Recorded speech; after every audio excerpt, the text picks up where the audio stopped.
Morning and welcome to Florence, Oregon. Today is August 1st, so we are thrilled to be here in Florence for our August meeting, and I wanted to welcome all of you. Yesterday we had the opportunity to go on a tour. We looked at some various projects, including the bridge here, and had an opportunity to see some of the things that are happening here on the coast. We also saw some of the needs that are in this community for future projects. So for the commission, it was a great opportunity for us to see what was happening on this side of the state. And we want to thank the mayor and his staff for the great time and introduction to their town. So thank you. The first thing on our agenda today is public comment. And I think we should move right into that. All right. So the first person, I believe, Sarah Rogers is here. And Sarah, if you'd like to come up to the table here and address the commission.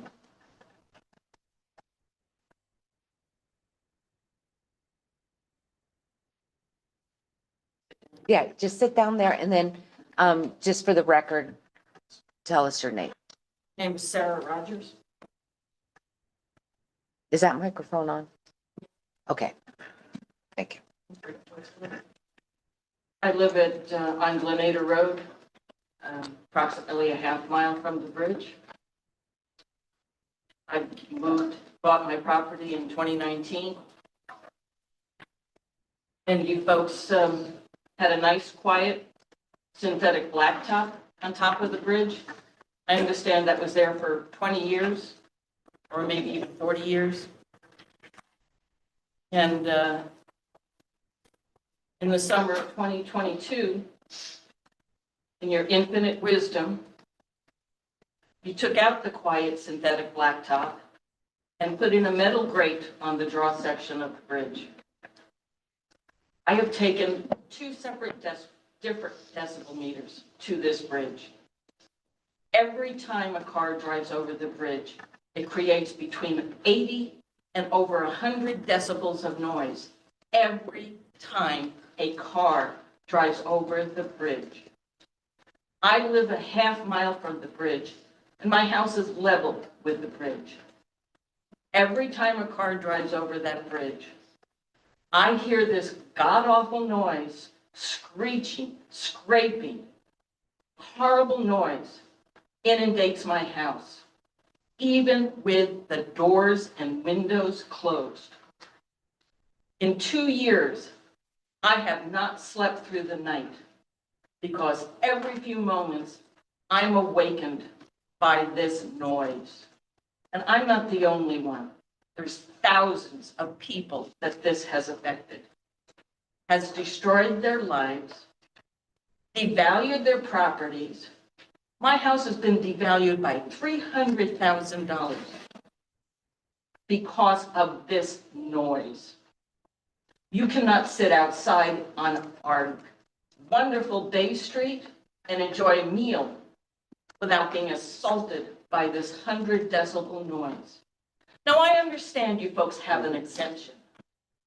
It's a wonderful exemption that gives you the right to make any kind of noise for as long as you want in front of anybody's house.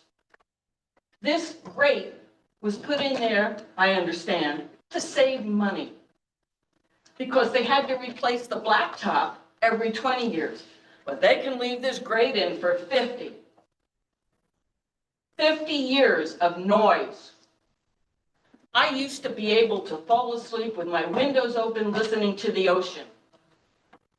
Now I get hyper when it's time to go to bed because my bedroom's on that side of the river. And I have to close up everything, turn on the television really loud so I don't hear this noise. Are you doing the town of Florence any favors? You might be saving the state a few $100,000, but what have you done to Florence? The vibration is so bad on the bridge now that wasn't there before. when you go to the bridge and you stand there by the grate, you have to hold onto the railing because it is vibrating so badly. That wasn't there before. And you can't tell me, I have a degree in engineering, that vibration isn't damaging the bridge, let alone what it's doing to the people that live near it and the businesses that live near it. All the B&Bs along the river are suffering because of this noise. It makes no sense to me, absolutely no sense to me why they did this. If it's to save money, you're ruining a town in the process. This used to be the #1 retirement destination in Oregon. That's why I moved here and took 4 years to find the perfect property that I wanted to spend the rest of my life in. I have a gorgeous view of the river and the bridge. I have no close neighbors and I live on the edge of the forest. I'm happy. I'm a veteran with PTSD. And one of the things that PTSD does to somebody, if you're living with something that annoys you, it eats away at you. Every day, it eats away at you. The only time I'm away from this noise is when I take my dog and walk on the beach. 23 hours a day I'm spending in this house, listening to this noise, looking around, wondering how I wasted all my money to buy this property and spend the rest of my life. And there's not one moment of my day I'm happy anymore. Not one moment. And when I bought this house, I had never been happy. I was relieved. I was having some kind of relief from my PTSD because I found the happiness I had been looking for all my life and the peace and quiet that I needed to be happy. And then 2 years ago, that was stolen from me. And now I can't sell my house. Not only is it devalued, but my interest rate is at 2.5. We'll never see 2.5 again. If I had to move and find the exact same house I'm in, it would cost me at least $200,000 more, at least. So what have you done for us? What has the commission done for us? This is not right. This isn't Portland. It's not lost in the din. This is the din in Florence. There's no construction here. There's no... Back to your law. Don't you think that law, giving you the right to make as much noise as you want, was really just for your construction projects or just little things you had going on? Do you think it would really meant for you to create over 100 decibel noise every few seconds, every minute of the day, every hour of the day, every day of the week, day and night, 24 hours a day for 50 years? That's not during your projects. That's not during construction. That's permanent noise. You have no right to do that to Florence.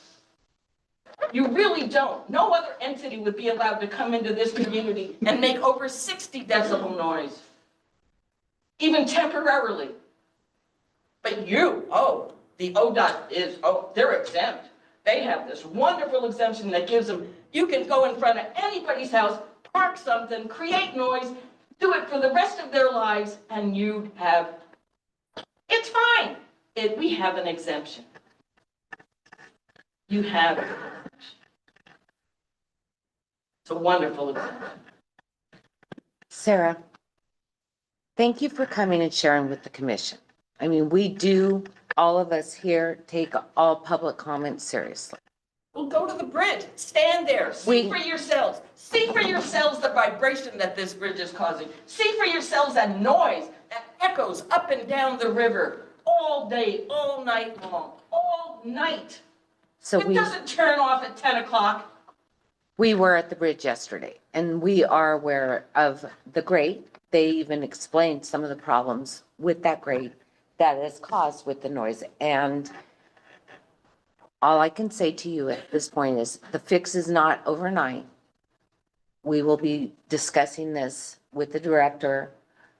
We are in a situation where we don't have a lot of money to be able to deal with a lot of this. You just got a ton of money from the government to fix your bridges. But not that bridge. So each project is individual. But what I do want to say to you is thank you for your comments. We will take those to heart.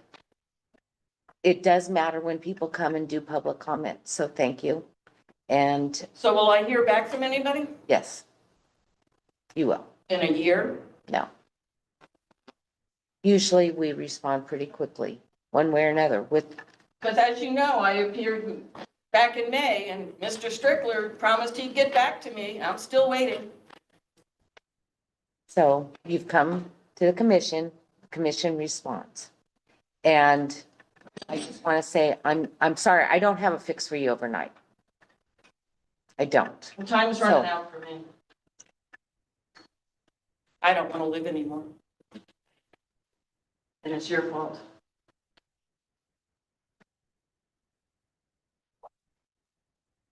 All right. I believe we have another person that would like to speak to us. I believe Joe Cartwright is virtual. There's Joe. Good morning, Joe. Good morning. Excuse me. Bear with me, please. I have a bit of sore throat. For the record, sorry. You're fine. This may be a blessing in disguise for you.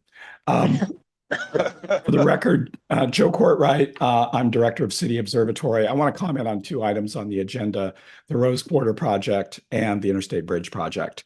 You have a number of options for the Rose Quarter project. They're all intent on doing one thing, which is getting the project started without really knowing how much it's ultimately going to cost. And I'd like to make 6 points. First of all, your option one illegally proposes spending RCN funds to widen the freeway. Your grant letter from the federal government says projects receiving RCN grant funding cannot be used for additional through lanes for single occupant passenger vehicles or highway expansion. Further, the description of option one says that makes a false claim. It falsely claims that it's necessary to lower and widen the freeway to accommodate covers. That's not true. If you simply build covers over the existing freeway, there's no need to lower the freeway and widen it. What ODOT has done is inappropriately attributed the costs of widening the freeway to the covers. If you just build covers, this is a vastly cheaper process. A true scenario one proposal would include only a budget for covering the freeway because the RCN money is only eligible to be used for that purpose. So in effect, scenario one is a bait and switch. You represented to the federal government that you would have a deluxe version of covers that would cover a much larger area, and you got $450 million, the largest grant in the country. And now you're proposing paring that back to just a fraction of the area that you said you would cover, and then spending the RCN money, the money the federal government gave you for covers, on widening the freeway. Just to pull a bullet on it, as I've testified for years, ODOT is really planning a 10-lane freeway through the Rose Quarter, something your staff has consistently concealed. Their plans call for a 160-foot to 240-foot roadway, which is easily enough for 10 lanes as we build them in urban areas. Your own international consultants, Arup, who are hired to review this project, said, if you're just adding 2 auxiliary lanes, your project could be 40 feet narrower than what's presented. And essentially, you've supersized this when you don't need to. That's what's driving up the cost. Very quickly on the IBR. It's very clear now that the cost of the IBR is going up. The top end estimate you had as of 2 years ago was $7.5 billion. In January, Greg Johnson told you that it was going to be higher and that he would have new estimates for you by June, by basically 60 days ago. In June, Mr. Johnson said, well, we'll tell you in summer of 2025 what the next estimate is. That's conveniently after the next legislative session. And I would just note in passing that in your department's presentation on its financial situation, it omits any reference to its responsibility or its obligation to pay for the costs of the Interstate Bridge project. Go through all the slides, as I have, in your presentation to the Joint Transportation Committee, no mention of the cost of the IBR. And to be clear, Oregon is on the hook for cost increases and toll revenue shortfalls for that project.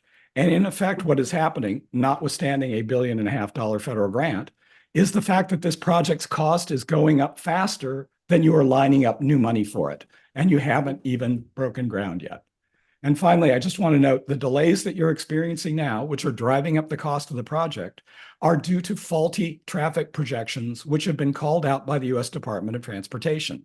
The same faulty transportation projections, the traffic projections that I and others have been criticizing since this was the Columbia River crossing. Both these projects are so expensive and so out of control because they are so supersized. Right-sizing these projects could save billions of dollars and actually get something built. OTC should be eliminating the unnecessary width of these projects that drive up their cost and that, by the way, violate our climate policies, including your climate policies. So I hope you'll take a close look at right-sizing both of these projects for all those reasons. Thank you so much for your time. Thank you, Mr. Cartwright.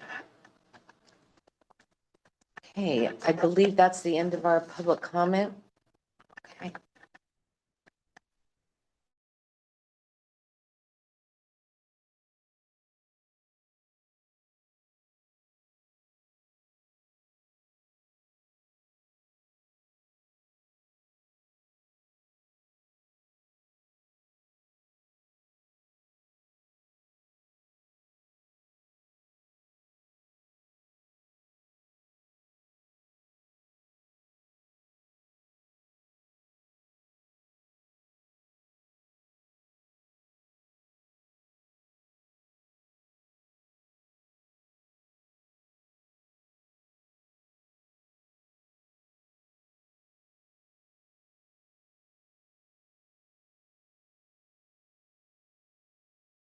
Brooks is here to read a letter from the governor into the record, and so we'll move to that just shortly after my remarks, but before the consent items. First report is the Oregon 213 roundabout at Tulliver Road. This is a congratulatory moment that project received a regional award in America's Transportation's award competition for making a safer facility, providing better access for people, and building stronger communities. The project will be considered for inclusion in the competition's top 12, which will be publicly announced in early September, and so we're anxiously awaiting that as a possibility as well. In addition to that, Oregon recently celebrated a $200 million federal carbon pollution reduction grant that went to several agencies, and it was thanks to leadership across the board, especially the governor's leadership on some of the climate actions within our state. I'm happy to note that as DEQ led the application and development, and it does spread across multiple agencies, our team is partial recipient of some of those funds, $10.7 million. You see the thumbs up back there from Ms. Peets, to really go towards some of our charging infrastructure in the funding of the EV infrastructure across the state. A big win for Oregon. You heard a little bit already on the bridge improvement grant, bridge investment program, I should say, for the Interstate Bridge Replacement Project. That is a significant grant award coming from our federal partners, really recognizing the need for that project and where we sit in the process. In addition to the $600 million mega grant that the project received previously, this grant award is $1.499 billion for the Interstate Bridge Replacement Project, a significant win for the states of Oregon and Washington, and a testament to the great work by the IBR team. On the consent agenda, you'll see and probably have already had a chance to review the key performance measures. And while we've got folks in the audience that can answer questions if there are any when we get to that point, I did want to note that one measure that we've been tracking closely is our passenger rail ridership, setting records with the highest ridership level since 2013, and the first time really exceeding that goal.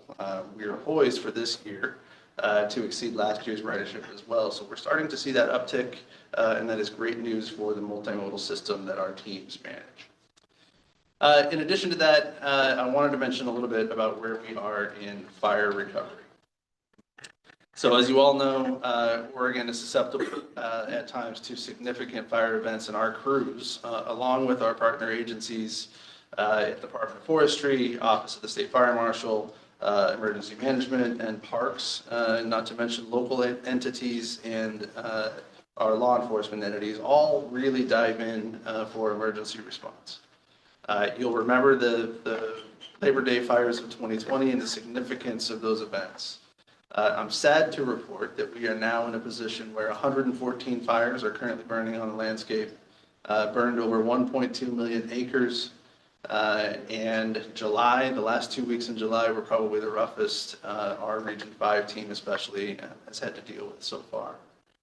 We've got our operations center open and responding to those events, and through the significance and the impact of that, we only have one facility as of right now, Highway 58 around Crescent Lake, that is experiencing closures. But you can anticipate more as the fire season continues to pick up. So thoughts out to the team. Our team does a fantastic job of responding to those events. We've proven that in the past and continue to prove that now. And the partnerships across those agencies that I mentioned are really strong. And everybody is working just as hard as they can, long hours, to make the safety of Oregonians through those fires. The next item is the ODOT Memorial Foundation. And this might sound new to you, but I wanted to take an opportunity to describe it a little bit.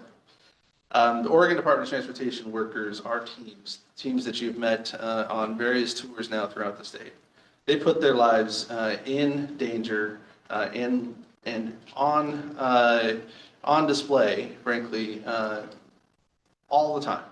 And it is at every moment they're responding to either a direct incident or they're literally standing next to traffic moving at 70 miles an hour. Just the number of risks that they are presented with are vary every day, and all of them have a safety impact to the work that they do. I'm happy to report that 6 of our former and current state employees from ODOT and DOJ have recently stood up an ODOT Memorial Foundation, which is a standalone nonprofit, so it's not affiliated with ODOT, but it's designed to really recognize the need for financial assistance for those that do experience an impact. We've had employees that have lost their homes to fires. We've had employees that have lost access in their homes to flooding, and we've had employees that have been impacted. And those impacts, whether they're a direct impact to the employee or the secondary and long-term impacts to their families when something occurs, those are difficult things to rebound from.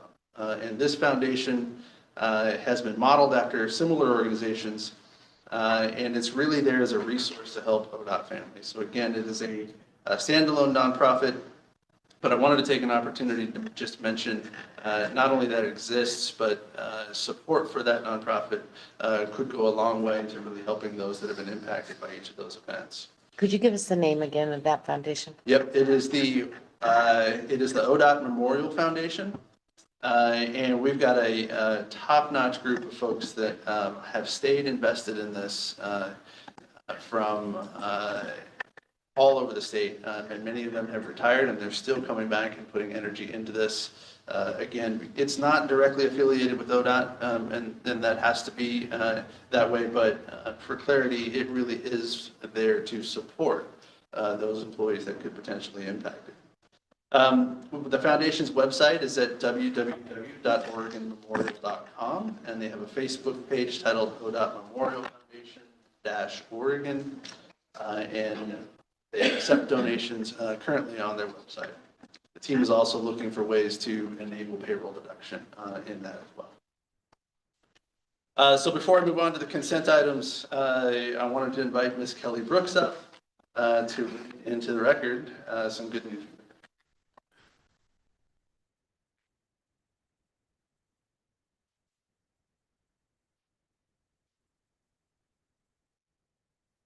Good morning, Kelly. Good morning, Chair Brown, Vice Chair Byer, members of the commission.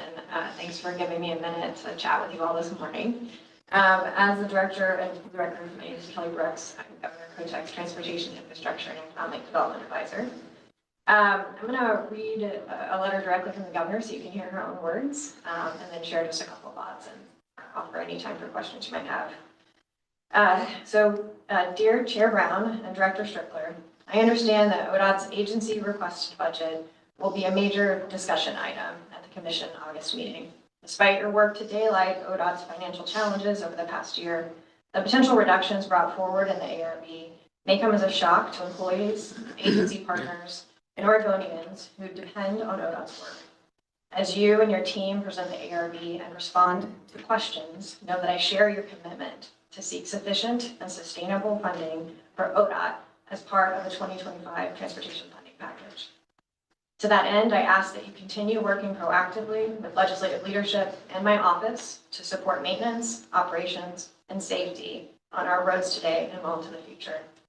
Whether it be from the seat of a snowplow, standing at a DMV service counter, or while designing or planning projects large and small, ODOT employees step up every day to provide Oregonians with essential services.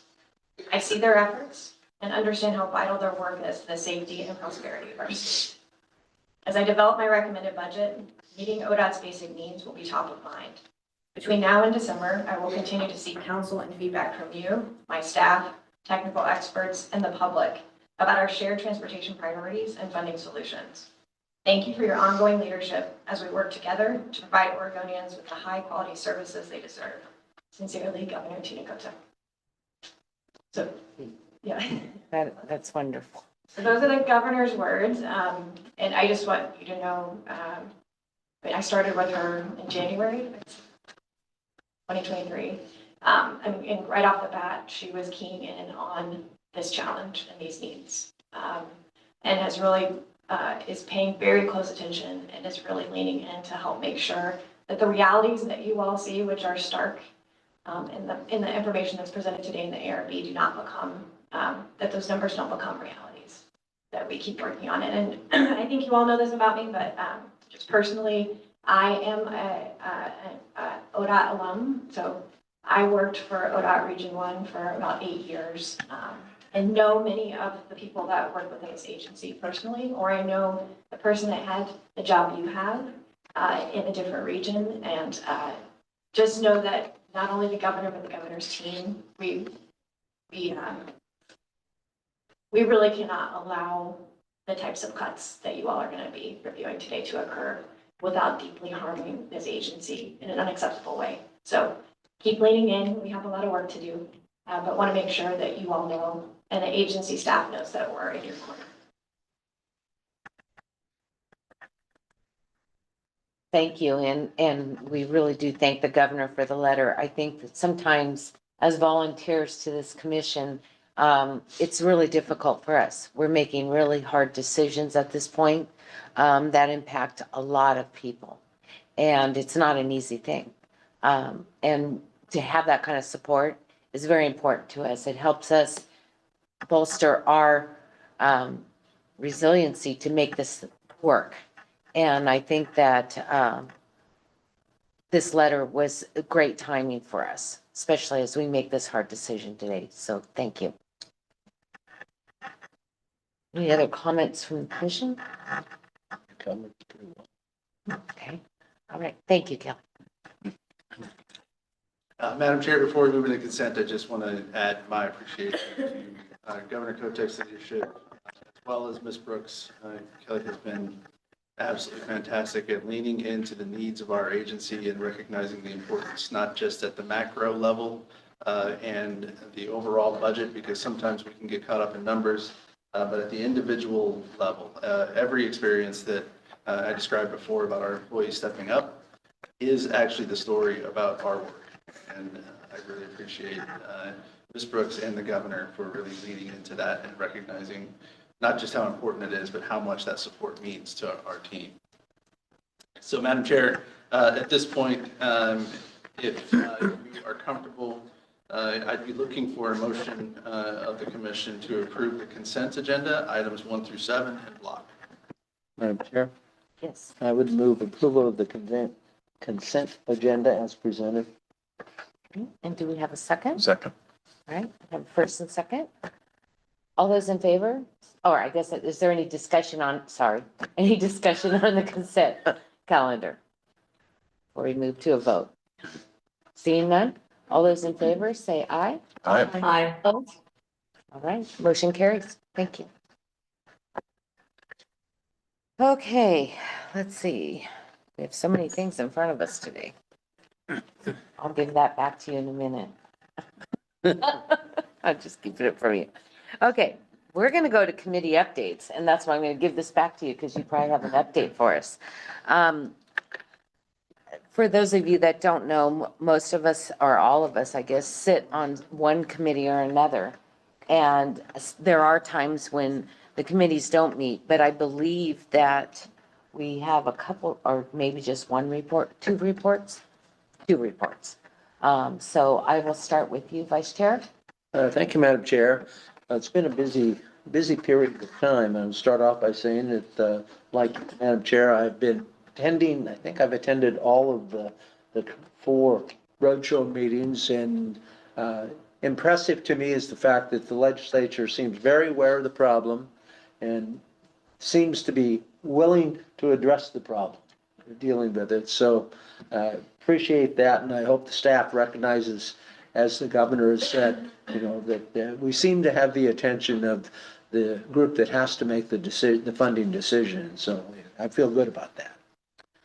And our staff, as we've noted before, has done a tremendous job supporting the legislature and providing the information and logistical help that they need to get the job done. And that continues, I think, for 8 more meetings, I think, across the state, including Coos Bay and Medford in the next week. Yeah. Had 2 other committee reports. The Joint Washington-Oregon Task Force Committee, I forget what its formal title is, on tolling has met, and we've reviewed I think it's the process necessary to get the next reviews needed to set the tolls. That will be coming back to the full commission. I think it's in October 1st, for as a joint meeting of our 2 commissions to make a decisions which will keep us on track. Actually, the process has moved forward faster than I thought that it would, and for our commission's, interests, the Washington Commission, the Washington members seem very supportive of the low-income features that we've discussed, and Commissioner Chapman has worked so hard on before. So I think we were both surprised at how well that went, but it's gone well. The other one is the Road Usage Fee Committee that meets again on Monday. And we've been having good discussions. That group, which includes elected officials and industry people and other, are moving forward with a recommendation that I believe will be going to the commission at our next meeting, I think. I think that's correct. I found, interestingly, that's a legislative created committee, and it has the right, director, to insert its or request its own legislation, which is an oddity. It's there. And I think, other than that, we're going to hear from the LaneACT this morning and with others. So that's the summary of my committees. Commissioner Chapman? I just wanted to echo your comments, thanking our partners, our counterparts in Washington for how cooperative and supportive they've been, especially of the low-income tolling program, and all of the hard work that the EMAC committee members did to get us to the point where we can make a compelling argument for why not only Washington should support this for the I-5 bridge, but because they already have a very robust tolling program, it's going to ripple into all of their Puget Sound and other asset tolls. So it's a much more complicated task for them to take this on, but it seems like we're all on the same page. So looking forward to presenting the more detailed scenarios to the full commission in October. Right. And we are going to meet jointly in October. So.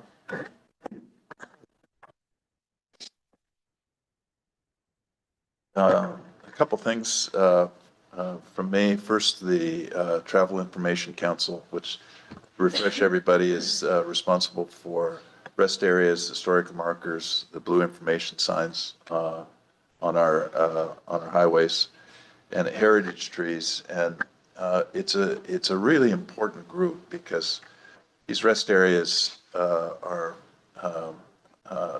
deliver some real safety to Oregonians that are moving about, as well as our visitors to the state. And, oftentimes, it's a way for us to put our best foot forward to visitors that are coming into Oregon, and it's important work.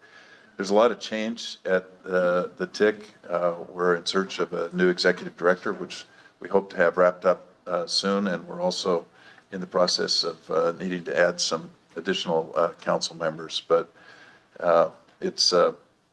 we have an interim director who's done a terrific job keeping the TIC moving forward. The other that I will mention is I continue to be involved in the Region 1 Act as well as the LaneACT. And last week, the LaneACT and the SEACT met in a joint conference in Baker City, and there was a lot of important work that was done there. But I'd like to take a moment just to say thank you to our ODOT employees, as well as the many first responders and firefighters that were involved in Eastern Oregon fighting these fires. I had a chance to meet a number of our ODOT employees, Chris, and saw the way they were handling, all of the issues around closing 84 for a day.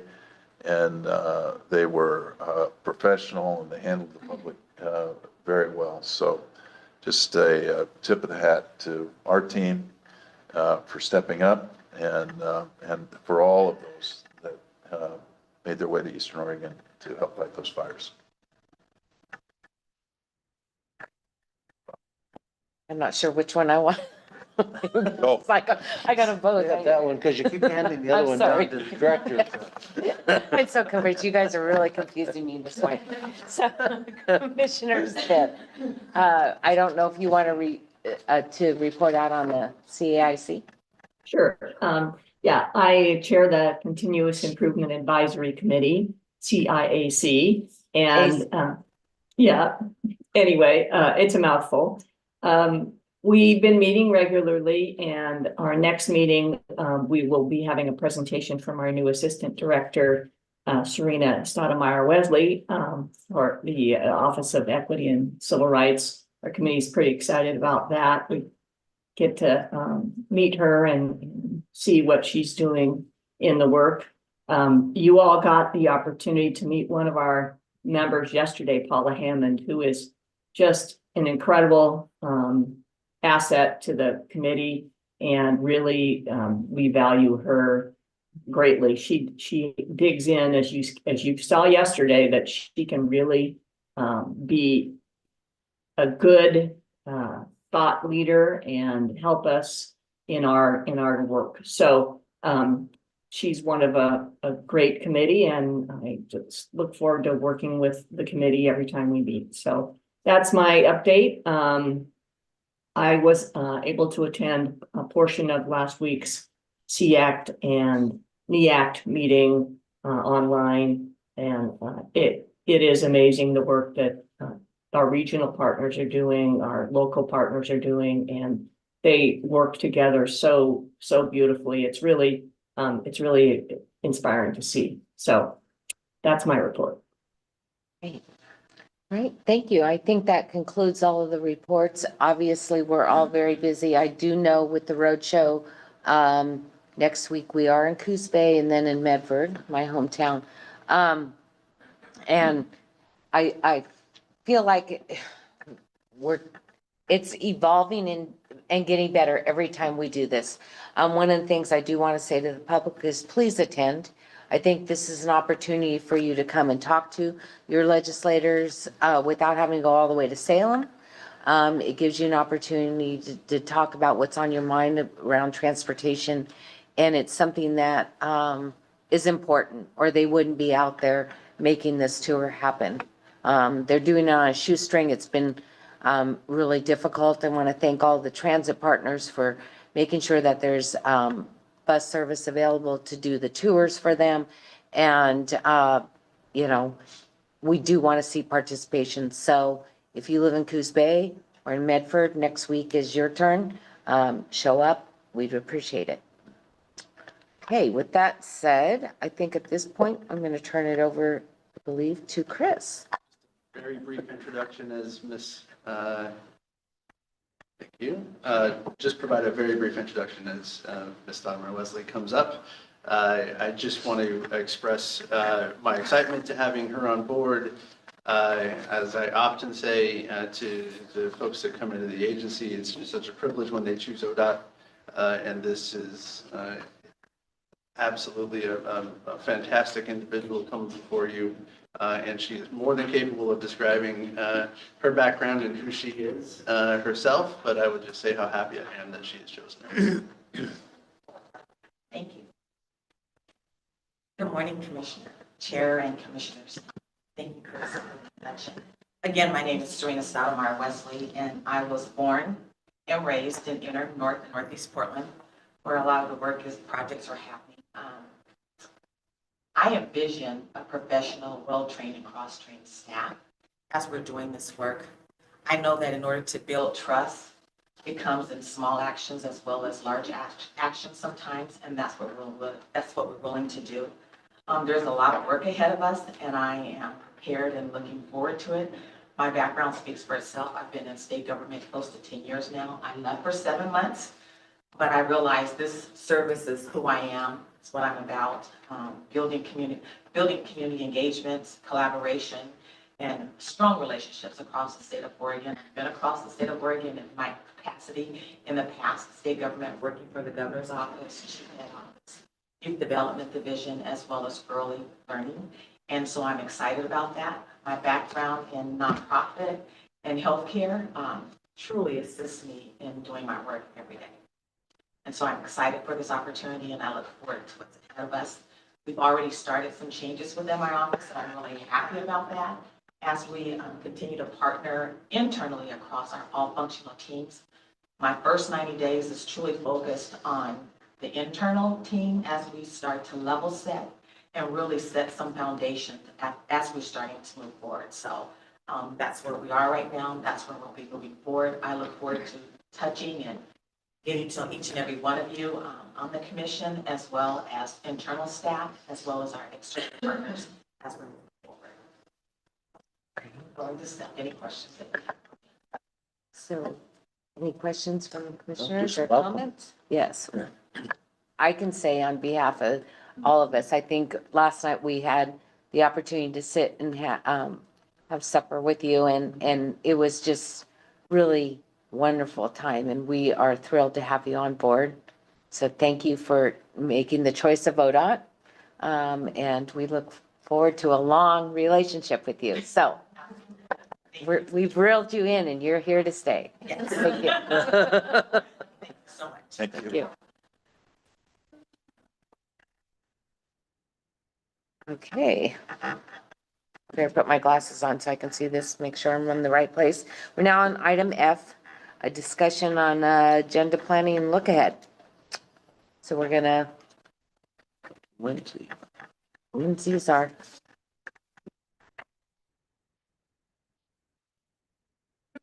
Good morning, Chairman, members of the Commission. For the record, Lindsay Baker of the Oregon Department of Transportation.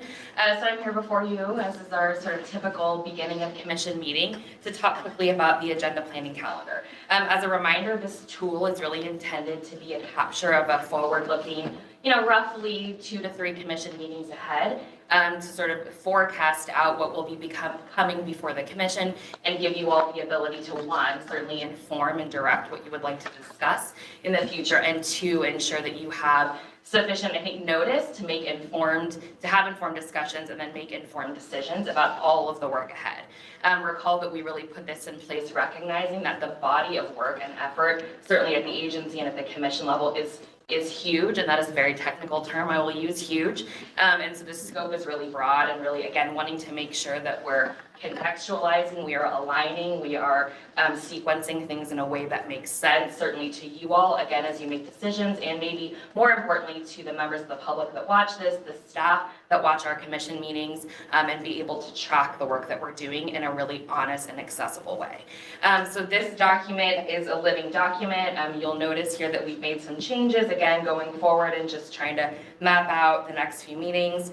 It's a little bit light, recognizing that we've got that Tri-State Commission meeting in September, I believe, and then we've got that bi-state meeting in October. And then you will see that I took the liberty of putting myself in for a few commission meetings to talk in more detail about the legislative tours, I think as Vice Chair Byer just noted, particularly as we get into the end of September timeframe when the tours conclude.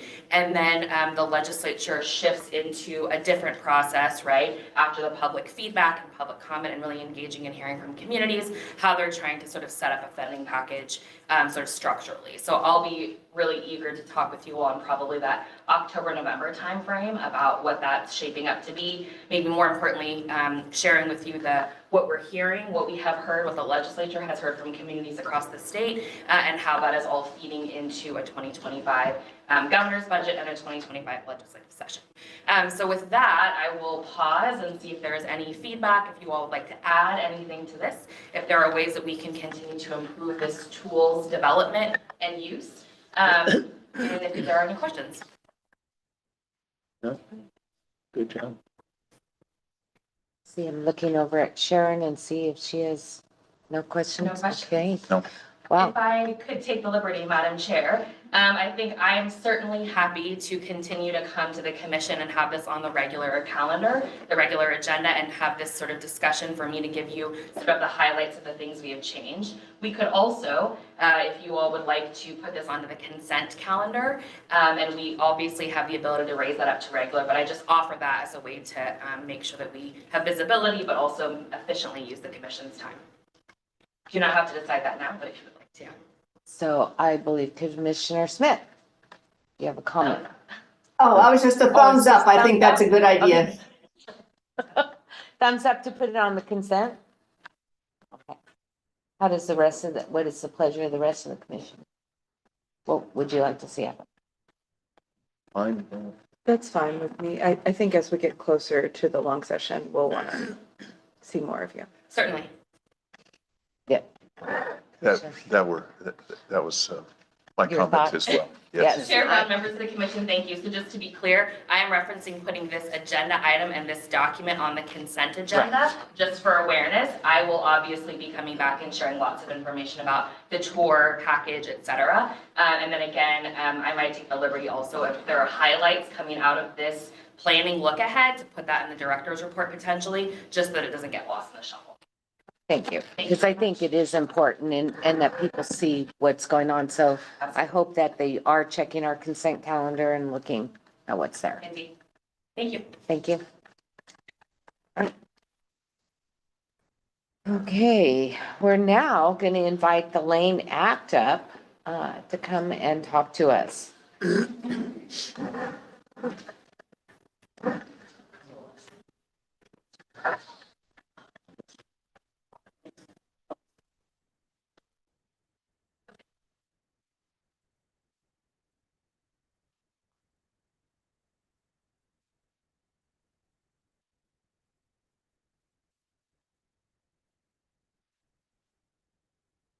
Good, can you hear me? Yeah.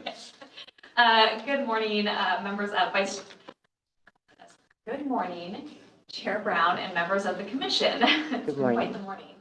My name is Savannah Crawford and I am the Region 2 Manager. We are here to talk about the LaneACT today, the LaneACT work plan. We have the chair of the LaneACT, the vice chair, as well as our area manager, Adele Francis, here to speak about the work plan. I won't do a lot of the talking today, so I'm going to hand it over to Vidal, to Mr. Francis, to give a little introduction, and then we'll hand it over to the vice chair and chair to give the presentation.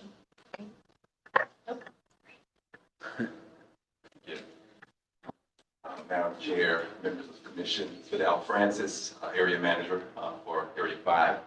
Just 2 points I wanted to acknowledge here. Number one, the LaneACT chair and vice chair throughout the course of this year has done a wonderful job. We've had a lot of stuff on our work plan to get done. They've tackled quite a bit, which is making significant progress with our group. And then secondly, I want to also acknowledge our ambassador, who's not here with us today, Rob Sager. Thank you.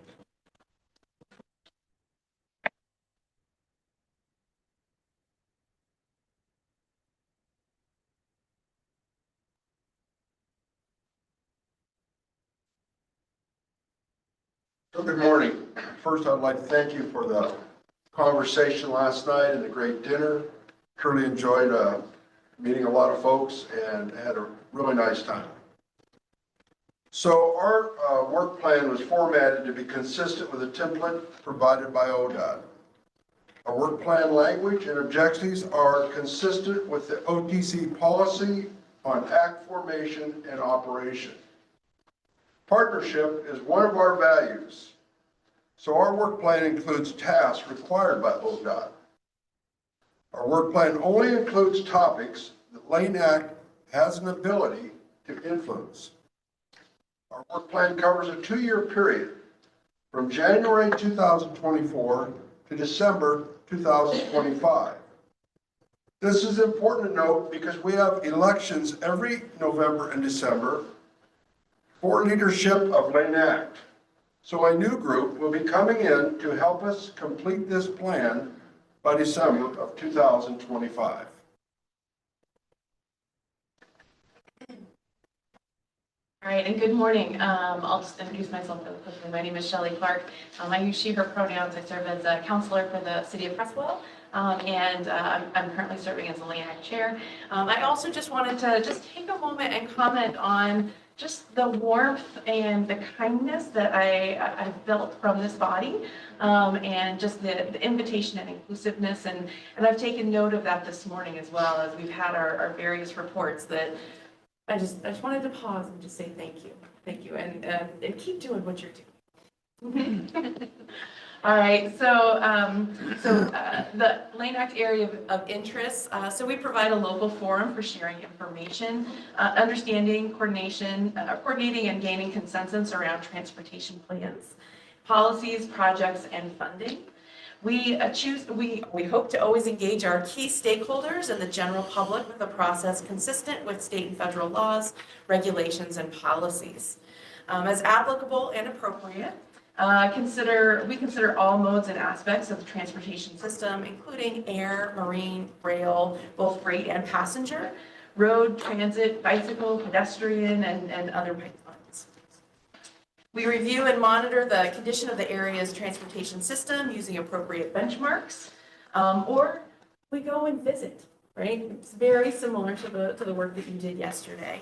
And then the LaneACT also recommends short and long-term transportation investment priorities based on state and local plans and addressing identified needs of the area's transportation system while balancing local, regional, and statewide perspectives.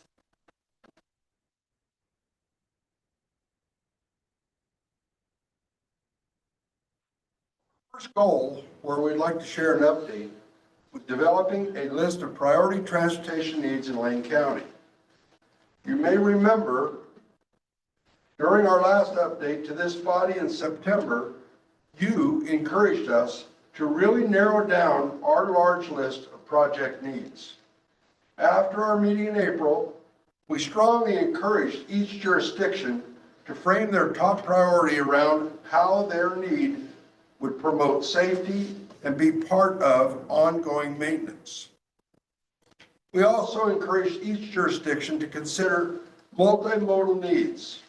For example, how could a top project also serve bike, pedestrian, mass transit, and those who use wheelchairs, etc.? We asked each jurisdiction to come back to the act with their top priority, and then we further organized these priorities by category. We worked on this project list in anticipation that we might be able to share our needs with the JCT or legislators that might be looking for specific examples of why we needed to pass transportation package in the 2025 session. As the JCT roundtables approached, we were provided a list of questions for discussion. So we refocused our efforts to be in line with what the JCT was asking for. Our efforts in this area are currently on hold, but we did focus a list of about 60 projects down to about 15. We may or may not be able to complete narrowing much further as consensus is difficult to achieve. The next goal that we would like to highlight, where our area of focus has been, is to review and make improvements on the LaneACT governance structure. We're currently in the process of reviewing and updating our bylaws and other governing and guidance documents. We know that updates need to be approved by this body, so we are also balancing our aspirational needs as well as our realistic timelines to have this completed.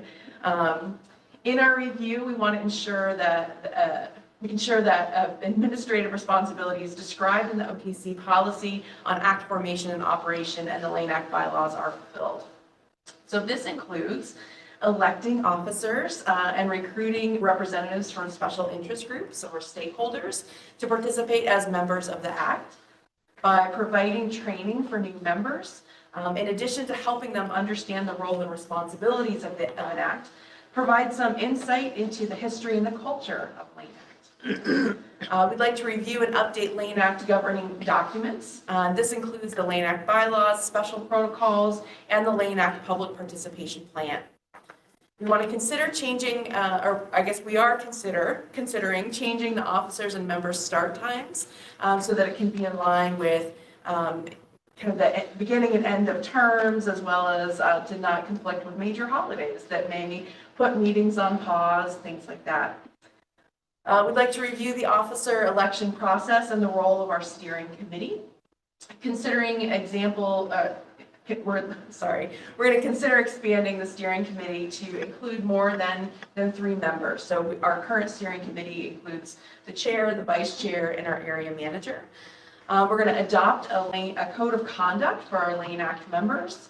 And we're going to clarify the role of LaneACT staff and the level of support needed and being provided. We have a bylaw review subcommittee established, and we're hoping to move forward with this goal during what we call our recess month here in August. So even though we are in recess, our work certainly doesn't stop, and we'll be continuing to meet to make those changes and to move that forward. So in our work plan, we have some other tasks and topics that were identified by ODOT. We've already begun to work on most of these topics. As we discussed earlier, we have focused our work on understanding the regional funding priorities, the legislative funding package, the Connect Oregon grant, understanding issues of statewide interest, and considering equity in project planning and funding. About 75% of the population of Lane County lives in a metro area, but we have to balance that with about 75% of the cities represented in the Act are rural communities. We have intentionally taken the opportunity to discuss concerns of the metro areas and also spent time learning about places such as Oak Ridge. They need work on their airport bad. The flooding that occurs at Cushman, I think you're aware of that. The Highway 126 East safety study and recommendations, etc. In our work plan, we also have some topics and tasks identified by the membership of the Act. So in December and January, one of the things that we discussed is that we didn't want to just meet for meeting's sake. We wanted to make sure that our meetings were impactful and intentional. And so to that, we have aimed to again, make sure that we're highlighting the important parts of the meetings, making sure that we're selling. Here's why you should attend this meeting. This is where you're going to be able to share your voice and your perspective. We've begun significant work on developing a narrow list of priority projects for Lane County, updating our governing and guidance documents, informing our members about grant opportunities, and encouraging grant applications. We've invited our members to share information on their successes and challenges, and then we've provided members with legislative updates as well. Our meetings are open to the public, and we actively invite participation, and we still have future work to do to update our public participation. So thanks for making time in your packed schedule. It sounds like it's getting more packed all the time. So that we can provide an update on the work LaneACT has been engaging in over the course of last year. We're all committed to doing the work that promotes forward movement on completion of our work plan and the betterment of those in Lane County. We would like to finish our terms as chair and vice chair strong. And as you might know, or might not know, that I'm retired. I've been a mayor of Bonita for 6 years, and I've been in LaneACT for most of the 6 years. And so I'm going to be stepping away, and Chair Clark, her term is up also, and she's making the tough decision whether to rerun or not. But I would like to say I have enjoyed not only working with the commission, but locally, these folks are very supportive. We have a tough job, as you know, but we do the best. Every time we meet, we do the best that we feel we can for the citizens that we represent. Thank you. So I know, Vice Chair, you have comments and I do too, so go. Well, I want to thank both Keith and Shelley for the job they've done in getting the commitment and interest back in the act. I don't get to attend all of their meetings, but I do follow them. And a lot of them have been on remote, or however we say that, which is, I think it's a really hard way to run a meeting, but they've done that. They have a tough region, much like the metro region, in terms of, as the mayor was saying, you got 75% of the population is in the metro area, which they're an MPO, and so at least the two larger cities tend to focus on that, and it's hard to get them, I think, engaged in the act. But there are 8 other cities in Lane County and a lot of needs, and that we've seen some of that yesterday. I was totally impressed with Florence's work in getting grants, and having worked with local governments a lot over the last 40 years, I was blown away at how much they were able to get done and put grants and stuff together, quite frankly, more effectively than the metro cities have. I think probably out of necessity. But I want to thank you for your hard work and the staff. You know, we have great staff. We talk frequently, you know, about things. It's one of my ways to keep in touch with what's going on. Great support, very well supported. Susanna, you have great staff. Yes, I agree.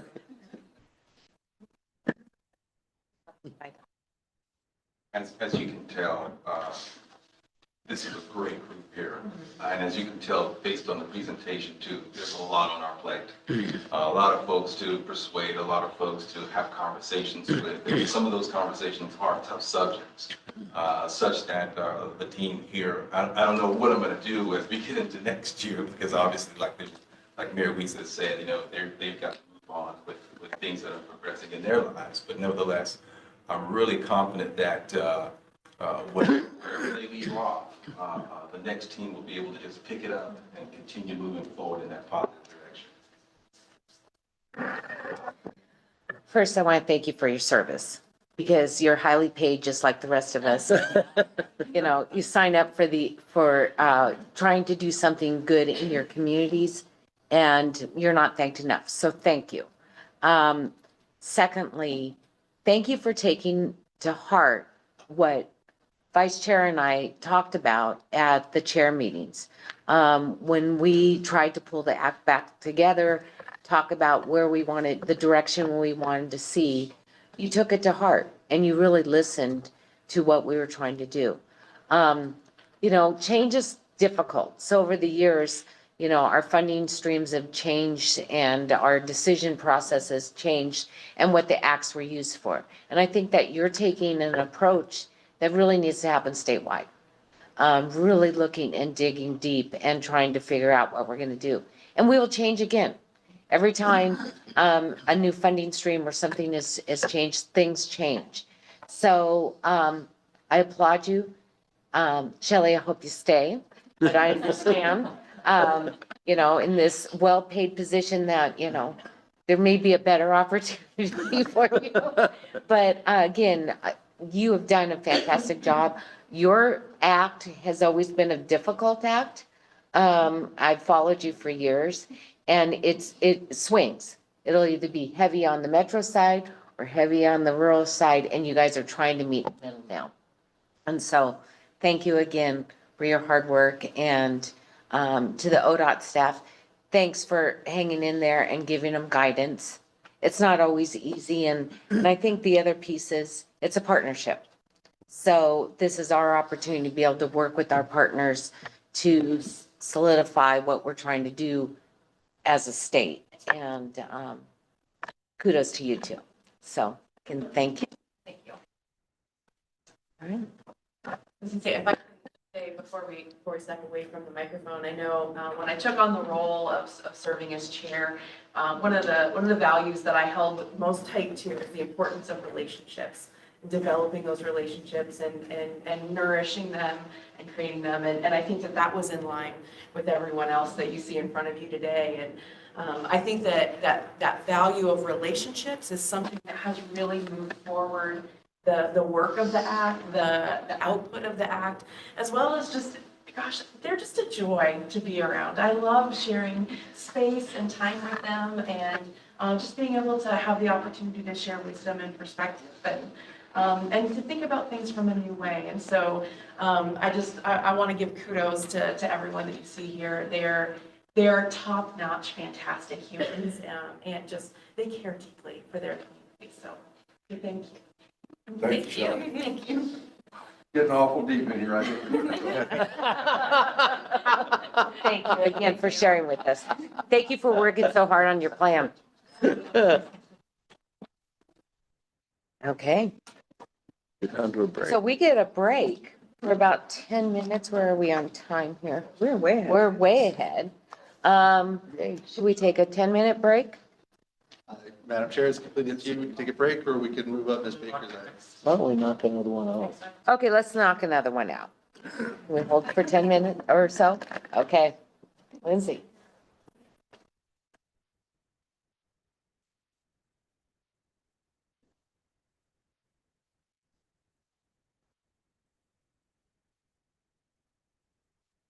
Good morning again, Chair Brown, members of the commission. For the record, Lindsay Baker with the Oregon Department of Transportation.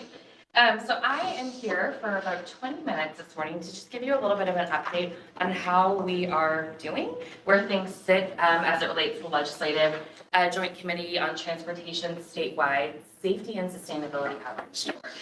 So recall, I was before you in June, and it was right on the heels of the very first tour that they held in the Portland area. I believe it was June the 4th. Since that time, as Vice Chair Byer mentioned, we have been on 3 additional tours. So my plan this morning is really just to give you a bit of a flyover, I think, one, for how those have gone, I think trying to kind of give you a summary wrap up of the consistent themes we're hearing, maybe potentially some outlying things that we're hearing, some surprises, where we're aligned, those types of issues, and then also share a bit about sort of looking forward next steps for the balance of the summer. And I think finally talking a little bit about how we as an agency and staff are really preparing, kind of how we're showing up, and just again, particularly for Commissioner Baker, Commissioner Chapman, and Commissioner Smith, for those of you who are not attending them, to give you a flavor, and maybe I'll say Commissioner Baker was the Albany tour, give you a flavor for sort of what it's feeling like on a day-to-day.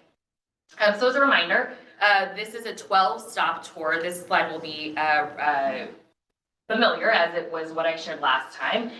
Really looking to build that public understanding of transportation funding challenges and funding tools. I'll talk a little bit about this, as it's been a very consistent theme as well from the tours themselves. Building that legislative understanding as well, that support and sense of urgency, and then perhaps most importantly, gathering input from the public, from community leaders. We had a presentation just moments ago from the LaneACT chair and vice chair, and I think one of them was in attendance at I believe it was the Eugene tour. And so really hearing this sort of collection of voices and collection of input and collection of priorities about what does it mean to have a safe, modern, well-maintained transportation system in Oregon, and how do we work together to build that. Each tour stop, as I've mentioned before, includes 3 components. So again, that sort of bus tour, we're on the road, we're looking at maintenance, we're looking at safety challenges. We're taking a moment to sort of celebrate things that have been successful in the past as well. And then we're having a roundtable conversation again with local officials, leaders, and then finally a public hearing where the legislature sits at a dais much like yours and hears directly from members of the public about what things are important to them and what they envision as a full functioning modern transportation system in their community. So as I mentioned, we had the Portland stop, and then we had, so I will go through this morning, the Tillamook stop, the Albany stop, and then the Eugene stop. So Tillamook, we took the opportunity to focus a lot on unique coastal challenges. Ms. Crawford actually was, as our Region 2 manager, has been at all 3 of these, so she should actually probably be up here right now, but I will take one for the team. And we focused a lot on unique coastal challenges. We talked about culvert maintenance, we talked about paving on 101, and got an opportunity to see the individual challenges and opportunities that exist in the Tillamook area, including spending a little bit of time with Port of Garibaldi. So I just threw some photos up here again, just to share the experience that we were able to share with local leaders. And then I believe Vice Chair Byer, you were on this tour as well. It was successful.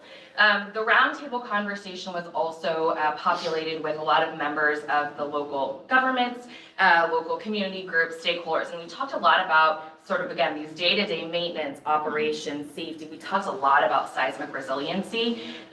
We talked a lot about diversifying revenue in this kind of very broad capture. There was a lot of conversation as well at this roundtable about non-highway investment. So this has been, I think we as an agency certainly have focused on maintenance, operations, and safety. And while transit is very important, and while Connect Oregon is very important, and while sort of these non-highway modes are incredibly important and critical pieces of transportation system, our priority really has been that day-to-day maintenance and operations. So I offer this to say that in the Tillamook stop, at least, that transit connection and that Connect Oregon, those non-highway pieces were really very top of mind for folks in addition to these maintenance and operations and safety. And then I'll switch to the public hearing and share here that the legislature heard a lot from community members, individuals, again, about safety, safety, safety. If I could make that font bigger and bold-face it and underline it, I would. And I think I'm also reflecting back on the conversation we had yesterday in workshop around safety, and just recognizing that this is a top priority among Oregonians and really across the state. And then also just emphasizing here those bike ped connections and those community connections writ large. Again, how critical transportation is, and I think Director Strickler might have mentioned this yesterday, we as an agency and as a collection of employees take our work incredibly seriously, obviously, but I think many times the goal of us providing service, us doing construction projects, is to get to a place where others are sort of able to take it for granted, right? It becomes such a fabric of the day-to-day life that people don't think about the transportation system. They don't think about the road because they know that when they get up in the morning, they're able to get where they need to go.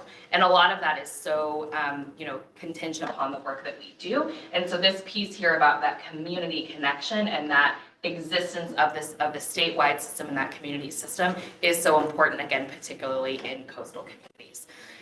One thing I didn't throw up here, but I'm reflecting on now, is also this element of the tourism community, the tourism economy. That really came through as well in the Tillamook stop, and recognizing that it's very cyclical. We've got a lot of folks out using the local transportation system in Tillamook that maybe are not from Tillamook, maybe do not drive on these roads very often. So in terms of the actual use and utility of the system and the safety, and in how we fund the system, both of those really came forefront in thinking about local economies that are very contingent and conditional on visitors.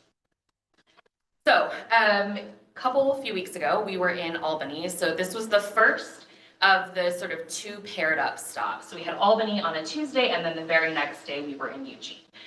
So this Albany stop, we actually took the opportunity to, you'll see here the tour, quote, a day in the life of maintenance. We took the opportunity to really share with the legislature and share with local leaders what it means, thinking about maintenance as a service, but maybe more importantly, what it means for our maintenance employees who are doing the work on a day-to-day, working out of a maintenance station, plowing the roads, patching potholes, fixing guardrails, responding to incidents, all of the things that we talk about really regularly, and really bringing that to life for members of the legislature.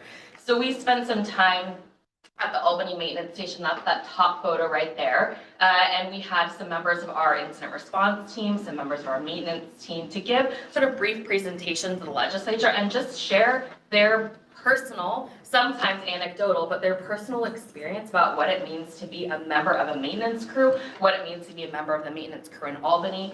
The pride is how I'll characterize it, that folks take in the work that they're doing every single day, how integral they feel as a part of the community, and how honored they feel to serve their community in, wearing the ODOT uniform.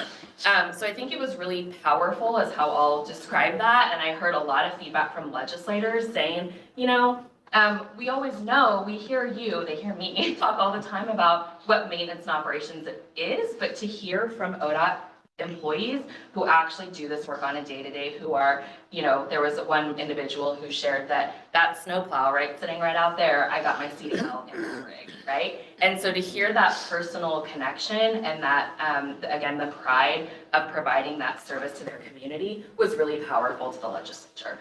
So that was a great tour, and then we also spent some time around county and city roads as well, again, just talking about the safety issues inherent in this community and what full, stable, reliable, and resilient funding can provide in the future.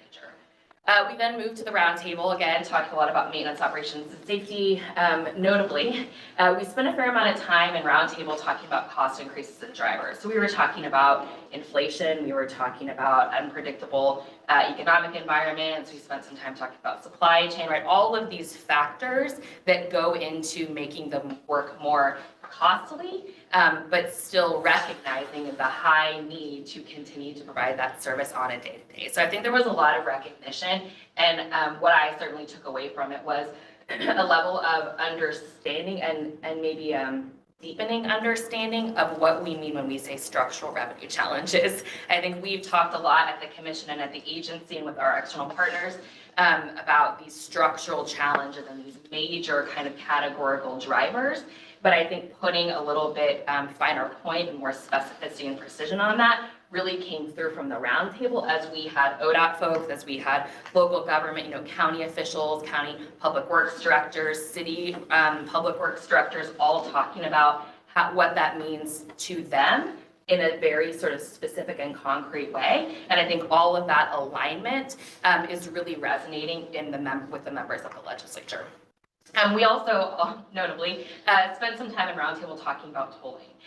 So this was in I think the broader context perhaps of user fees generally, but certainly recognizing that tolling can be one tool. And then I think there was a lot of recognition of talking about tolling that someone else pays, right? Most important. So I'll just note that for awareness. And then certainly in the public hearing, heard a lot from folks about safety for all users.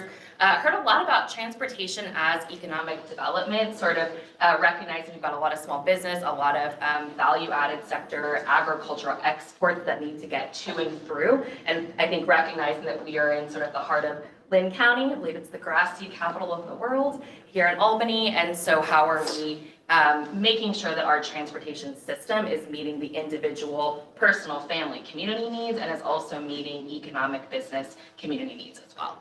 Again, those cost increases in drivers came through, and then access to public transportation was another really high note, I think, that came out of the Albany public hearing, folks recognizing that public transportation is critical, and I think a lot of recognition also that the STIF program that was included in House Bill 2017 was really transformational for this community, and a lot of interest and momentum in wanting to see how to leverage that, expand that going into the future.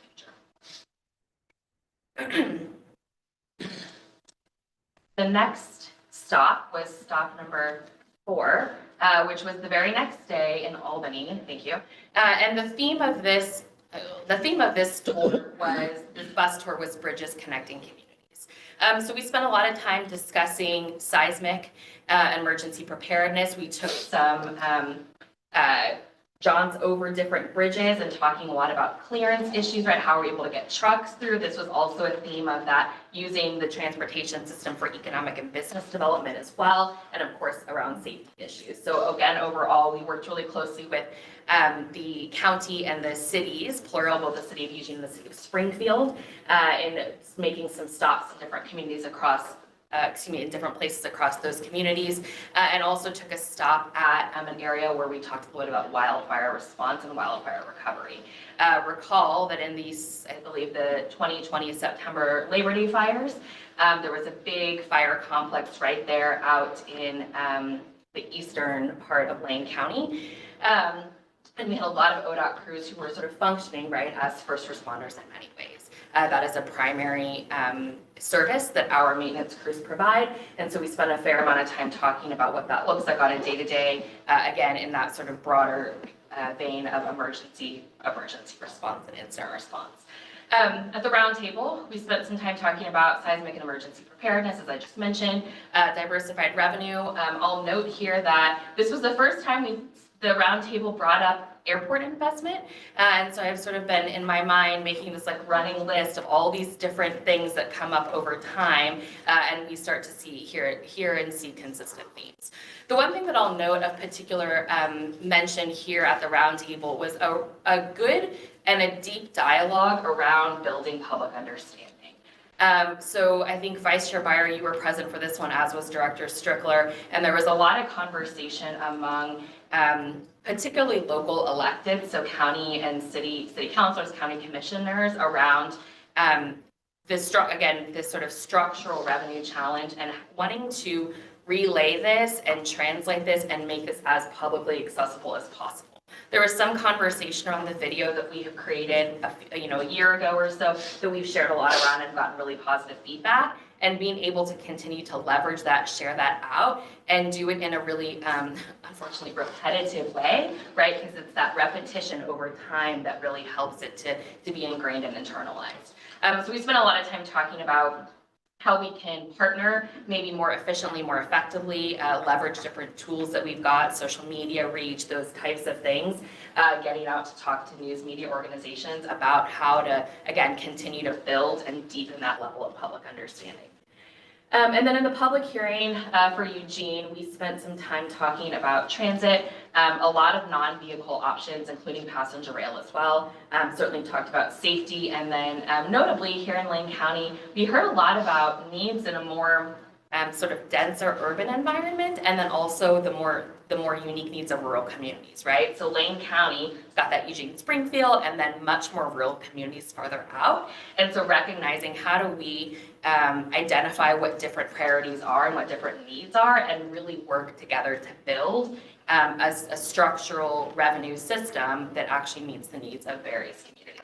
And then we did talk a little bit about electric vehicle transition, climate-friendly options kind of writ large, and a lot of interest in making sure that the state, the agency certainly, but the state as a whole, can continue to really aggressively push forward on electric vehicle transition, recognizing obviously that it comes at a cost. But that is definitely the way that our state is going, and we are eager, we certainly as the agency are eager to continue that momentum forward. So, okay, so and my apologies, I was trying to figure out the best way to share this with you, and perhaps maybe what I'll do is just share some of the packet information. But one of the things I wanted to share with the commission is a lot of the work that we've done to focus on the tangible and focus on the concrete elements of what we're talking about when we talk about maintenance operations.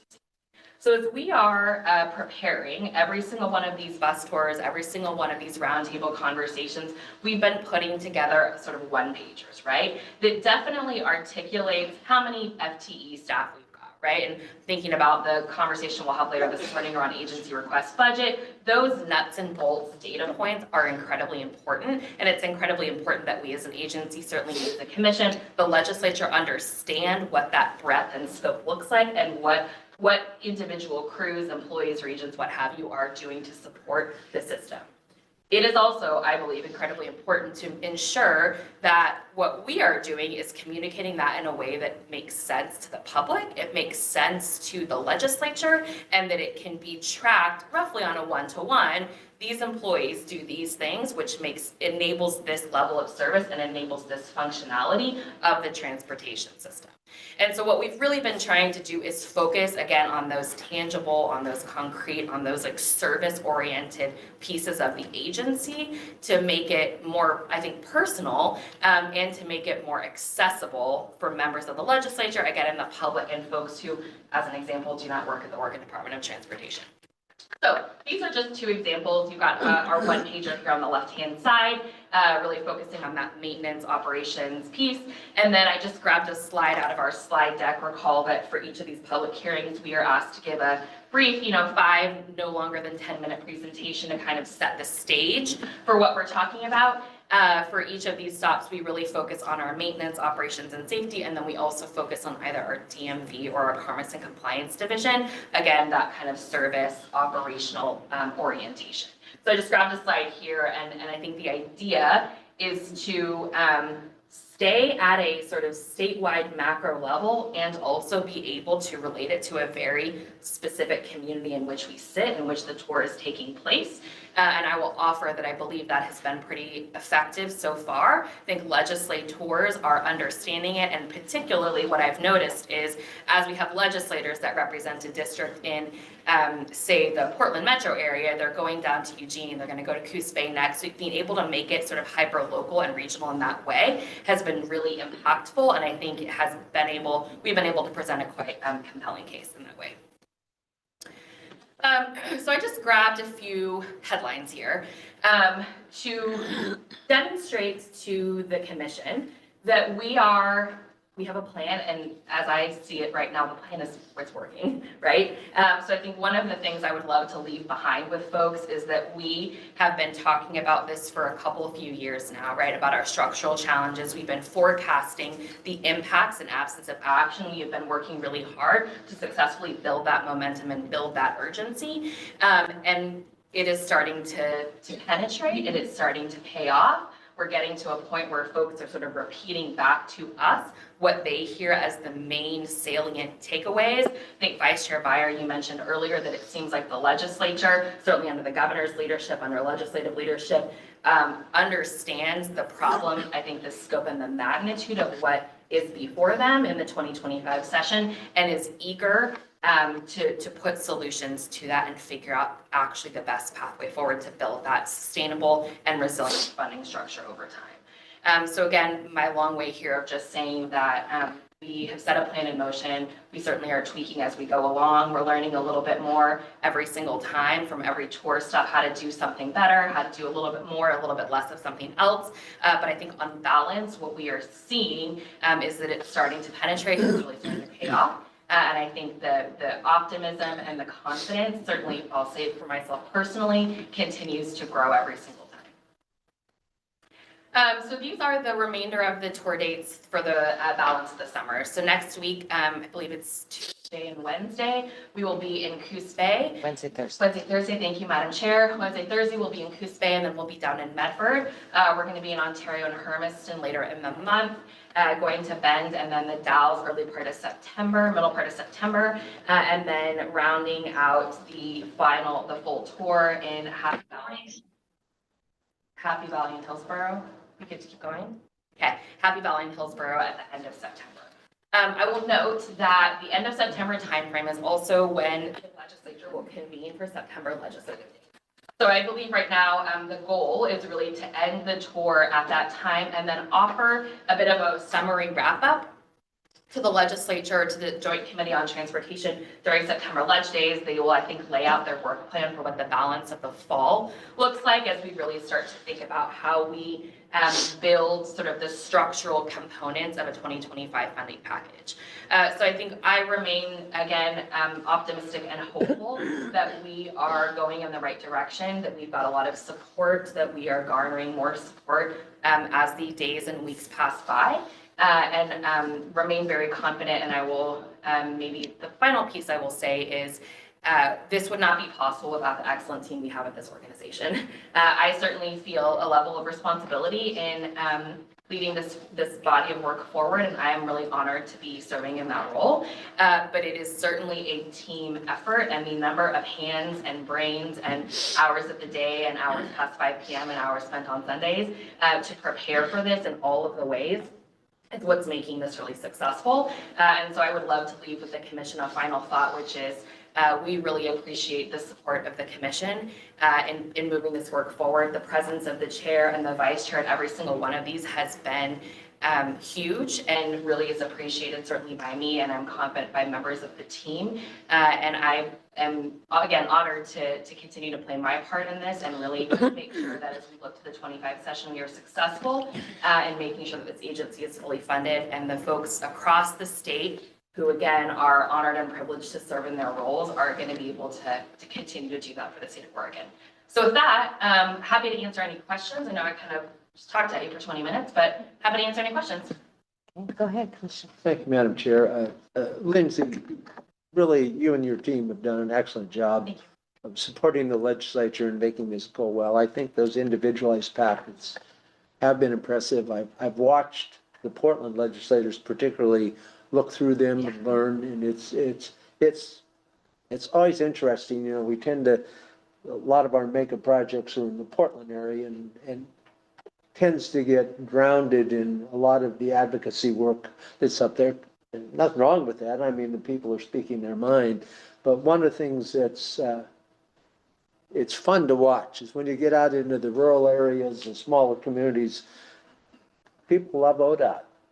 You know, it's really nice to see that, and it's nice for the legislators to see that and hear that. And I think hearing from the local, both our staff and the local public works directors and whatever is impactful. I've watched them. They're very interested, and a lot of interest on the committee on different things, down to little things like something I learned in Albany when I was talking about the crack ceiling.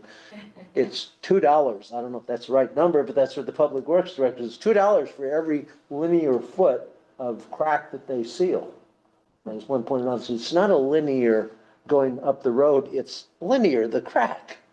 But it makes a big difference in the maintenance and hearing the local people explain that to the legislators, I think is really helpful.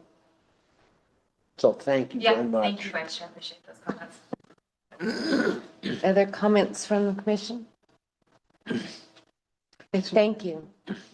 I mean, I do want to thank you because this is their tour and we are kind of the back support to it, but I know that there's a lot of work coming from ODOT and I appreciate it. I'll try to keep my nose out of everybody's business and not mess it up too much, but I think that it's important that we do hear from people in our communities, and of course our local public works people have a stake in this too. I mean, this impacts them too. They receive 50% of that gas tax funding right now, and when we see a dip in that and the funding that's available, means road projects on the county level, on the city level aren't going to happen. So everybody has a stake in this. And I think the piece we forget, most Oregonians, until we're sitting in traffic and going, oh, why isn't my Amazon package at my doorstep? Why is the I-84 closed down? Fire, what's ODOT got to do with that? I mean, we have a lot to do with it. It's the transportation network. So again, thank you for your hard work. Excellent. Thank you very much. All right. At this point, any comments from the director? You're going to be quiet today? Okay. Well, The microphone's over there. okay. Yeah. Well, we're not letting you have it. So we'll just keep it. So we are pretty much on time, I think. Where are we at? Still ahead. We're still ahead. So, let's take a 10-minute break at this point. All right. Those are all the ones I can have. Like, Budget is next, so. Yes. so I'll be in Coos Bay and Medford, but I can hit this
That's the bad item. Are we ready?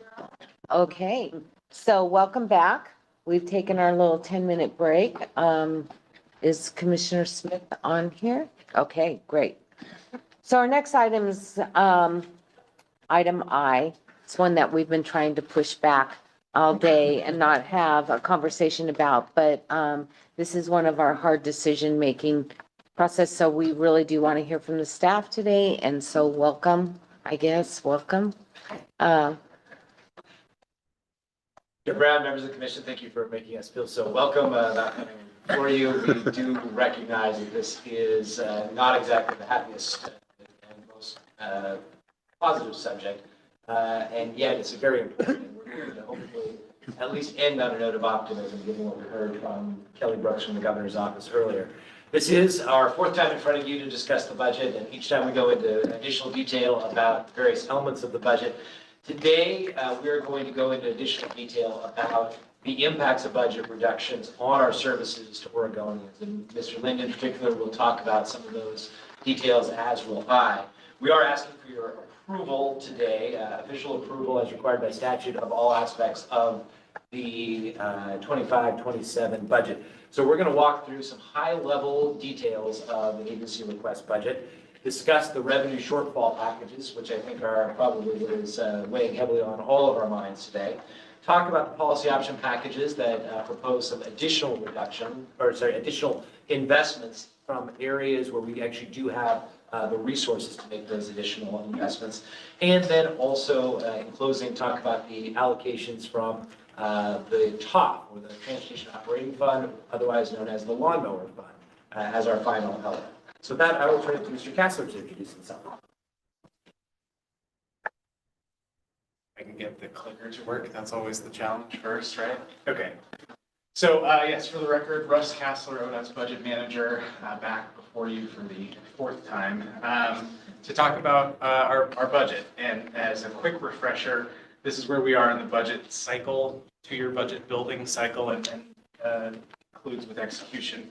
Right now, we are right at the end of the agency request budget the development portion of the cycle. So we have this request for you today to approve the agency request budget. Then it will go to DAS, to the Chief Financial Office, and they, along with the governor's office, will produce the governor's recommended budget by December 1st. That will be the foray then into the legislative session, and we spend a few months with the legislature. About May is when work sessions ramp up on agency budgets, and then they get passed out. Hopefully, all things go well around June.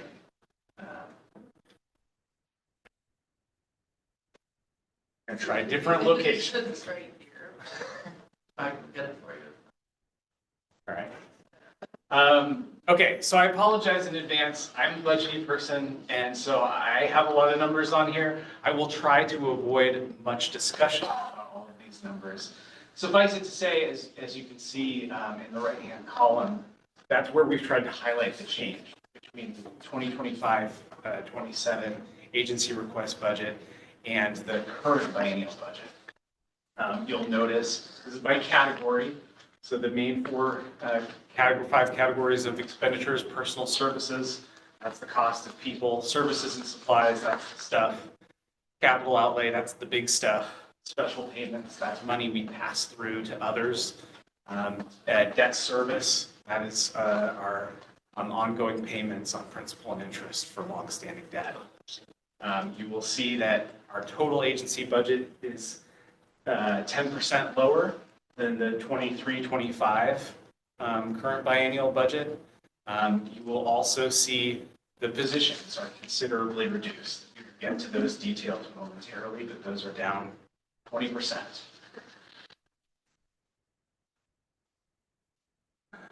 So here we wanted to present some information on revenue. Note about this pie chart is that it excludes beginning balance revenue, a point that will come up when you try to compare this against our expenditures. It'll seem less than our expenditures, but we do have beginning balance that we're carrying forward into the next biennium. But you can see here the sort of high-level colors of money that flow into the agency budget. Obviously, state other fund revenue captures predominantly state highway fund revenue, but it also includes other sources of state revenue like the payroll tax for transit, or privilege tax for Connect Oregon projects. You'll also see that there is a hefty portion of federal revenue that comes into this agency. You'll see federal as other, again, this is a term of budget art, but there's federal revenue that we get to call other funds revenue for the purposes of expenditure limitation. And then there is federal revenue that is truly considered federal funds for expenditure limitation. But those are in green. And then a considerable amount of bond revenue paying for expenditures in 25, 27 as well. You'll notice that state highway fund revenues are essentially flat compared to 23, 25. As I mentioned, bond proceeds make up a considerably larger portion of our agency's revenue in 25, 27 compared to 23, 25. And our projected total funds ending balance, this is an important factor for how much revenue we hold in reserve for unexpected expenditures like Salpon, et cetera. 446 million, which is significantly larger than the ending fund balance we left ourselves this biennium, which I think shows our commitment to make a more sustainable budget for the agency. I will note, however, only a fraction of that 446 million in total funds budget is actual state highway fund revenue available to operations and maintenance, about 70 to 80 million. So not all of that we get to put towards those unexpected costs or salary costs. Any questions there before I go forward? Yes, go ahead. How big of the state other funds is the STIP? Not STIP. STIP. STIF projected to be about 280 million in 25, 27. Yes. I had a question. It's really just for clarification for the public who may not be as in the weeds on this as we are. Beautiful pie chart. But could you just explain, because I think it was clear from our public comments this morning that it's not clear to everyone how these funds can and can't be moved around if they're not fungible? That's an excellent question, Commissioner Chapman. So, and this is obviously a very high-level look at our revenue. We have dozens and dozens of discrete revenue streams that flow into the agency, most of which carry very strict statutory or constitutional restrictions on their use. So even though it looks like that's, $5.6 billion, that's a lot of revenue, how do you have such a big budget problem? The problem is what type of revenue we have and what expenditures that can go towards. And again, as you'll see in upcoming slides, our problem really rests with state highway funds, which are available for operations and maintenance expenditures. And of that, there's just a portion of that state other funds piece that goes towards those expenditures. Is one way to answer that question, Russ? I'm sorry. You're fine. One way to answer that, just looking at your pie chart, is everything that isn't deep purple or deep blue is non-discretionary. Correct. And I don't know what the slice is, but a major slice of the purple is non-discretionary. Yes, Co-Chair Byer, members of the commission. So it's really what we are talking about that goes towards operations and maintenance is just, it's not even all state highway funds, right? Right. It's just base state highway funds, which are the state highway fund. Those are, fuels tax rates, DMV, weight mile fees and taxes that came into effect prior to basically the modern transportation funding packages, OTS, and more recent packages. So Maybe dwelling on this too much, but to Commissioner Chapman, is it even the deep purple or deep blue, almost half of that is statutorily passed through to local governments. Just a good point of clarification here, Co-Chair Byer, members of the commission. Our pass-throughs to cities and counties through apportionment is not reflected on this revenue. Okay, so that's prior to. Good point. That is Thank a you. revenue transfer. It's not even considered an expenditure in our budget. We just Okay. pass it on. So we've left those out, but that is a good point of clarification. However, I will note that in that state other fund, to your point, the STIP is included in the state other fund, as are multiple other sources of funds. And even within that, only a fraction of our funding can be used, as Mr. Cassler noted, for operations and maintenance. So it is not by any means that we have almost $3 billion that can just be used to operate the agency and maintain our roads.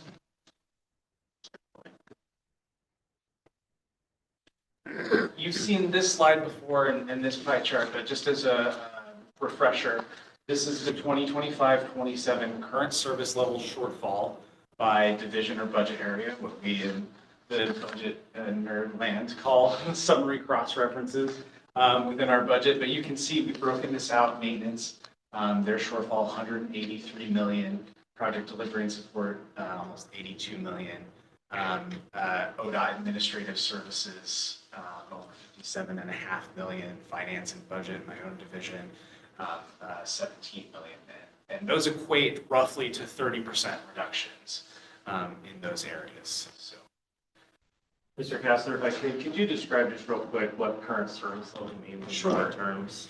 Yeah, so for, again, you heard this information at our last meeting, commissioners, but as a refresher for anyone who's tuning in and didn't have the benefit of that presentation, current service level is a phase in budgeting. It's part of how the state enterprise agencies across Oregon do their budgeting. We take what we pay for in the current biennium, we inflate it forward based off of factors that are provided to us by DAS for the cost of people and stuff. And then we compare that to our available revenues. So current service level budget, that would be the budget if we wanted to do everything we do today, but just inflated into next biennium. And the shortfall then is what we can't pay for based off of our available revenues. Okay, and this is information detail that we have not provided before, but this is what the revenue shortfall package, what we call package 70, looks like by division across the agency. So you will note a couple of things here. First of all, you'll note that we are abolishing 1,005 positions in our agency request budget as in our effort to balance to available revenues.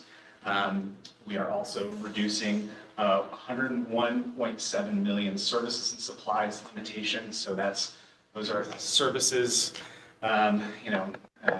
that's supplies and maintenance, that's gravel and sand, that's bog striping, that's it's so much, right? This is a huge reduction in our capacity that we are proposing in our 25-27 budget. You'll also notice that the total all categories reduction is 420.8 million, which is bigger than our actual shortfall, 354.3 million. The reason why those things are different is because in project delivery and support, predominantly, we have positions that are funded with different sources of revenue, right? So we have positions that work on projects. Part of those positions are paid for using base state highway funds. Part of them are paid for using federal funds. In order to achieve the savings that we need in state highway funds, we still have to cut the whole position. So we lose the limitation associated with the position that is paid for using other sources of revenue as well. More on that? Yeah, I think we're going to transition. Let's leave it there just for a minute, if you would. For the record, Mac Lane, Delivery and Operations Division Administrator for the agency. So we're going to pivot for a few minutes and talk about what the impact of implementing an agency request budget, as Mr. Cassler has described to you. So I think both Mr. Brower and I will speak to a few points here. I wanted to keep it on this slide just for a second. I think maintenance is an easy place to highlight in terms of the impact that implementing this budget would have.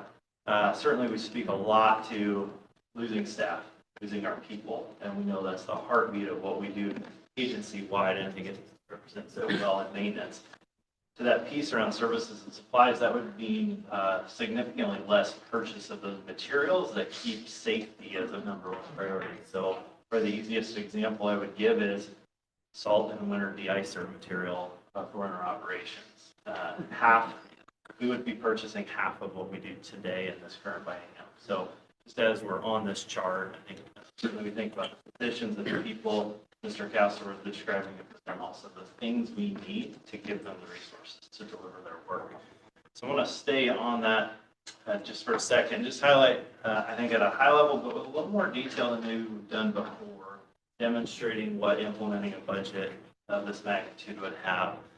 So today, I think set the context for what we're doing today. We're operating maintenance in 88 communities across the state. Okay? We're in all corners of the state, performing that safety service that we provide to keep the system open, functioning well, and responding to challenges.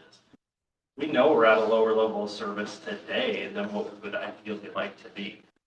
So putting into context, we're already at a deficit, and we've been making those reductions the last number of bienniums as we've seen this coming. We've also implemented a number of reductions in our costs, especially as we think about our fleet, our facilities, and the supplies we're able to give to maintenance. And as this commission is well aware, we saw an infusion of funding from the legislative session earlier this year of $19 million to help augment maintenance budget to not have that be our reality. So we're already starting from a place of a deficit. So as Mr. Castler described current service level budget, we're already starting from that deficit as our baseline. So as we build out our agency request budget and balancing to the available revenue, certainly we would have to redistribute our resources and maintenance in a different way than we are today. This would mean we would not be doing a lot of things we are doing today. So I want to just paint that picture a little bit both for a rural area or a rural setting and then for our urban areas. In our rural areas, we would see some crew consolidation. So potentially closing some maintenance stations across the state or distributing those staff to more centralized areas so that we have enough folks to do the critical work. So key with my team is we're not going to ask a team of 1 or 2 employees to do something that would take 5 to 6 staff to do and create a safety challenge or issue for our employees. That means response times are going to be extremely greater than they are today. So you can imagine in one of our rural settings where it may take a few minutes to an hour to show up to a crash, it may take hours in that situation. Winter level of service will be dramatically different across the state that sees winter to the degree we see it. I think it will potentially have impacts on school buses and when they choose to transport our students across the state, given our weather conditions and road conditions. Not plowing at night is an example. We likely see daytime only plowing. So we potentially see significant impacts to just how people rely on our system during major weather events. The director in his remarks this morning spoke to our wildfire impacts. We would not have the staff to maintain freeway closures and openings on a day-to-day basis in many of those locations. So the impacts would be fairly significant and not what we would, of course, want to deliver, but we would have to make some changes in the way that we're delivering our maintenance services across the state, especially in those rural areas. In an urban environment, we'd really be focused on those safety sensitive items. So think about traffic signal goes down, stop sign gets hit, it needs to be replaced. We'd be focusing our efforts and the teams that we have available to respond to those situations and keep the system as safe as possible for our users. It would mean longer response times. So if we think about a major fatality on our system and the amount of time it takes to work with our law enforcement partners to reconstruct the scene and do that criminal investigation, it would take a lot more of our resources to reopen the facility, and those may be coming from further away geographically to respond. So that's, I think, the level of impact we would like to see if we had to implement this from a service perspective. And of course, we would see further degradation of the system because we're not out there maintaining it. We would really be in response or react mode, not proactive maintenance efforts. It's obviously a significant challenge as we plan for this work. I think we're optimistic that we won't have to, of course, to the comments you've heard today, but obviously reducing our staff to the extent that we've had to identify it here in this agency requires substantial. I want to highlight, as we talk about project delivery, I think so much of our focus has been on maintenance and operations. It's the front and center in terms of the customer service we provide to Oregonians. But to Mr. Castler's point earlier, we would make some reductions or course, to make some reductions in our project delivery environment. So today we are staffed across the state, 5 regional tech centers, delivering work within that geographical area. We certainly talk a lot about competency in our technical disciplines.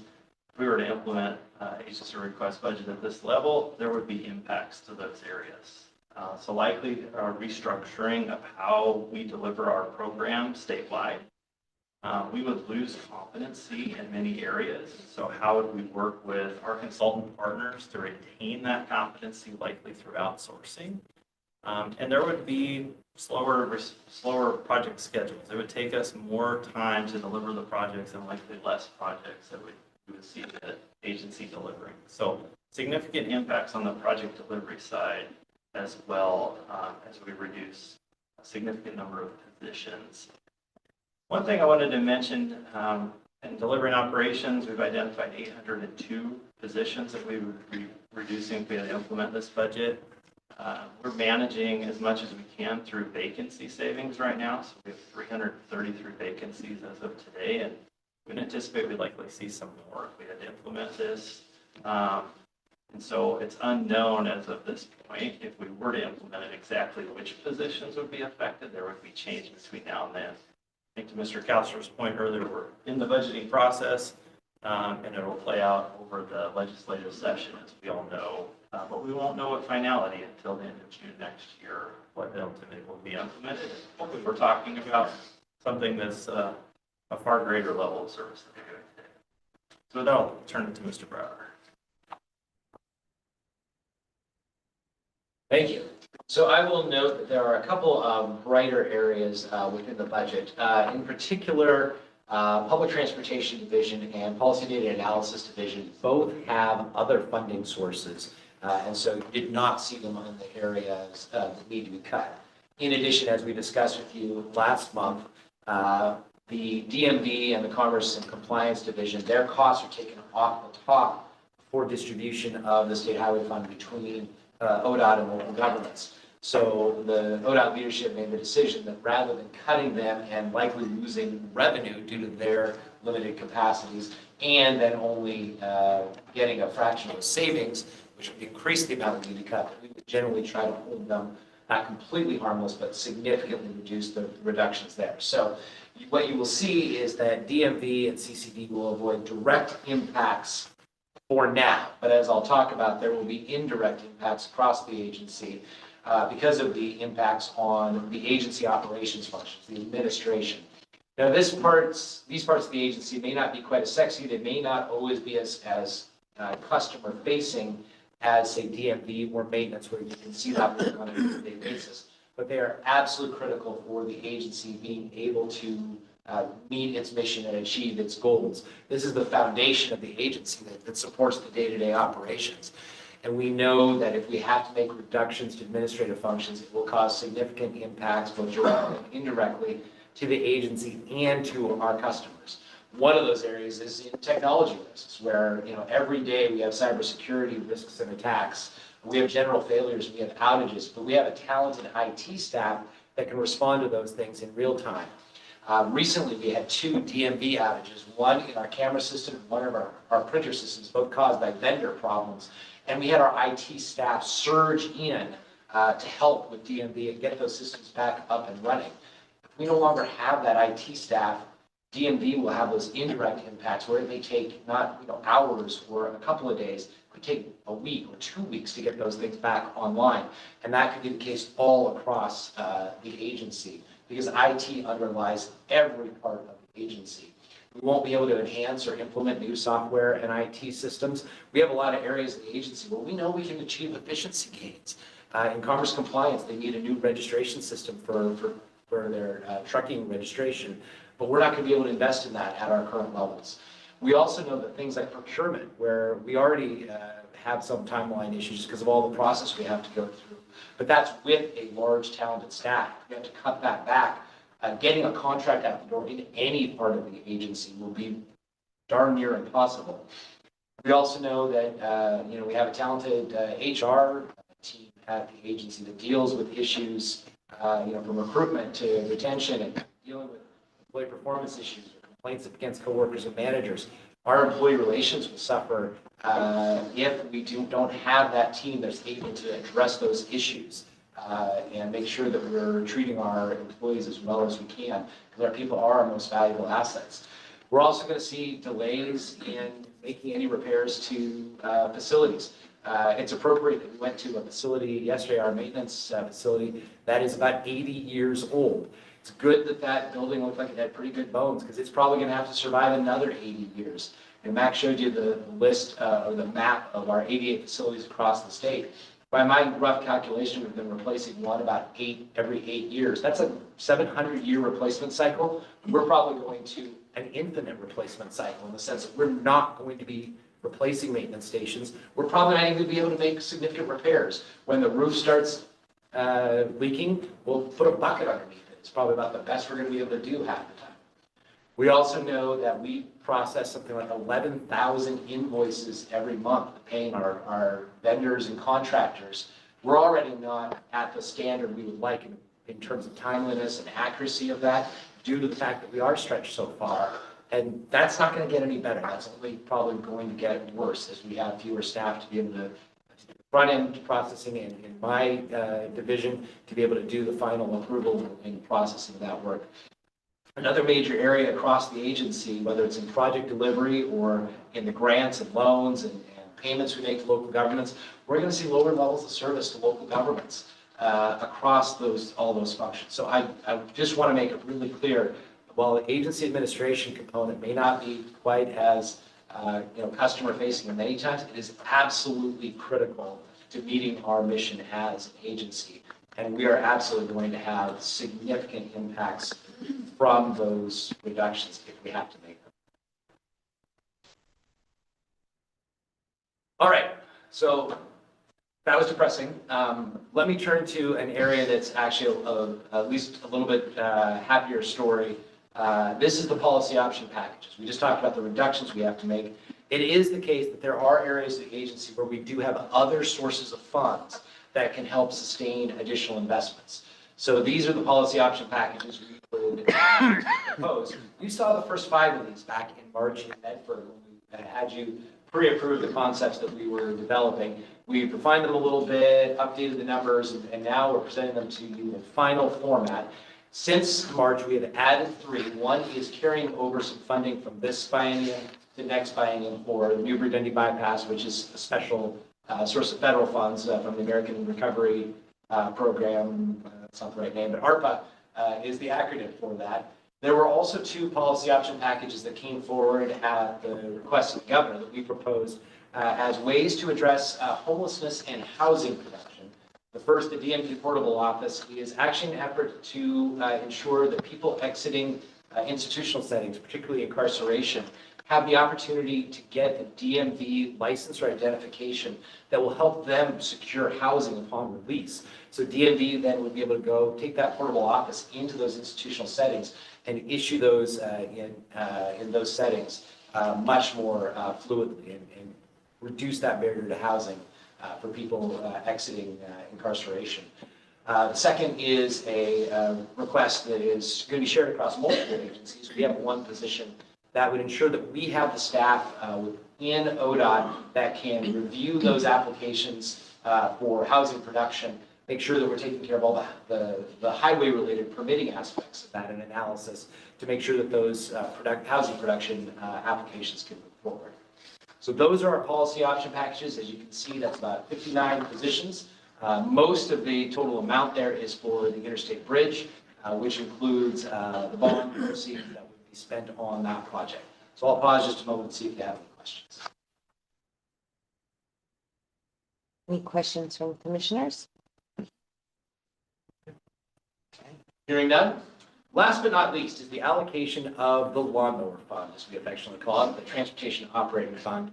The Legislative Fiscal Office asked that we generally run this by the Commission to ensure that you have seen and approved of these allocations. These are all built into the budgets of the various divisions. So this is not additive compared to what was shown earlier, but it is an element of flexible funding that is sourced from the non-highway gas tax that is paid and that is not refunded to people from those fuel taxes paid. And so this is a substantial source of revenue that is available for some agency priorities that are, things outside of the constitutional restriction for spending on roads. So these include primarily the passenger rail program, the NETI charging station grants, and actually primarily for the community charging grants that we offer on a couple of rounds. Senior and disabled transportation, the innovative mobility program that the commission stood up a couple of years ago, and the community path program. All of those flow from strategic action plan priorities and have been directed by the commission over time. And so we include these in the various division budgets as allocations of this transportation operating fund. All right, so that concludes the presentation of the budget. The next step is for us, after we request and hopefully receive your approval, to submit this to DAS in full by August 30th. As Mr. Kastner noted, the governor will publish her budget by December 1st, and then it will go through the legislative process as we present this to the legislature in the spring of 2025. I know this was a heavy presentation, but I will note on that and end on that note of optimism. We heard from Ms. Brooks from the governor's office the strong support from the governor to address the budget challenges we have. We heard from Ms. Baker about the commitment of the legislature to work through these issues. So we are really hopeful that we will see these reductions that we have to propose as part of the budget process restored by the governor and the legislative action over the course of the next year. And so it is important for us to lay this out to illustrate the impacts that Oregonians can see to the services that ODOT provides. But we're ultimately hopeful and optimistic that we will not have to make these substantial reductions, that we will see additional investment as people recognize the importance of having a well-functioning transportation system. And with that, I will end and request your approval of ODOT's 2025-2027 agency request budget. So I know that everyone wants to comment. So Vice Chair, go ahead. I just have a question. Are you going to want these in 3 separate motions or just one? Vice Chair Byer, no. You can simply move to approve the ODOT agency request budget for 2025-2027 that is laid out in that attachment that is provided to the commission as a single motion. All right. So yes, go ahead. Well, this is not exactly the kind of decision that I would like to make as a commissioner in this. And I hope we will not see fruition of this budget at the end as the governor has indicated in her letter and our discussions this morning. We've talked about this quite a bit already this morning. I hope this doesn't come to pass. It shouldn't. I don't think this is a budget or service level that the public wants. And I believe that if they understand it, they will urge the legislature to take action to make sure we don't end up with a budget that looks like this. We've been working, I know, collectively, the staff and others, very hard with the legislature to make sure they understand this situation, and I think we're making progress. And I'm optimistic that the legislature will act and will help us address this funding shortfall. I'll stop there. Other comments or questions from Commissioner? I echo the Vice Chair's comments, and I know our legislators are aware, but I just want to reiterate how much more cost effective it is for us as a state to address the need to maintain our assets proactively instead of waiting for them to fall apart. And it's just like healthcare. I mean, dealing with something before it becomes a major crisis, it's going to save us billions of dollars in the long run. And your point, Travis, thinking about ways that we can invest in technology efficiencies that are going to save us so much money over time. I just read this morning that California's DMV is putting all of their titles on the blockchain and using digital ledger technology to save on fraud and a lot of efficiency, but it's a huge investment up front that's going to pay off in the long term. And we're thinking about budgets in the long term. So I just urge our legislature to think long term as well. Commissioner Smith, any comments? Well, I just echo the sentiments of my fellow commissioners. And it's not a budget any of us want to see. It is something that we have to do. But I too am cautiously optimistic that with the support of the legislature and the governor and the people of Oregon, we'll have the funds that we need to serve the state in a way that they deserve and that we can be proud of. Mr. Baker, do you have anything you want? I think it's really clear what you've laid out, what our new environment would look like. It's not what we would choose in terms of service or safety, certainly. And I think, particularly for, the people of ODOT, uncertainty is very, very difficult on our people. And we're entering a time of uncertainty. And I think, it's nice to go near to the last in this discussion, because I think what, our people can see with certainty is how committed this commission is to getting the proper funding for our agency. So, we're in it and we're committed and we're working hard to make sure that, this is the proper funding. We achieve the proper funding for the service and safety commitments that we have for the citizens of Oregon and the visitors that come through. So I know that this was agonizing, for the three of you to have to go through this and think about, what the ramifications are. I appreciate the professional effort and the straightforwardness that you demonstrated in laying this out for us. So, I'm working hard for you. I think I echo all of the comments from the commission. It reminds me a lot of what public transit has gone through for many, many years. The ebb and flow of just really trying to provide a level of service to the people of Oregon and not being able to achieve it when you have a situation where you're having to make a decision on cuts. And there's always a faith behind that. And I think that's the hard struggle for all of us, is that so many of the faces that are being proposed are people that we work with, that we know, that we, depend on. And I think, I was just sitting here thinking of the frustration that Oregonians have in general when they go into the DMV, or when they're trying to make that connection on a transit bus, or when they're trying to get across the state and they're delayed because of a traffic accident or something else. All of these things, we don't realize how much it impacts us until something dire like this happens. And so I think it's very, we're trying to be optimistic.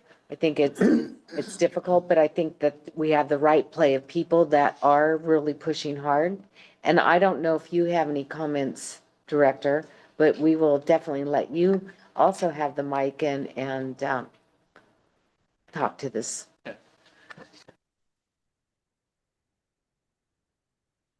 First, Madam Chair, thank you, and to the members of the commission. Your leadership matters a lot. We have a lot of folks that are not just watching this, but relying on this conversation and recognizing the importance of the work. As I said before, I appreciate Ms. Brooks, her leadership on this, the governor's leadership, the presiding officers. I mean, across the board, we have a lot of people that are really recognizing the significance of the problem. And I think the thing that I would want to say is we've got a fantastic group of people, and none of our work can be done without those people. And they are the ones that continue to allow us to have these conversations in earnest and to be able to demonstrate that that public trust and confidence is there, and we can provide that service if given the opportunity. And I think that's the part for me that keeps me going in this, because this is a difficult time. That said, there's not a better group of people that I'd rather be invested in this time with. And as we look to the outcomes of 25, I am confident we will not be in a position where this budget is our reality.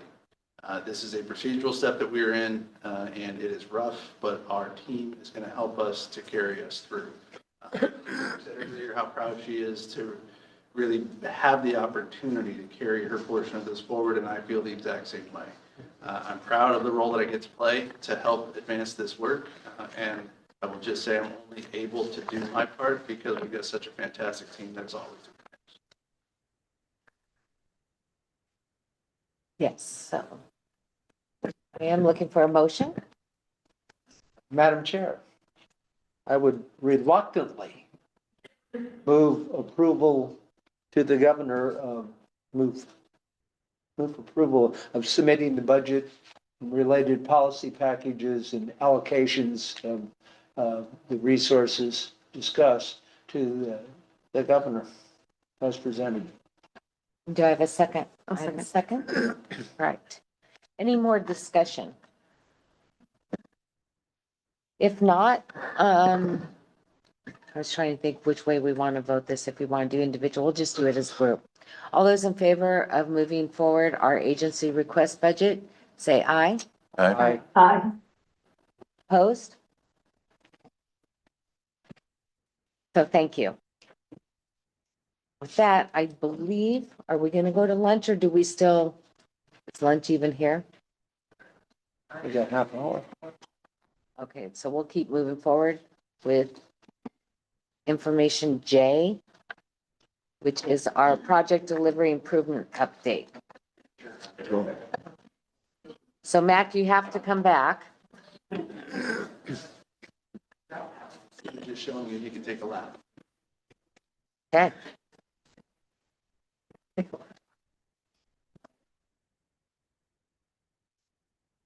Maybe I have to have for lunch anyway.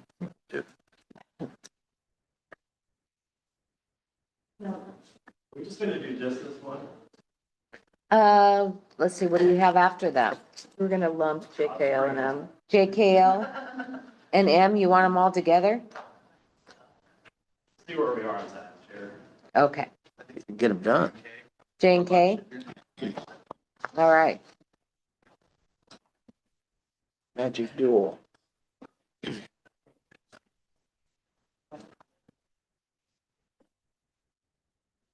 you for your patience. Again, for the record, Matt Glenn, Delivering Operations Division Administrator.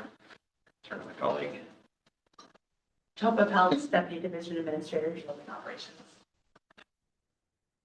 Okay, as we transition, thank you.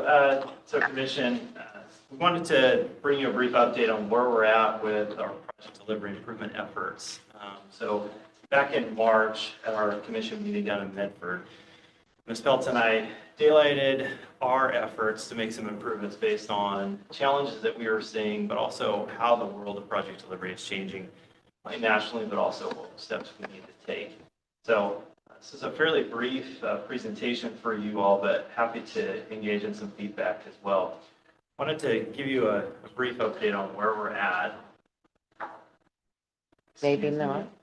Can somebody? Yep, they'll move it for you. Thank you. So back in March, we outlined several steps we were taking to improve on our process, our overall program, the risks that we were seeing, and then more importantly on our accountability efforts. We've got a large portfolio of projects, but also a significant staff and our consultant partners that we're working with. So over the last several months, we've initiated a significant amount of change, and that's not stopping anytime soon. So the strategic review discussion that you all had yesterday, I think there's strong alignment with the work that we've already begun in this effort and alignment with the recommendations that were coming out of that strategic review. So I wanted to make those connections today for all of you as we give this brief update. So significant amount of work happening. Just wanted to revisit that quickly. And I'll ask Ms. Peltz to highlight a number of items here, and then I will make a stronger connection to the strategic review in a second. Morning. So this slide is so very similar to the one we shared back in March and then again in May, demonstrating the progress of the for initially in March, the commitment to actions we were going to be taking this year. And then in May, progress we're making, and again today, progress that we've made on this list. As you can see, we've been making our way through it pretty effectively. I want to highlight a couple of items in particular. Just earlier this week, we received Federal Highway's review of our bridge program. Sat down with Federal Highway and our State Bridge program to talk through Federal Highway's review, their observations and preliminary recommendations. And our next step is to build an implementation, like a plan to implement those recommendations and a timeline for those. So that is very recently, we very recently reached that, and we're moving forward with next steps. And then we've had an ongoing conversation with the commission about balancing cash flow and addressing our strategic approach to delivering projects in the current STIP. That was the conversation we had in March, then again in May, and that will culminate today with the annual amendment and a series of actions that we're taking to ensure delivery of project commitments we made that are part of the 24-27 STIP and reflect the conversations that our division's been having about specific projects in our full portfolio on a regular basis since the beginning of the year. We've also early in the year initiated monthly portfolio review meetings with the regions to look at all the scope of projects in our portfolio. We've been sharing the outcomes of that with the commission over the last several meetings. Those portfolio meetings are going to evolve towards the quarterly project reviews that are coming out of the strategic review recommendations. And so that is another clear connection between the work that we brought to you in March, the commitments for improvement that we made in March, and the outcomes of the strategic review that were discussed yesterday. And I know that those quarterly project reviews, which we're calling the QPRs, will kick off this fall and will expand upon the portfolio reviews that we've already started, and we'll really lean into accountability on projects and transparency and managing risks and decision making surrounding scope, budget, and schedule from initiation of projects all the way through construction completion, and I think a much more robust way than we've done in the past. So I'm going to get it back to talk more about the strategic review connection. I think as I make that transition, you'll notice a couple items that are not checked off on this list or in bold, not bolded, excuse me. Those are going to directly connect into our ongoing work with the strategic review, especially as we think about the tools, the reporting out of information and our performance. So yesterday you had some discussion around not only projects, but also programs. So I can definitely see that reporting out, and I see an opportunity for us to bring those reports to the commission, potentially in our operational update that Mr. Brower and I do every month, or in another format. So there'll be an opportunity for us to keep this in front of the commission, not only on our performance management, but on our accountability conversation we've been having over the last several months. Similarly, around our use of the effective contracting method for the risk of projects. So we certainly think of alternative delivery approaches, or how are we aligning different contracting methods with the project risks we're anticipating.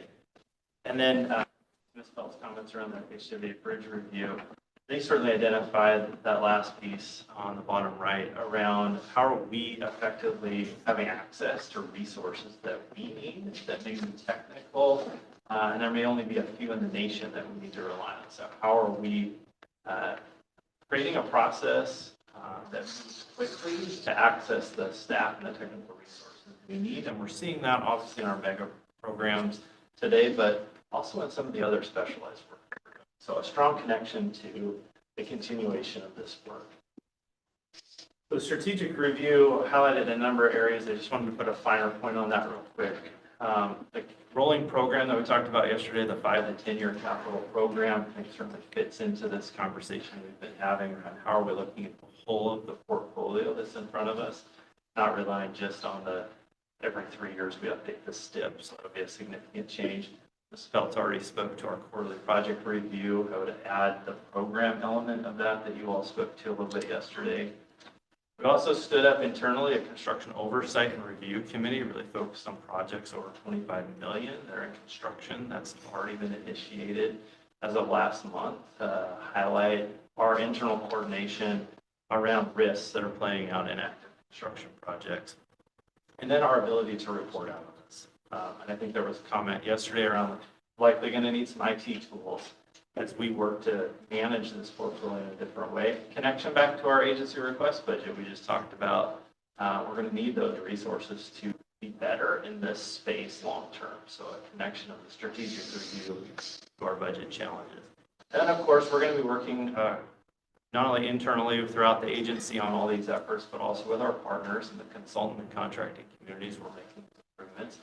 I think direct alignment with our strategic action plan as we work on that accountability piece and that we're seen as a high functioning delivery organization. I think the strategic review allows us to do that in a way that we're heading in that direction that gives us a good roadmap for the future. So I think with that, I would just offer, we look forward to providing these updates through that strategic review process that you identified, that you worked on yesterday.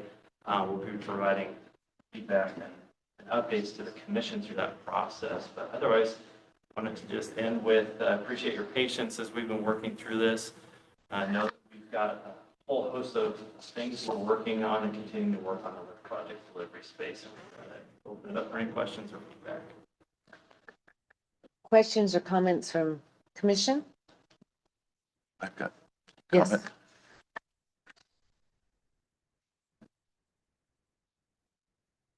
I'm excited to see you guys and to have this conversation. And yesterday, as we were talking about, you know, a new ODOT, you know, it really, you know, I heard these words, these three words, performance management culture. And if we're an agency with a performance management culture and we do these things that you're talking about, setting expectations and measuring, strong controls, performance monitoring, reporting out, it's going to go so far in terms of our ability to manage the agency and develop trust. So I compliment you for stepping up to this. Culture change is a big deal. It's really complicated. It's really hard to do. It's not going to happen overnight, but I really compliment you. I think you're really put your finger on something that's absolutely critical for us to do that will frame the future for us. So performance management culture, I love it. So thank you. Appreciate that feedback. Thank you, Commissioner. Mm-hmm. Okay. Thank you. I don't think there's any other questions on this item, but I'm guessing that you're not going to move to the next one. That's going to be Travis. So you move to item K.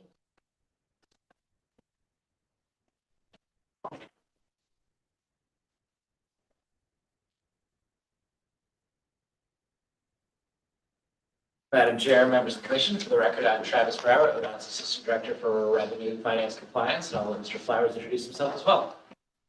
Madam Chair, members of the commission, Jeff Flowers, Statewide Investments Manager. So we are here today to talk to you about amending the August redistribution plan that was approved by the commission 2 years ago. Some quick context, every year the federal government has an obligation authority which is saved for non-formula programs to utilize nationally.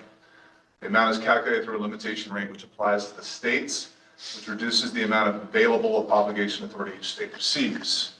From there, they use that basically for the federal grants and other operational needs.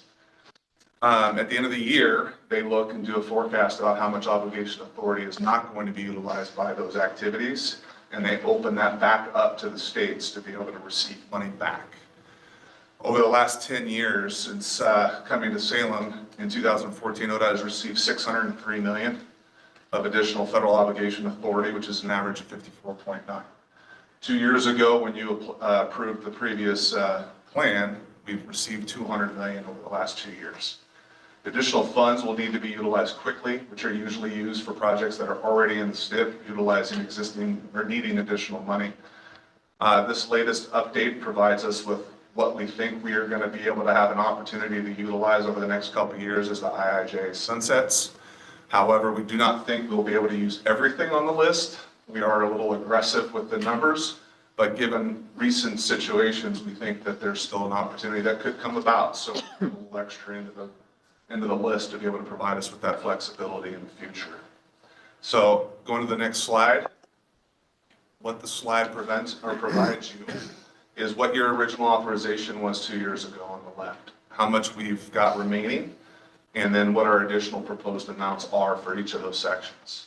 So as you can see, you know, it would take us another 6 years to get to the full amount. But that said, we've got a variety of items that are needed along the way here, and you're actually going to hear from one of the projects here coming up soon, which is the US 26 Powell project that'll be up after this agenda item. So Travis, anything else? Yeah, I actually want to take a minute just to toot our horns, particularly Jeff's horns, just a little bit about this, and also thank you, because 2 years ago when we came to you with this plan, we saw on the horizon that we could receive significant amounts of redistribution. So we wanted to have a proactive strategy that would allow us to put that to good use and soak up as much federal money as possible. Jeff was being a little bit modest when he talked about the amounts, and actually over the last couple of years have just been wildly successful and have gotten our fair share of funding and maybe then some. In fact, we were in the top 10 among states in terms of the percentage of funding that we received, and that's because Jeff developed a proactive strategy, put it to use, and you approved our ability to essentially pre-authorize where that money could go through. So we expected originally, when we came with that original column of $228 million, that would last us through the remainder of the IIJA in 2027, or through the 24-27 STIP, which is actually extends a year beyond the end of the IIJA. However, because there's been so much money and because we have gotten a very large chunk of it, we're actually probably going to just about clear that out this year. I want to be prepared then for next year and how we can move forward. So we have developed a proposal, and as Jeff noted, it is probably more than we're going to actually receive. But we wanted to have some options for how we can put this money to good use and then be able to proactively plan over the course of the next year and going forward how we would use this. That pre-approval by you would allow us to do that proactive planning and put this money to good use, because as Jeff noted, he gets a call from FHWA one day and they say, hey, can you use $80 million? And we have to have a place to put it really darn quickly in order to get it. And then sometimes they give them a call again and say, hey, how about another $20 or $40 million? And if we have the plan in place, we can make use of it. And that is very good for Oregon. So our ask today, moving down that third column, is for additional allocation for ADA curb ramps. Some of that will cover the debt service for the Garvey bonds that we have issued as part of the ADA strategy. That would be a priority for use of this redistribution funding so that we can then put other money in the STIP into the actual projects. We've now issued our first tranche of Garvey bonds and anticipate issuing additional Garvey bonds in the coming years. And so we need to have a way to cover that debt service. We also have recommended some funding potentially to backfill the money that was shifted in the bridge program at your last meeting, that was shifted away from the bridge program for the Fremont Bridge to cover the additional cost for the Abernathy Bridge. Now that may not allow us to put the bridge, the Fremont Bridge project, painting project back into the STIP, but at least could potentially make the bridge program whole for the money that was shifted to cover the cost of the Abernathy Bridge. We do have some costs associated with HB 27 named projects. The most prominent of those is the US 26 Powell project that was one of the top expenditures in that bill, top allocations in HB 2017. That will be coming to you right after lunch. And this is an opportunity to use redistribution funding in order potentially to keep that project whole rather than having to find some other way to cover the cost of that project. There's also some additional costs on the US 97 Bend North Corridor project, another one of those major projects where the legislature gave us funding for the first phase of work, and we've actually found ways to do the complete project which is actually doing a great job of wrapping up. And then to our conversation later today on the Rose Quarter Improvement Project, there are potential opportunities to move forward with investments in the Rose Quarter that would allow us to get work underway in the near future. And pending the outcome of that infra grant and the work that we're doing on the Urban Mobility Strategy Finance Plan, setting aside potentially some federal funds could help facilitate moving forward. So we would request your approval of those additional proposed allocations that would allow us to plan for the future and make use to the maximum extent any federal resources that are made available, and make sure we can maximize our take of these federal funds. So questions from the commissioners? Any questions? I see Sharon's got her. Okay, Sharon, I saw that hand. Yeah, thank you. Yes, help me understand, Travis. The category for operations and maintenance, the original authorization was 100 million and there's 40 million remaining. Help me understand that part. And then given, our dire operations and maintenance challenges, what was your thinking in not allocating more toward that? Excellent and then question. I have a follow-up question after that one. Okay, excellent question, Commissioner Smith. Operations and maintenance is a category that we're using for those relatively rare areas where we currently spend state highway fund resources, but that are eligible for federal expenditures. The two major areas are our incident response program and our traffic operations center.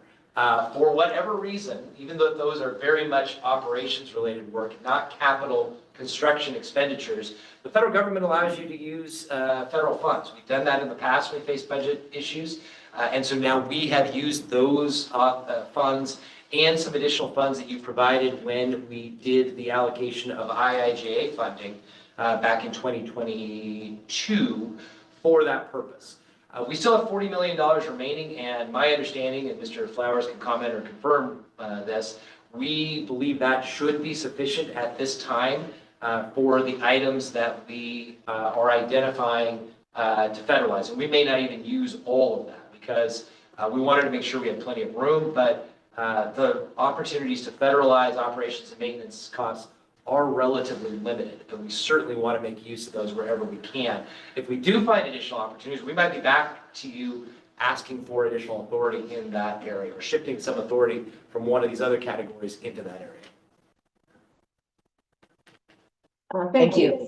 And then my follow-up question has to do with the Rose Quarter. And can you, in the context of, you said that you are asking for this authorization, thinking that it's more than we are likely to get. And when are we likely to know when we're going to get additional money? Another excellent question, Commissioner Smith. This will play out over the coming 3 years. So, for example, sometime this month, Jeff's going to get the call from the Federal Highway Administration with the final initial number for Oregon for 2024. We already have a sense it's going to be about $80 million. Now, not all of that is net revenue. There's some of it that's already programmed in STIP. Some goes to our MPO partners. Then Jeff will get another call in 2025 and again in 2026 and 2027. So this will play out over the course of the next several years. This is not immediate. However, it is incredibly helpful for us to be able to plan this now in order to determine how we can best put this money to use. Jeff's team does a great job of matching specific federal fund colors with the additional available money and moving things around in the STIP so that we can make use of those funds. There really is a very interesting matching game and moving things around game that he has to play. I use game not as a pejorative term, but in terms of it is a lot like some sort of crossword puzzle where you have to make everything fit into place, or a jigsaw puzzle. And so that will play out over the course of the next several years. So the kind of when you decide how to fit things in, is there a priority of these categories that you would say, well, first, we're gonna try and spend the ADA money, and then we're gonna do the fix-it program? How do you prioritize within these categories? Excellent question again, Commissioner Smith. Obviously, the fact that we have the Outer Powell project on the agenda for right after lunch would indicate that that would be probably the first use of the funds. And that is one of the reasons why we are bringing this to you today, is because we saw that opportunity to move forward with that project using redistribution funds. So that would be the first thing out of the gate. Maybe not the top priority necessarily, but in terms of the exigency and the urgency of that, it would be the first thing out of the gate. I would also say that there are some costs for ADA curb ramps, particularly our debt service, that come out of the financing strategy or funding plan that the commission approved a couple of years ago. That would also be another thing that we would need to check off the list in the not too distant future. The remaining areas, we would be working to balance and make a determination about whether those funds are available and where to prioritize. The Rose Quarter, for example, we will make a determination based on the infra grant, what we receive from that allocation and what we have available from the remainder of the finance plan. This could be supplemental funding that could help pay for some of those additional allocations. So I think that gives you sort of a sense of where those priorities may land more in time, perhaps, than necessarily in terms of the highest priority for the transportation system. Thank you. And more of a comment rather than a question, although you kind of answered the question. I'm not really comfortable allocating the 60 million to the Rose Quarter until we know what we're going to get. And it sounds like that depending upon what we get, we could revisit that. Yes. Section. Okay. Sure, I can confirm that in the sense that we are going to have multiple discussions with you, again, starting this afternoon or continuing this afternoon, and then into October, November, December, about how we are going to fund the Rose Quarter. And I talked to Jeff right before this, and he confirmed that if we were to recommend that this $60 million or some portion thereof was to go into the Rose Quarter, that actually would require a STIP amendment that would come to you as part of a larger funding package. So I can confirm that the pre-authorization to plan for spending on the Rose Quarter is not a final word. You would still have a touch point and a decision point on actually spending that money on the Rose Quarter as part of that larger conversation about how to complete that project. Great, thank you. That's all I needed. Or any of these projects. So each one of these would come to us, correct? At some point. They could. I mean, what we have done the last 2 years is executed STIP amendments based on the pre-authorization and then informed you in a reporting process. I've shared with you that the amount that we have expended or that you have authorized that we have utilized through STIP amendments in those areas. The one question I have is, what do we have left in the ADA as far as what it's the cost? I think that we need to keep bringing this up and making it public record so that we know where we're at. Chair Brown, a very excellent question, and the answer is a lot. We're actually updating our current finance strategy for that, and we should have that done in the next couple of months with the costs of what has been spent to date, what our new cost estimates are based on the construction cost trends we're seeing across the state. In some places, we're seeing things, as you can imagine, cost a little bit more. In some places, we're getting really good costs, particularly when we can build those ADA ramps into our projects. So we will be able to give you a much finer grained sense of what's left in the cost estimate as we update that again. We're sort of going to be on an annual update cycle, and I think we've been down in front of you a couple of times with that. So plan for that. Because you raised it.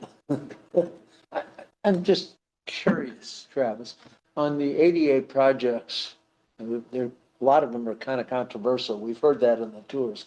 Is there some kind of a priority list other than understanding that you obviously would do it if you're doing a construction project, you would do it, accompany with that. But beyond that, is there a sort of the most important ones to least important?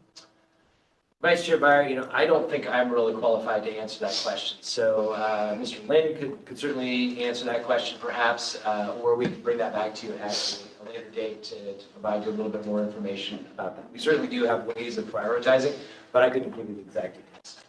And I stalled long enough that Mac is down here. I shouldn't have left. For the record, Mac Lane, Delivery and Operations Division Administrator.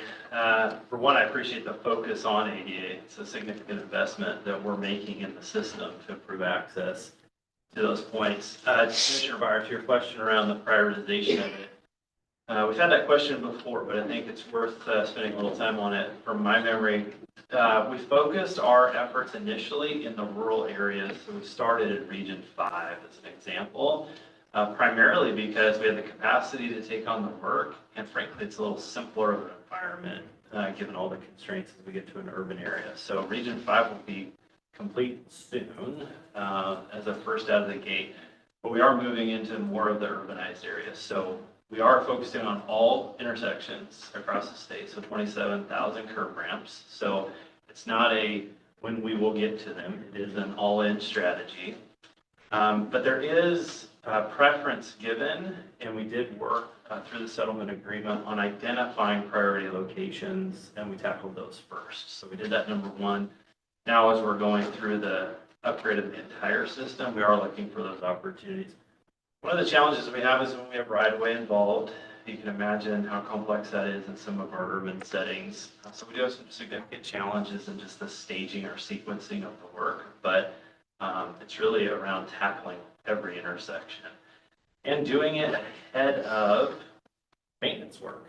So what you saw yesterday, especially as we were touring around, a lot of curb ramp work being done, especially on Highway 101 here in Florence, because our maintenance crews can't go back and improve the pavement condition without addressing the ADA curb ramp at the same time. So we're trying to be ahead of that, and that's a significant effort of aligning where do we see the maintenance pave patching work needing to occur, and are the ADA curb ramps already done so we can do that. So pretty complex strategy, and I think that Mr. Brower's point, not only the finance strategy work that we're doing to update that, but also a better outlay of what does our program look like now that we do have sufficient funding or a funding strategy to support. And what is our timeline date we have to have this completed by? We have to complete, Chair Brown, we have to complete all the ADA curb ramps across the system by 2032. Okay. Well, one thing I should note, when I said there's a lot left, I did not mean that we still have a significant funding gap. We are going to be looking at how much funding we do need. We have sort of planned out the expenditures for the ADA program through the 2030 step, and then even into planning for that in the next step, 2030 to 2033 step. The purpose of bringing this forward is to, one, to cover the need for the debt service on the Guardian bonds, and two, if there is additional resources that we can put into ADA, it actually reduces the amount of Guardian bonds we have to take out, which saves us money in the long run. So again, it's an opportunity. If we can match expenditures with available cash that is available without bonding, then that reduces our bonding and our debt service. Okay. Any other questions from commission? If not, I'd entertain a motion. So that's number K on the federal. Madam Chair, I would move the approval of the proposed uses of redistribution funding as presented. Okay, do we have a second? Second. We have a second. Any more discussion?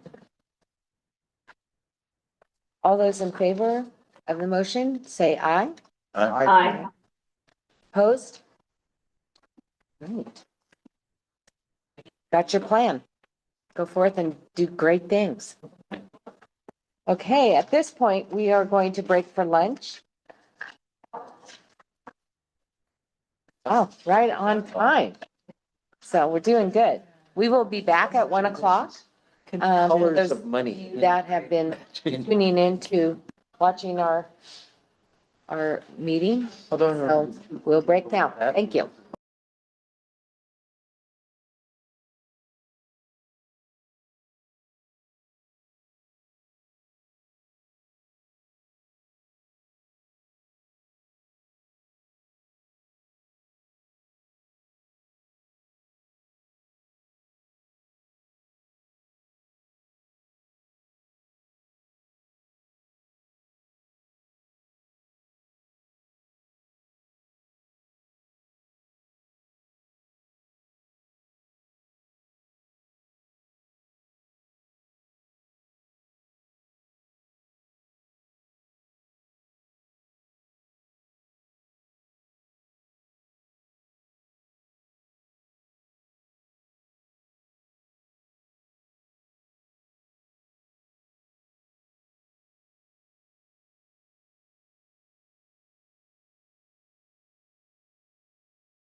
Not sure if It's you 1 can hear us. o'clock.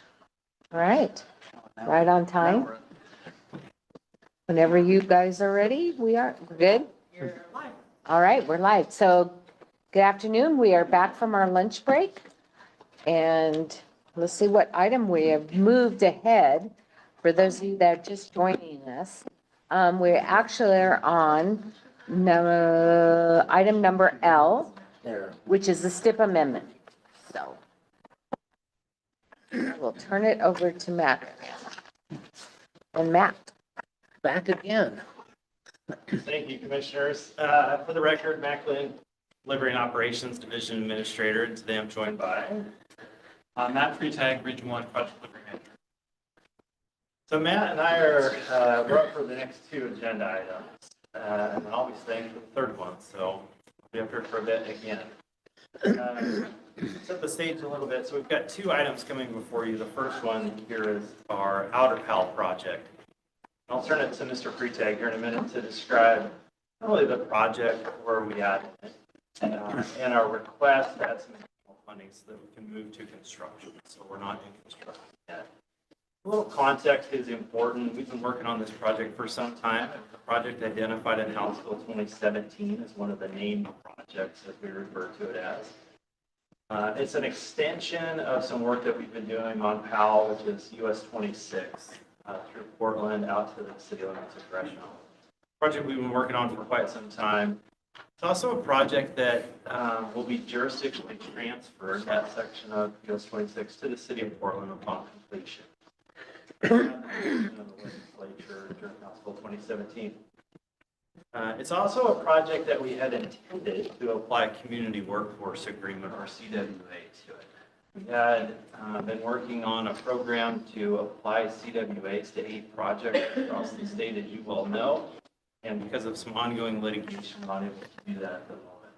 We felt like it was the right time to bring forward to you a request to fund the project so that we can go to construction and move forward with this important project. It also relies on the federal redistribution policy that you approved before lunch today in terms of how to fund that. So with that, I will turn it over to Mr. Freitag to walk through the details of the project, and then at the conclusion, we'll look for your support in moving forward with the project. All right. Thanks. As mentioned, Outer Pal is at an important point where we're ready to take the project from design to construction. We're excited for the last 6 years of preparation to transition into making physical improvements to this roadway. So the design phase is nearly complete. We do have some savings in right-of-way, which will be moved to construction, but our primary reason to be here today is to request an increase to the construction phase of the project. All right, so let me orient you to the location of the project. Southeast Powell Boulevard is located in Southeast Portland. And our work starts at the I-205 overpass and continues east to Southeast 174th, which is the Portland city limits. So this project has a long history. It's included in the East Portland Action Plan, which was a joint community and policymaker-driven process with a 2-year duration to identify needs primarily east of I-205 in an underserved and underinvested area. In the 17 years since the East Portland Action Plan, ODOT has worked with the community and the city of Portland to ready the corridor for adding important infrastructure to reduce the number of crashes involving pedestrians, transit users, bicyclists, and vehicles alike. Outer Powell is home to a disproportionate number of historically disadvantaged communities, including low-income, immigrants, people of color, transit-dependent, and people with disabilities. It's also an area of persistent poverty as defined by federal standards. This slide shows the existing condition of the corridor. There are no sidewalks. I just got to note that this microphone is. Okay. There we go. We're good? Yes. There you go. Thank you. Sorry about that. How far back do you want me to go? You're good. All right. So this shows the existing conditions on the corridor. No consistent sidewalks. Instead, there's a space on the edge of the roadway designated for bicyclists, pedestrians, and transit users, but often vehicles use that space to traverse the corridor. There's a lack of safe areas to wait for transit, even though Powell is one of the highest utilized corridors that TriMet uses for bus service.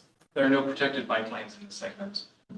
Real quickly, our design started here in 2019. It was continue on the success of our 122nd to 136th improvements. And the project was originally scheduled to go to construction late 2022. So I'm going to touch on the project elements that will be included in the improved outer PAL. So based on 2022 data, there are 83 locations in this segment that are the top 5% and 10% safety priority index sites, also known as SPIS. These are the areas that are most in need of safety improvements.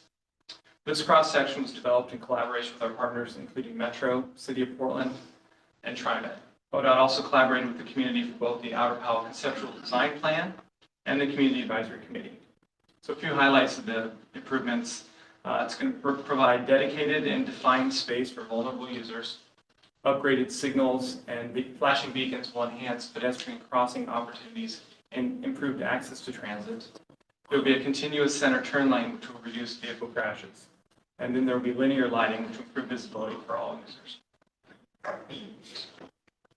So in House Bill 2017, the legislature provided ODOT with $110 million to design and construct the remaining parts of Outer Powell from 99 to 174. Legislation also stated that once ODOT completed the entire project, we would jurisdictionally transfer Powell to the city. So we've completed the design of the current project and we're ready to begin construction. So that's why our request today is for $39 million and change to fully fund the project and move it to construction. So, this is a quick overview of the source of the various funds that we're requesting. Our partners in the City of Portland, so Bureau of Water and Bureau of Environmental Services, and local utilities have proposed funding for ODOT to complete work on their behalf in this corridor. Garvey bonds via the ADA program and ODOT redistribution funds will round out the rest of the request. These funds will allow the project to move forward to construction, along with the moving some existing right-of-way funds that were part of a separate action. So I want to draw attention to, Yeah, sorry. Fine. So I just wanted to pause here just for a second. I'll turn the details over to Matt, but we mentioned that this project we thought was ready to go to construction. We've been on pause for a little bit. I want to highlight, though, that we've taken the opportunity to really put as many tools and practices on this project as we can in terms of the learning we've been doing. So as we've been in front of the commission before, especially around 217 and Abernathy, as we talk about big projects, you saw the dollar amount that we're looking at for this project. Taking into consideration how are we approaching this from a risk management perspective, both in the cost estimate that we've been putting together and also our plan for managing those risks through construction. So I just wanted to highlight that as I turn it to Matt, really kind of put everything into this project in terms of the tools at our disposal. And we do that for other projects as well, but I think in this moment in time we're in over the last couple of years especially, of really doubling down on all the tools that are available to us and how are we applying those to a project with this level of complexity and risk. So I wanted to just pause and just call that out. And then Matt, I think you can highlight a couple of the key areas of significance. Yeah, just a couple of the items that are out here. So first off, we engaged with the contracting community through the Association of General Contractors, AGC, in a constructability workshop to seek feedback on design details. We were really focused on traffic control and staging of the work. Helped lead us to wrap the Portland water line work into the project so the roadway and the community don't have to have Powell torn up twice to get the work done. Another item up here is we completed cost risk analysis and key design milestones to make sure we were correctly tracking current market conditions and minimizing risks that could raise prices. So as mentioned, all these efforts helped greatly inform our estimating process, and many of these have become standard practices for our major projects. Yes, Commissioner has a question. Baker. Matt and Mac, all that being said, how much of a contingency have you built into this? And you know, what's the likelihood that we hit this number with some accuracy? Sorry, I have to ask the question, but you know, we're just Yeah, I'll let you answer if you know the contingency question. I think, Commissioner, I think anytime we're bidding in this environment right now, right, there's risk. I don't celebrate it until we actually see the award come through, right? Yeah. But I think we have a higher degree of confidence in this cost estimate than maybe what we would have a couple of years ago, for sure. We're obviously analyzing ongoing market conditions all the time and applying that to our projects. But this one, kind of throwing everything at it to really double down on what's the bottom-up cost estimate, how are we looking at market variability, how are we considering the cost risk through construction, the CE budget or our team's ability to inspect the project. I think that was a significant part of the increase because we know what it takes now in a multi-year construction project. This project is what, 3 to 4 years of construction duration? We expect a 5-year duration. 5 years. So applying that. So And that was one of your 217 lessons? correct. Yeah, applying that. So I don't know that I'd give it a percentage of confidence, but a much higher degree of confidence had we. Well, we've got a low bar back. Yeah. But Matt, any context there around contingency that we're holding? I think you covered most of them. Actually, I'm going to jump a little bit ahead. Yeah, we do have another commissioner question. 2 questions, one maybe out of order. What form of contracting are you using on this? And the second one is, this hits the end of the city limits. What happens on the other side? Yeah, Vice Chair Meyer, I'll take the second one first. So on in Gresham, there's already been improvements along Powell, so it's more of a section that, like we're proposing here, the multiple lanes. I think actually there might even be 5 lanes, but has the center turn lane. Okay, so it matches up. So it is generally going to transition well into. Great. And the form of contracting? It's design bid. Did they answer both points? I still don't know what contingency you put on. Yeah, so I know a traditional project through our federal highway partners, we add a 3.5% contingency on every project, which we know is not significant and not for a large project. So that's built into our CE budget, which Matt can speak to here in a second. How are we holding some more contingency? We can follow up more specifically on that detail. I don't know that we have that in front of us. Okay, yeah, it just seems like 3.5 in this environment we're in. You're just asking to be disappointed. Yeah, so building it, excuse me, Commissioner, so Chair Brown, Commissioner Baker, so building that into that, I think, Matt, if you could speak to that. Sure. 15 million. Yeah, that's a big part of what we've got here is identifying additional funding for the construction engineering portion of it, but then also identifying funds due to the 2-year delay when we were originally planning to construct. So having $11 million in there and bringing in other funds for specific work. So you're correct. The 3.5% is our standard, the actual estimate, but as far as setting aside funds pre-bid, that's where we're identifying out these other funds.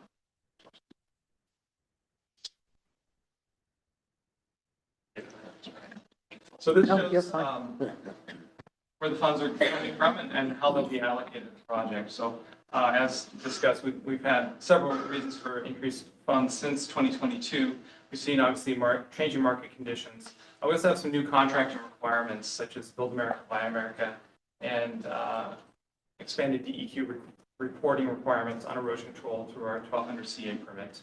We also had added cost to amend our agreements both for permitting and for right-of-way access and our temporary access needed during construction to be able to start construction in early 2025. Then we also have the added costs for the water line work and the utility work that those have gone up both in materials and in the labor and engineering required to complete it. So I do want to note our work with utilities, looking water pipes and other major utilities are challenging on any project, and being able to do that as part of the work in our contract is going to, as I mentioned before, limit the number of times that Powell has to be torn up and how long the community is going to be impacted by this.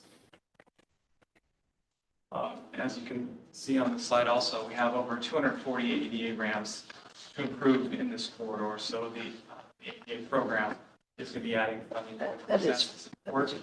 And then noted in the construction engineering segment there. The complexity we have working with all the outside agencies, so utilities, businesses, agencies and neighborhood associations are all going to be something to work with.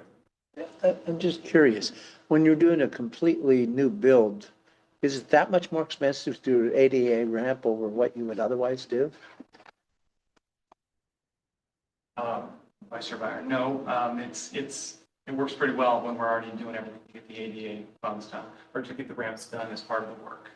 The ADA program is They're just taking from that pot. adding funds to this to help support it just because of the number of ramps we're doing.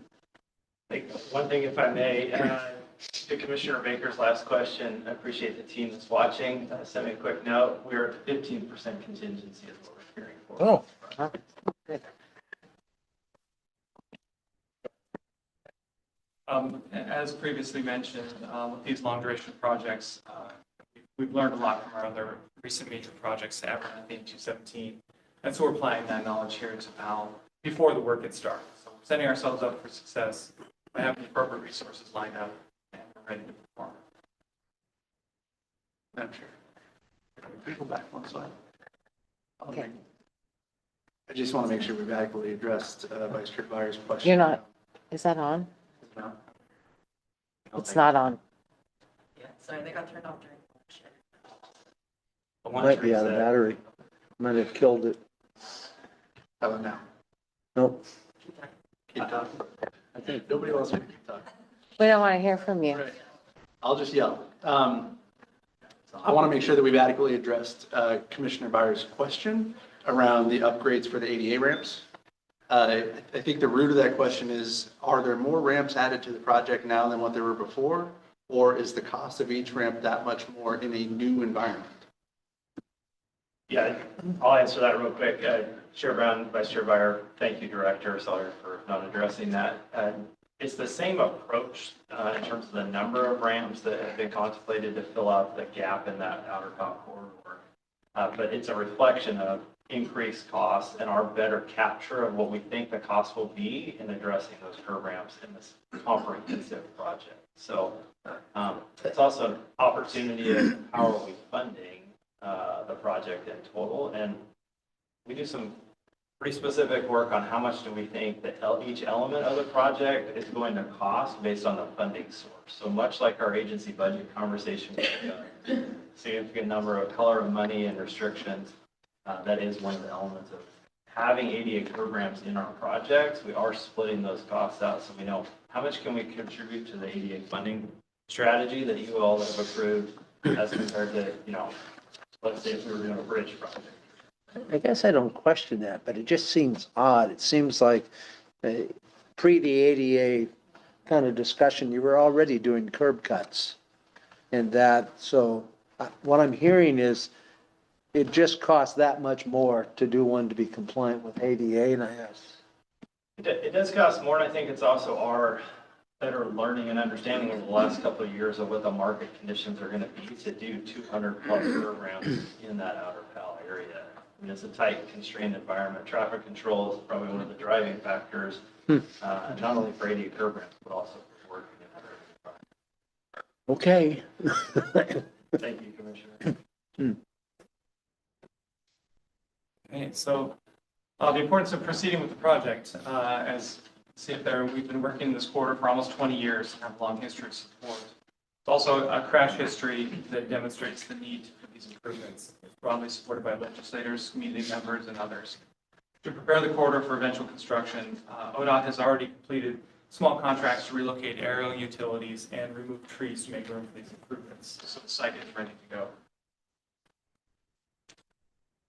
So the project has conducted outreach in multiple languages: Spanish, Vietnamese, Chinese, Korean, Russian, and English.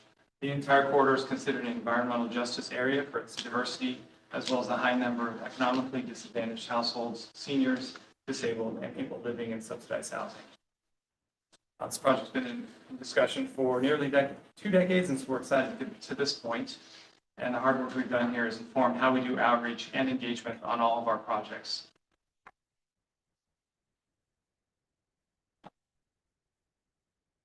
With that, Commission, I think one of the things we included in the letter, we're not in a position that we're under construction today. So this truly is a choice that we have around with funding the project as we laid it out here. Or the other option is we would phase construction. So I think that's one of the things we wanted to bring forward to you all in making this decision. We don't have to Let's get it done. award the funds in this way that we pointed out. We could make the decision to phase the construction. We would, of course, have to identify funding at some point. We believe it would be more costly in the future, but we did want to bring that recommendation as an option, but certainly we're leaning into our desire to move forward with the project. So with that, I'd pause for any questions and look for your reaction. So I know we probably have some questions here. I definitely have one. But before we jump to me, Sharon or anyone else, I'm looking at you because I can see your face here. Do you have any questions or comments? Not at this moment. Okay. Any other commissioners? Okay, so it's this. All right. So my question, it comes back to our earlier approval of redistribution funds. And I think that Commissioner Smith asked the question, you know, how do we prioritize? What are we doing? And so this, if we decided to go down this road and go ahead and fund the project, this is with the assumption that this becomes a priority, correct? So I wanted to make that clear to all of us that now that moves it into the additional proposed funding that we approved earlier in that plan. It now brings it up. It's part of the HB 2017 named projects. So we're looking at, I think if you go back a slide, you said 25 million and out of the 42 that we put in the plan. Yeah, Chair Brown, I think of the federal redistribution action that you just took as really a policy of the commission, a plan, a ceiling, if you will, of what could be allocated to those items. And this being one of those actions that by taking it today, we will allocate those funds to it and allow us to move forward to advertisement and hopefully awarding of a construction project. But yes, it would be, you will, reducing the amount available by 25 million in a redistribution policy with this action. I just wanted to make that clear because that's how I thought in my head. So I was correct. Yes, Commissioner. Is this one on? I think so. Okay. Well, I feel really strongly that we should just get it done. This is a project that, as I said earlier today, frankly, I advocated very strongly for that one when I was in the legislature. When we went on a tour out there in 2016, I was aghast at kids walking along this roadway and frankly, a little irked at the city of Portland that they hadn't addressed this in an area that, if you go back in history, when they did the annexation programs, they promised a lot of things to the people in East County and frankly have never delivered on them. And we shouldn't be part of that. You know, we should do this. This is an important one. We shouldn't be having kids walking along that very busy street. And as you pointed out, it's one of the highest accident areas around. And when we get done, we got to give it to the city. I support moving ahead with it. How long is it? I'm curious. What's the total length of the project? You would ask that. Roughly. 75 blocks. Sorry, I don't have the specific. How many blocks? 75. Okay. That's close enough. Okay. So at this point, I'm looking for a motion. I'll move. Okay. So I have a motion to move forward. Sorry, I lost my little place here. With the STIP amendment for the US 26 Powell Boulevard. Do you have a second? Second. All right, so I have a motion and a second. All those in favor say aye. Or I guess was there any other discussion? Sorry. Okay. All those in favor say aye. Aye. Whoops, now we have a discussion. Just a question. Does that get us to moving ahead fully on the project? Okay. Okay. Chair Brown, sure, yes, absolutely. We're going to move right to advertising. Just want to be clear on that. All right. Third time's the charm here. All those in favor say aye. Aye. Aye. Opposed? Not hearing any. You have your motion. So, Commission, as we transition to the next slide, I just want to take a pause to say thank you. There's a tremendous team that has been working on this project for quite some time. I think Mr. Pretag did a good job of a little bit of the history. There's been planning work going on this for decades. So a monumental moment, and I know I think I speak well for our Region 1 team and everyone that's been working on it, along with the community.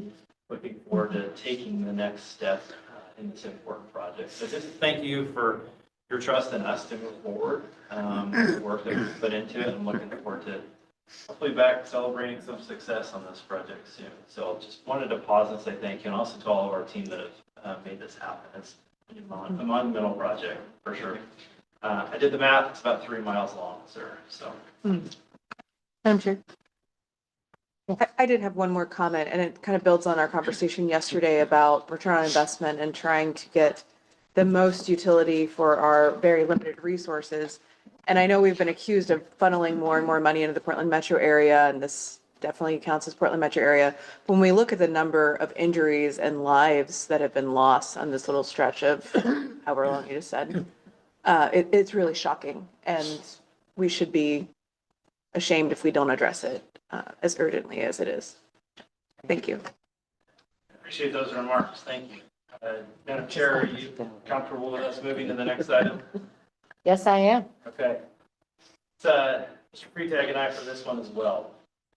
So I'll set the context here and turn it over to Matt in just a second. So this project is in construction. So while the last project, we're not at that place of moving to construction. Thank you for your support so that we can move there. This project by nature is in a different place. So we are under construction, and there is a decision point and options for the commission to consider on this request. So I want to turn to Matt, talk a little bit about what this project is, where we're at, and frankly, how much we now know about what it takes to do some preservation work of a major historical bridge in the Portland metro area. So I'll turn to you. Thanks. So yes, this project is to make repairs on the St. John's Bridge, which is US 30 located in North Portland. So the repairs are on the land-based support structures, the piers of this bridge, which will reduce the risk of concrete pieces breaking off and falling to the ground, and also extends the lifespan of this historic bridge. The repair work, first of all, is installing scaffolding, as you can see there, to give close access to the concrete surface. And the workers test the confidence of the concrete, making repairs where needed. These repairs involve removing the failing concrete, inspecting and repairing the supporting steel that's underneath, welding on new steel connections where needed, and then covering the steel with a concrete patch. Then finally, the concrete surfacing is coated for yet another layer of protection. These concrete repairs help protect the reinforcing steel components from corrosion. We've been working on this contract since 2022, and if approved, we'll keep working on this through 2027. So we're requesting an increase of $16 million to complete the prioritized work on this project, which I'll describe in the next slide. I do want to make a point of clarification. Just last week, the construction completion date was revised to September 13th, 2024. This was us working on the current project. But our request is still to go out to 2027. So what changed? When preparing estimates for this type of project, we typically look at several small sections of the work and extrapolate the amount of work needed for the entire bridge. For this project, it was cost prohibitive at the scoping phase to bring in scaffolding or mechanical lifts to look at more of the areas. So the original project scope included some work at each of the 12 land-based piers, and we've completed work on 7 of those piers. At each of the 7, we've worked on significantly more repairs were needed than were originally scoped. The concrete is just in worse shape than we anticipated.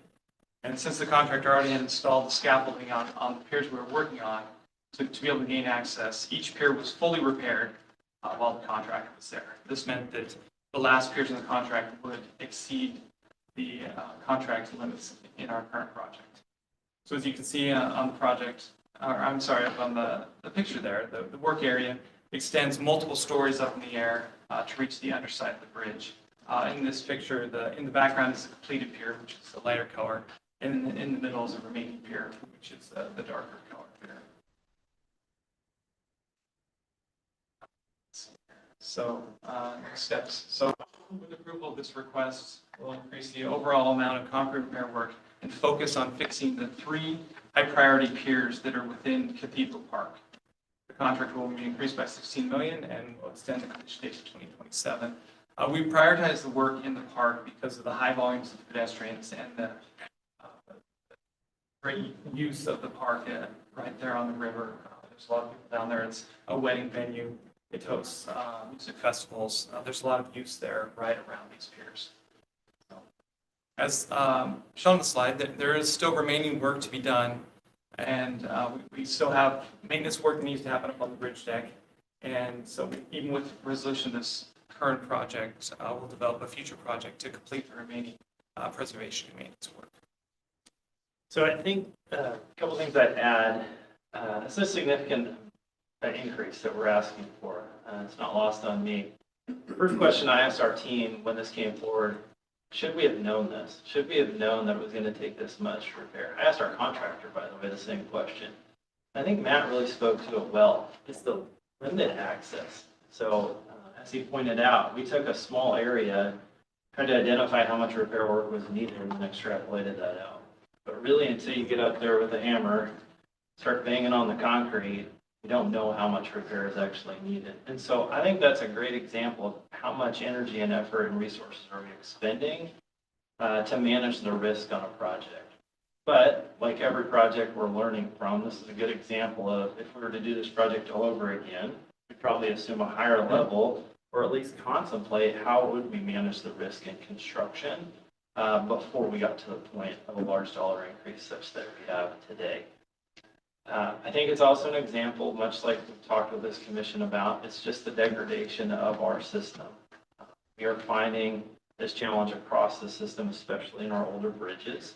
And this structure being one of those historic bridges that likely will never be replaced, that we will work to maintain and preserve long term.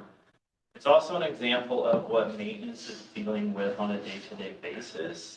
This is not a maintenance repair, this is the preservation of the structure, but maintenance is out there responding to small areas that are popping off of concrete and potentially impacting the park. So I think it's an unfortunate example of what we're seeing on the system, but wanted to just highlight not only are we using this as an opportunity to learn, but also how would we approach this maybe through a different contracting method in the future.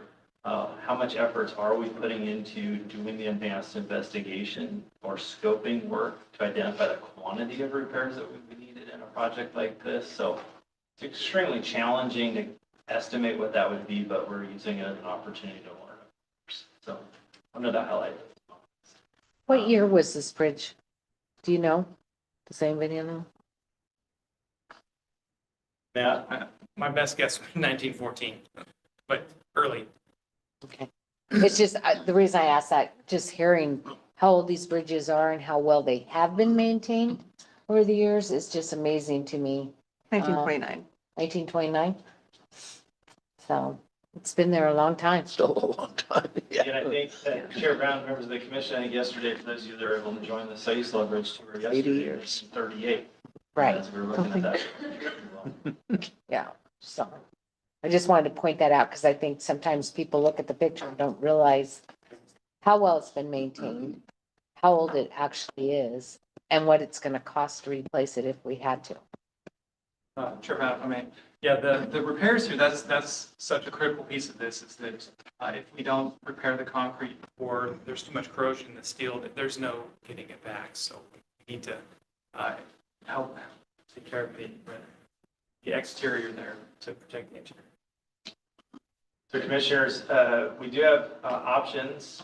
We could choose to delay the work if you're not comfortable moving forward. The funding for this would come from our bridge program. So as part of our annual amendment, which I'll speak to next, we certainly contemplated how this funding would support moving forward out of our bridge program. But as we spoke to in many other conversations, that funding is limited, so we are having to make choices around how we are able to invest our bridge program funds. But just wanted to highlight the source of funding as well as the option to either put this into a separate contract into the future or move forward with an increase with the crew and the contractors that we have on board today.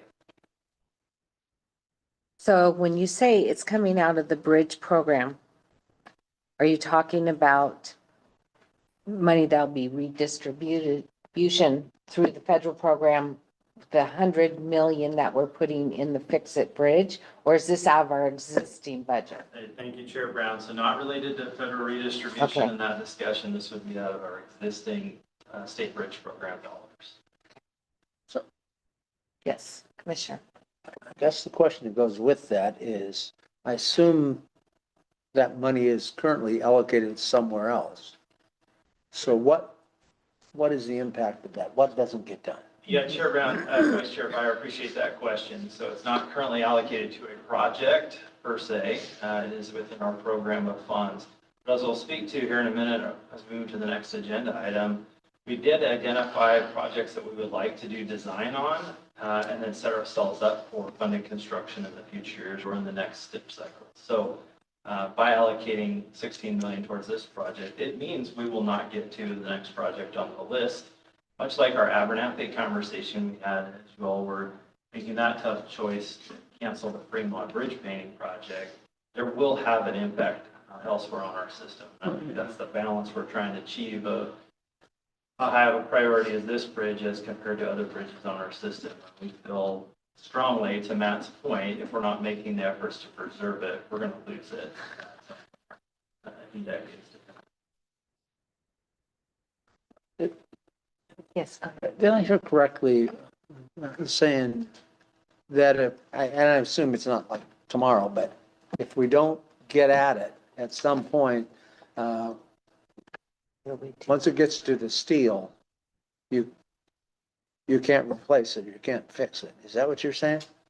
Did I hear that correctly?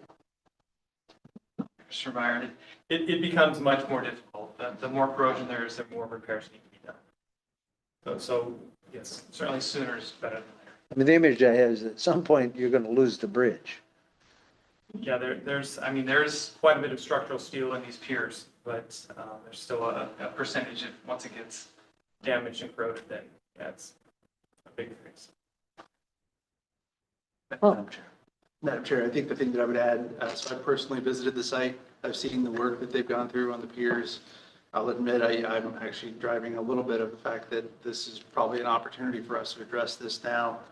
And it's a direct connection to what Matt just described, which is right now the contractors are, they're sounding the concrete and they're finding a lot more delamination than what we would have originally anticipated. Even within that delamination, they're finding new sections that they've got to weld patches onto because the steel's already reached some points of deterioration. And so this is a kind of a timely fix at this point.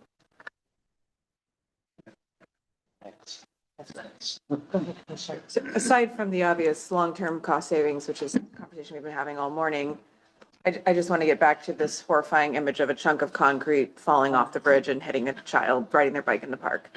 Like the risk that we're considering from a safety perspective, not just a cost savings perspective, is untenable to me. Right. Yeah, Chair Brown, Commissioner Chapman, I think to the director's comments as he was out there as well, there's tape on the ground of like, stay out of this area, right? We're obviously in an active work zone. That's where we're focused on the land-based piers. And then to Matt's point, coming back to do the water-based piers as well as do deck rehabilitation work as well. So I think your point is well made. That's why we're focusing not only on the long-term sustainability of the structure, but also the risk to those that are using the park below. It's a unique structure in terms of a bridge over a park, over a river. So trying to manage that safety risk. In full disclosure, the bridge is my company logo, so I have a vested interest in it. We don't want you to lose your logo. So I just want to, in my mind, I just want to make sure it's clear. 2 of the piers located on the west side of the bridge will not be repaired in the 16 million, along with the deck. That'll have to be a further contract further down the road. So it's going to be additional money to finish up the project. Sure, Brian, correct. We have additional work that's outside of this request that we know we will need to look at taking care of in a future project. Okay. All right. Any other questions before we start into? Yeah, I do Go have ahead. one. So the two piers that we're not going to address now, have we done an assessment on them to see what condition they're in? Commissioner Baker, yes, we did originally have some work proposed on them. And so that will be remaining for later. We still need to get that done, but the location of them is outside of the park. So the critical nature of fixing them for the bridge is still there, but the critical nature of fixing them to avoid falling concrete, it's not the same.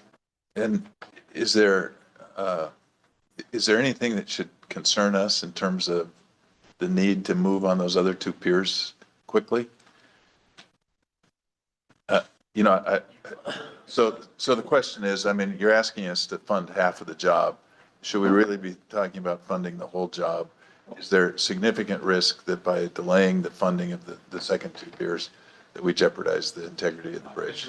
So the piers in question are slightly different. Let me point that out, that they're not the taller ones that are there. So the overall area is smaller. We do inspect our bridges regularly, so we have information. So if there's more of a critical nature, we would be aware of that much faster.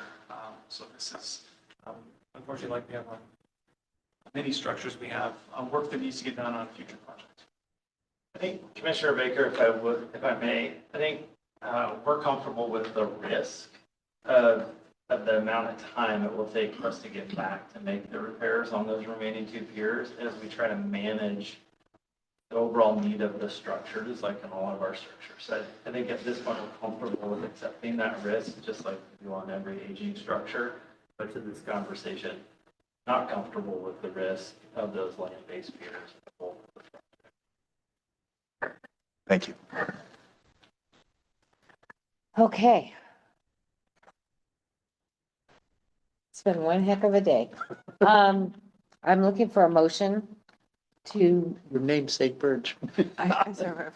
Okay, so I have a motion. Do I have a second? Second. All right. Any other discussion? Okay, all those in favor of increasing the construction on St. John's Bridge project, 16 million, say aye. Aye. Opposed?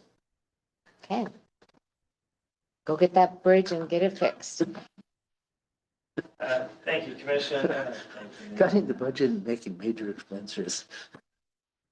Commissioners, thank you for your patience as we work through those two items. I think as we transition, I do want to acknowledge that last project. Got a great contractor crew out there. Director, you had the opportunity to go up there recently. I certainly had conversations as well. Fun fact, one of the crew members that's working on it, grandfather and great-grandfather actually helped build the bridge. Oh, wow. Been aware of that until after he was on the crew doing some research. So I think that's an example of the legacy impact that our bridges have, but also that transportation has. So maybe just a little lighter-hearted anecdote as we work through the bridge. Chair Brown, does it make sense to go to the next agenda item? It does. You're gonna make Travis come up there? I think I'm going to do this one by myself. Okay, Travis? So a lot of me today, for that I apologize.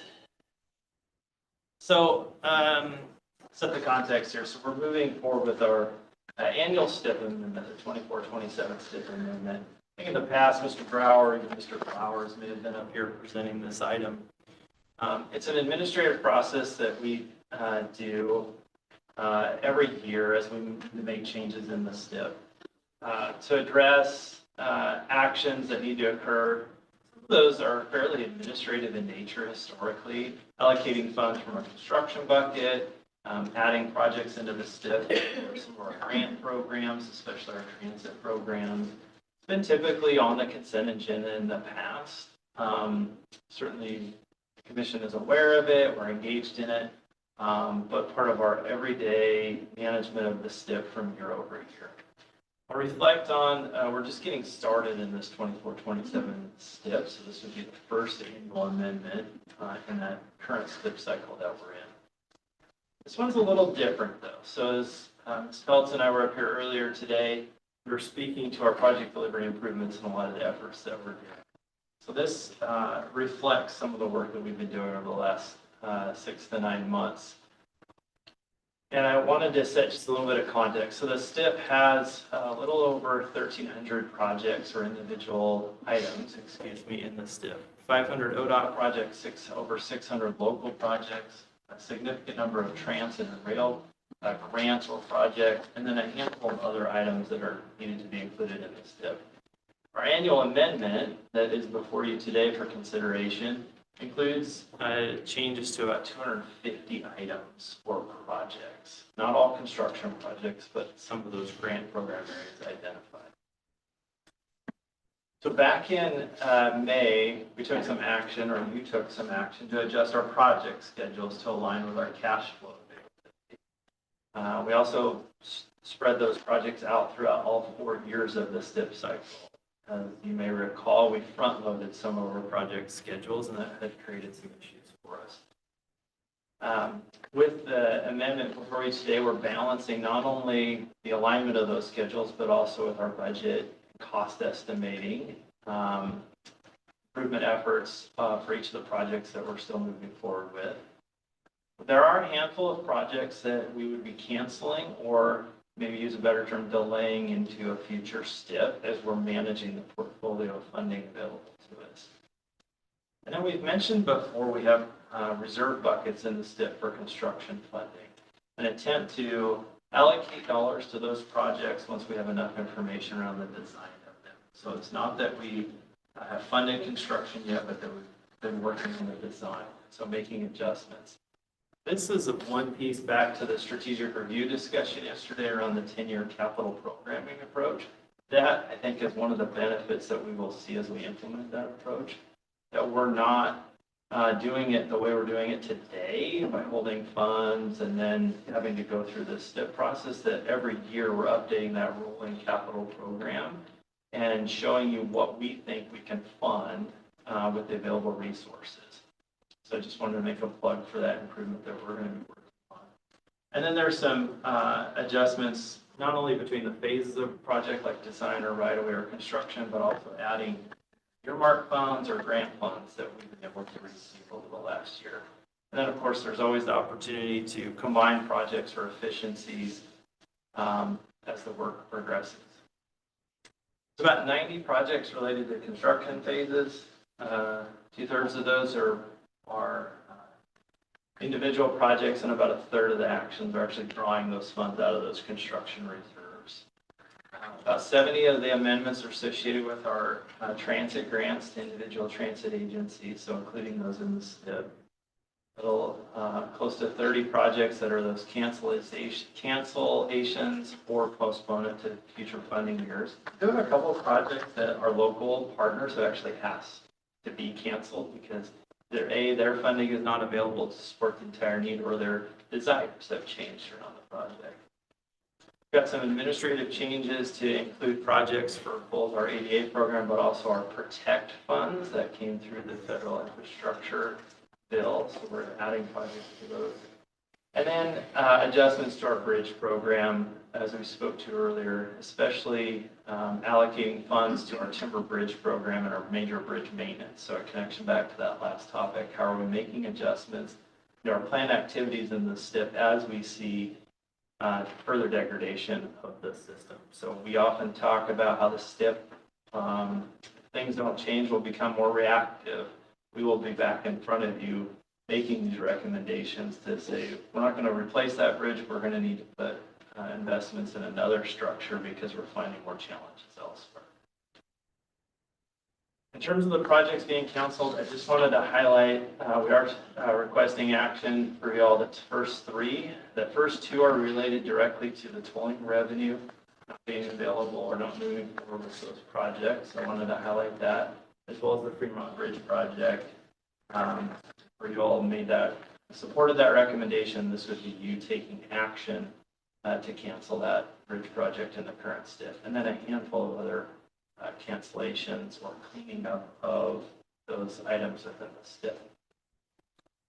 I went through that very quickly, but I wanted to just highlight the complexity of what's in the annual amendment this year, how it looks different than maybe in the past. Really represents a complete overhaul, if you will, of the projects that we had identified in this current STIP and reflects on the work over the last 6 to 9 months. And with that, I would certainly entertain any questions, feedback, or action. Questions from commission? None? Okay. So I guess at this point, we could entertain a motion to approve the attached list. I know everyone had received that list earlier in their packet. Madam Chair, I'd move the approval of the attached lists outlining STIP annual amendments as presented. Do I have a second? If I have a second? Right, all those in favor of the motion and accepting the annual amendment, say aye. Aye. Aye. Aye. Both? None? All right. Thank you very much. Thank you, Commissioners.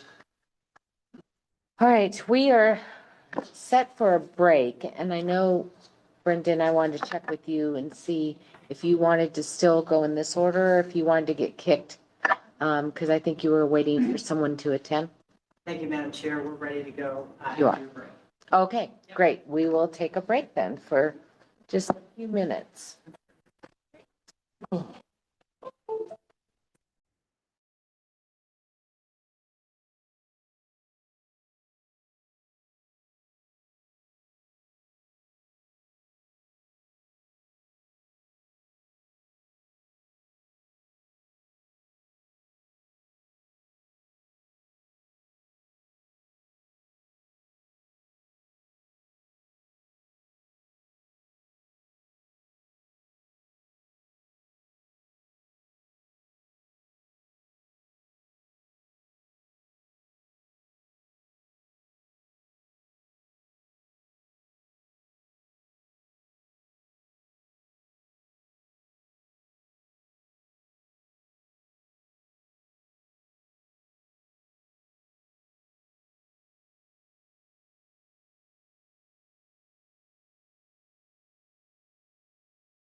And we're still ahead of schedule, so let's stay on this roll here.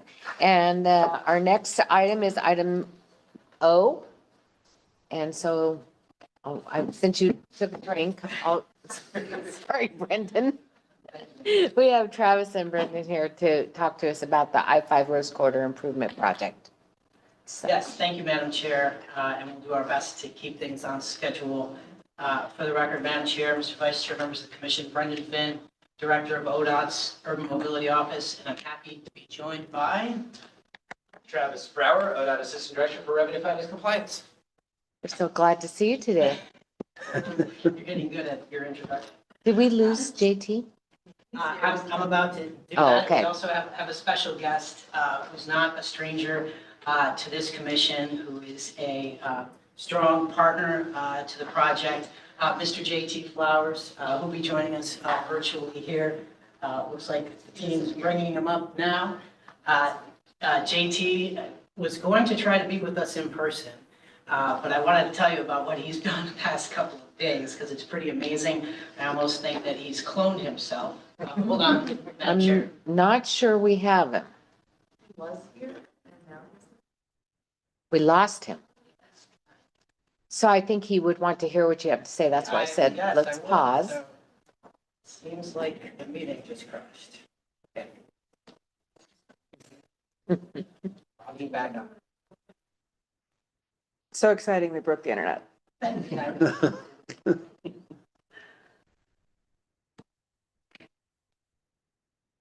it is. Okay. There he is. Hey. Hello, JT. I was just doing a really long introduction of you. Thanks for joining us. Here's our special guest there in Portland. Again, not a stranger to the commission. Mr. Flowers from the Albina Vision Trust, again, who's been partnering, helping advise and guide us.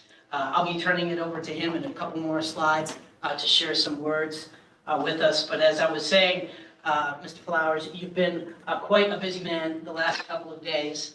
You were going to try your best to get here in person, but I will say this morning, because it is news I wanted to share with the commission, that at the Metro Council, as you know, we need to program our dollars not only through the commission, but through JPAC and through Metro Council. That meeting was this morning. Mr. Flowers presented along with Project Director Megan Channel, as well as our HAB facilitator, Erica Warren. They did a fabulous job. It was unanimous approval amongst the Metro Council.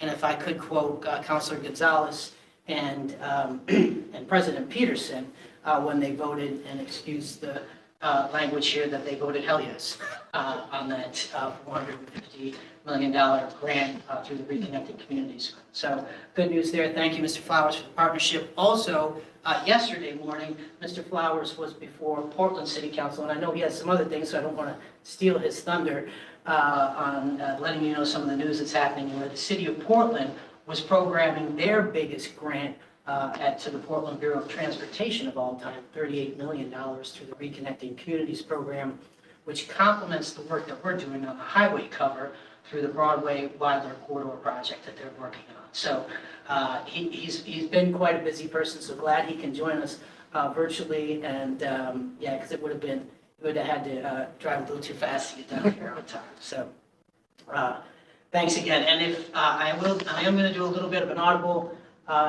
here, Madam Chair, Commissioners. I know at our last meeting we talked a lot about providing various scenarios as it relates to where we are today with the Rose Quarter Improvement Project and what's happened, because there's been some changes and some great news, but we really want to know more about the path forward. And while we're calling this funding scenarios, really what they are is more of a sense of sequencing based on how things have changed and the iterative nature of how this project is going to be delivered in full. So I'll be referring to these scenarios as more as a sequencing measure, as opposed to, because it almost puts you in a picking and choosing mode when it's not plan on delivering the entire project. So let's see if I can get this right, and I will. So it's been a while since I pulled up the map. It's been a few meetings. So I couldn't resist but to bring back your urban mobility strategy. As you know, this is your comprehensive approach to decreasing congestion and increasing mobility in the Portland metropolitan region. And to quote Director Strickler, it's working. And I have a metric to provide to go with that.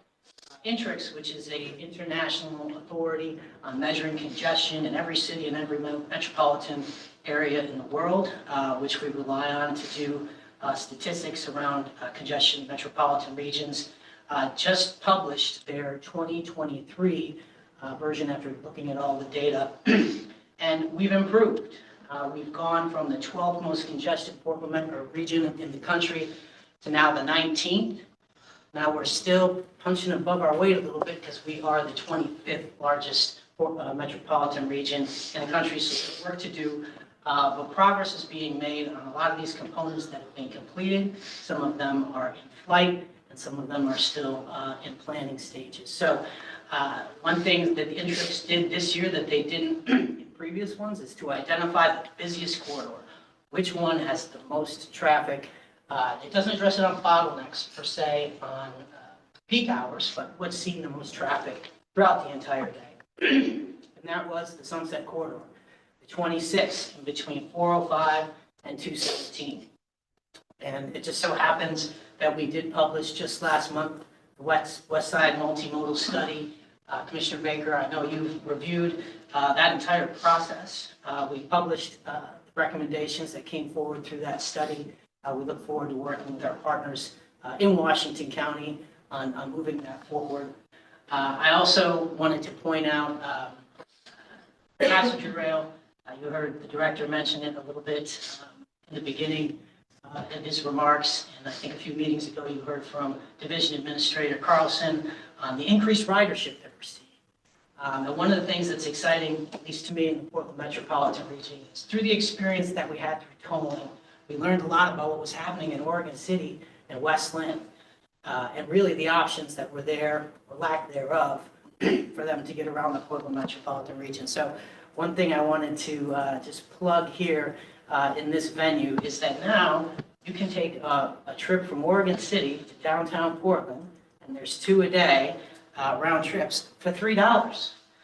So it's another great option that's being presented by that partnership that we have with our Public Transit Division and Amtrak. So again, I'd like to point out these other pieces. But today, we're here to focus on Rose Court.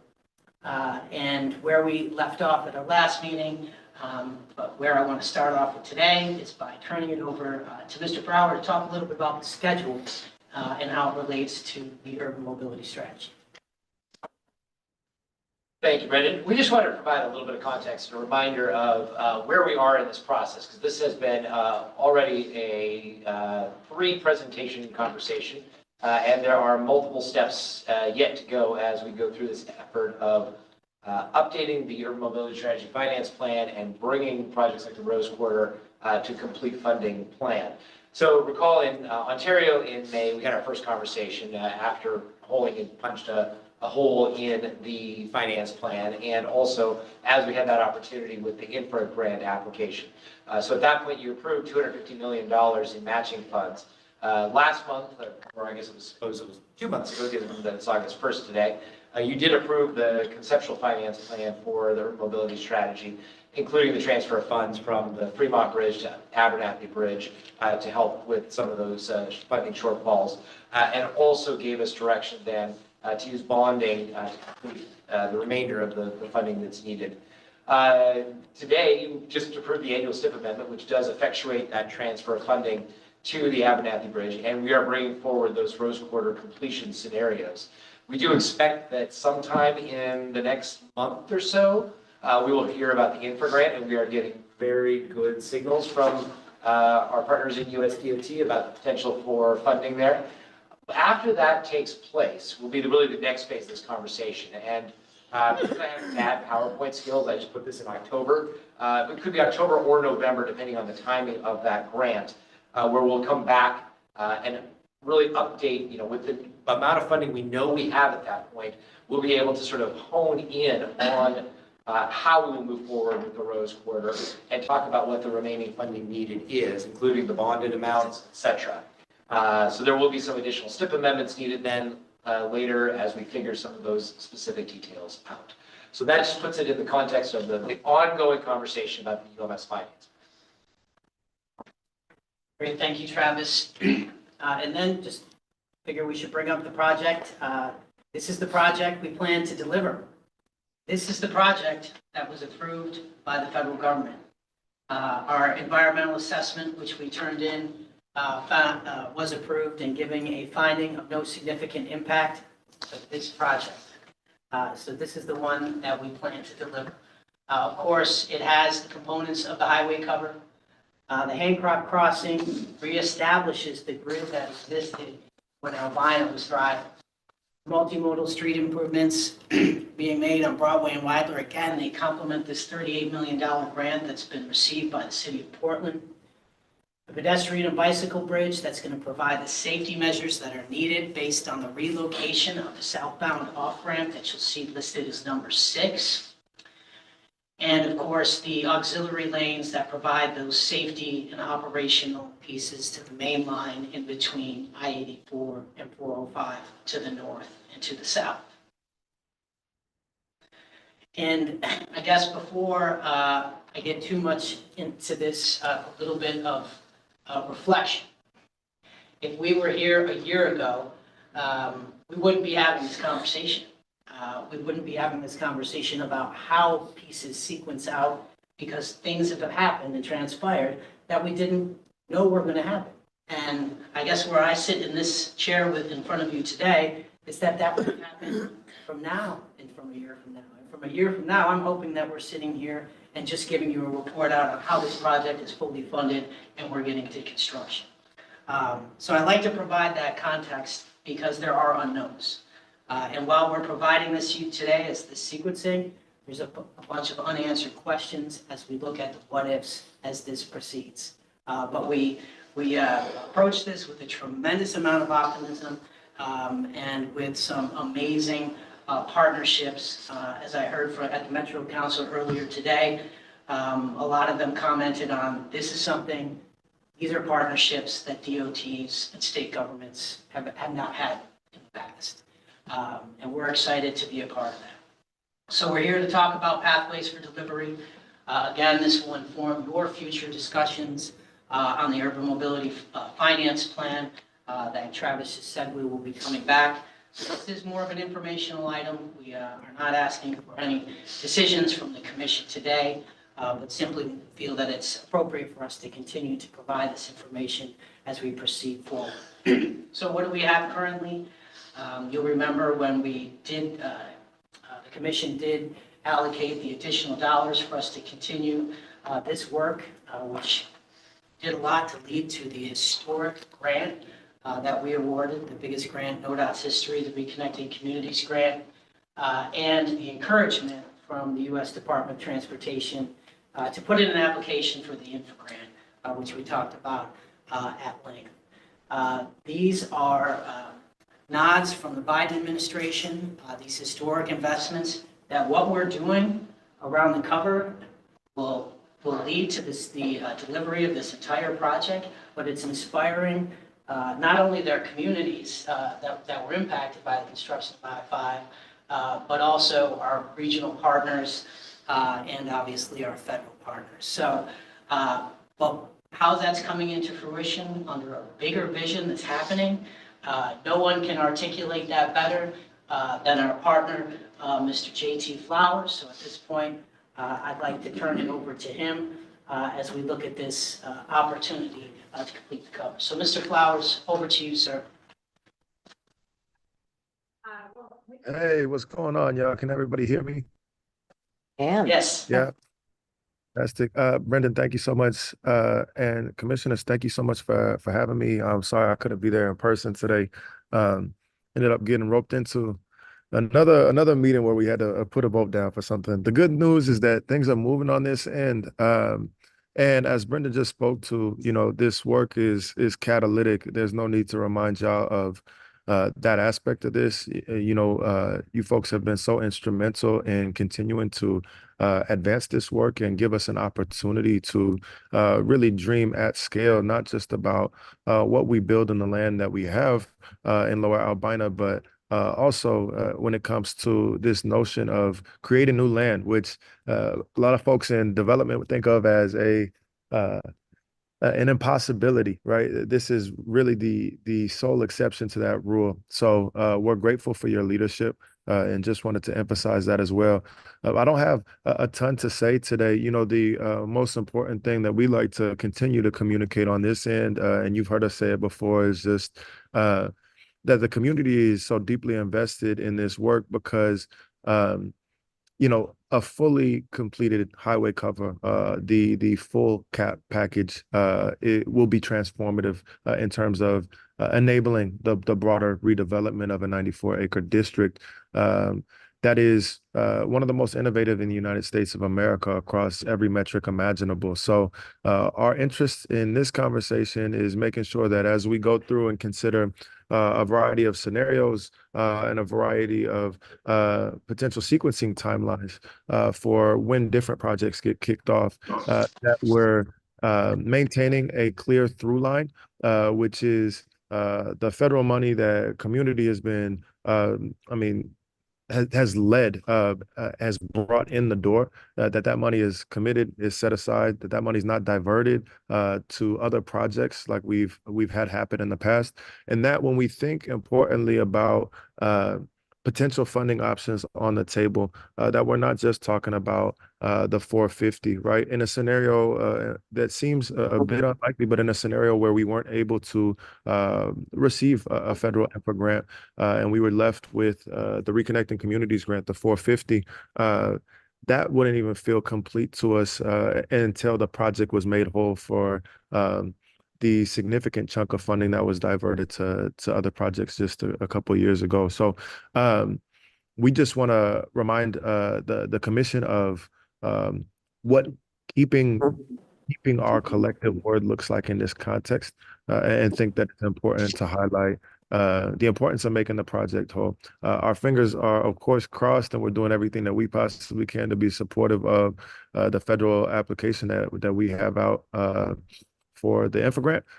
We feel really optimistic, as Brenda said, about our odds. We're excited about all the momentum behind the different aspects of this project. There are some really exciting things that are going on the AVT side, outside of Rose Quarter Improvement Project as well. We just got an additional $1.5 million in congressionally directed funding from Senators Wyden and Merkley. That's specific to the Portland Public Schools redevelopment. So that's incredibly helpful for us. We also just announced a partnership with the Portland Trailblazers called the Albina Rose Alliance, which will feature 4 pillars of partnership for us. We'll have a joint development strategy for the entire Rose Quarter and Lower Albina. As you know, Rose Quarter is situated within Lower Albina.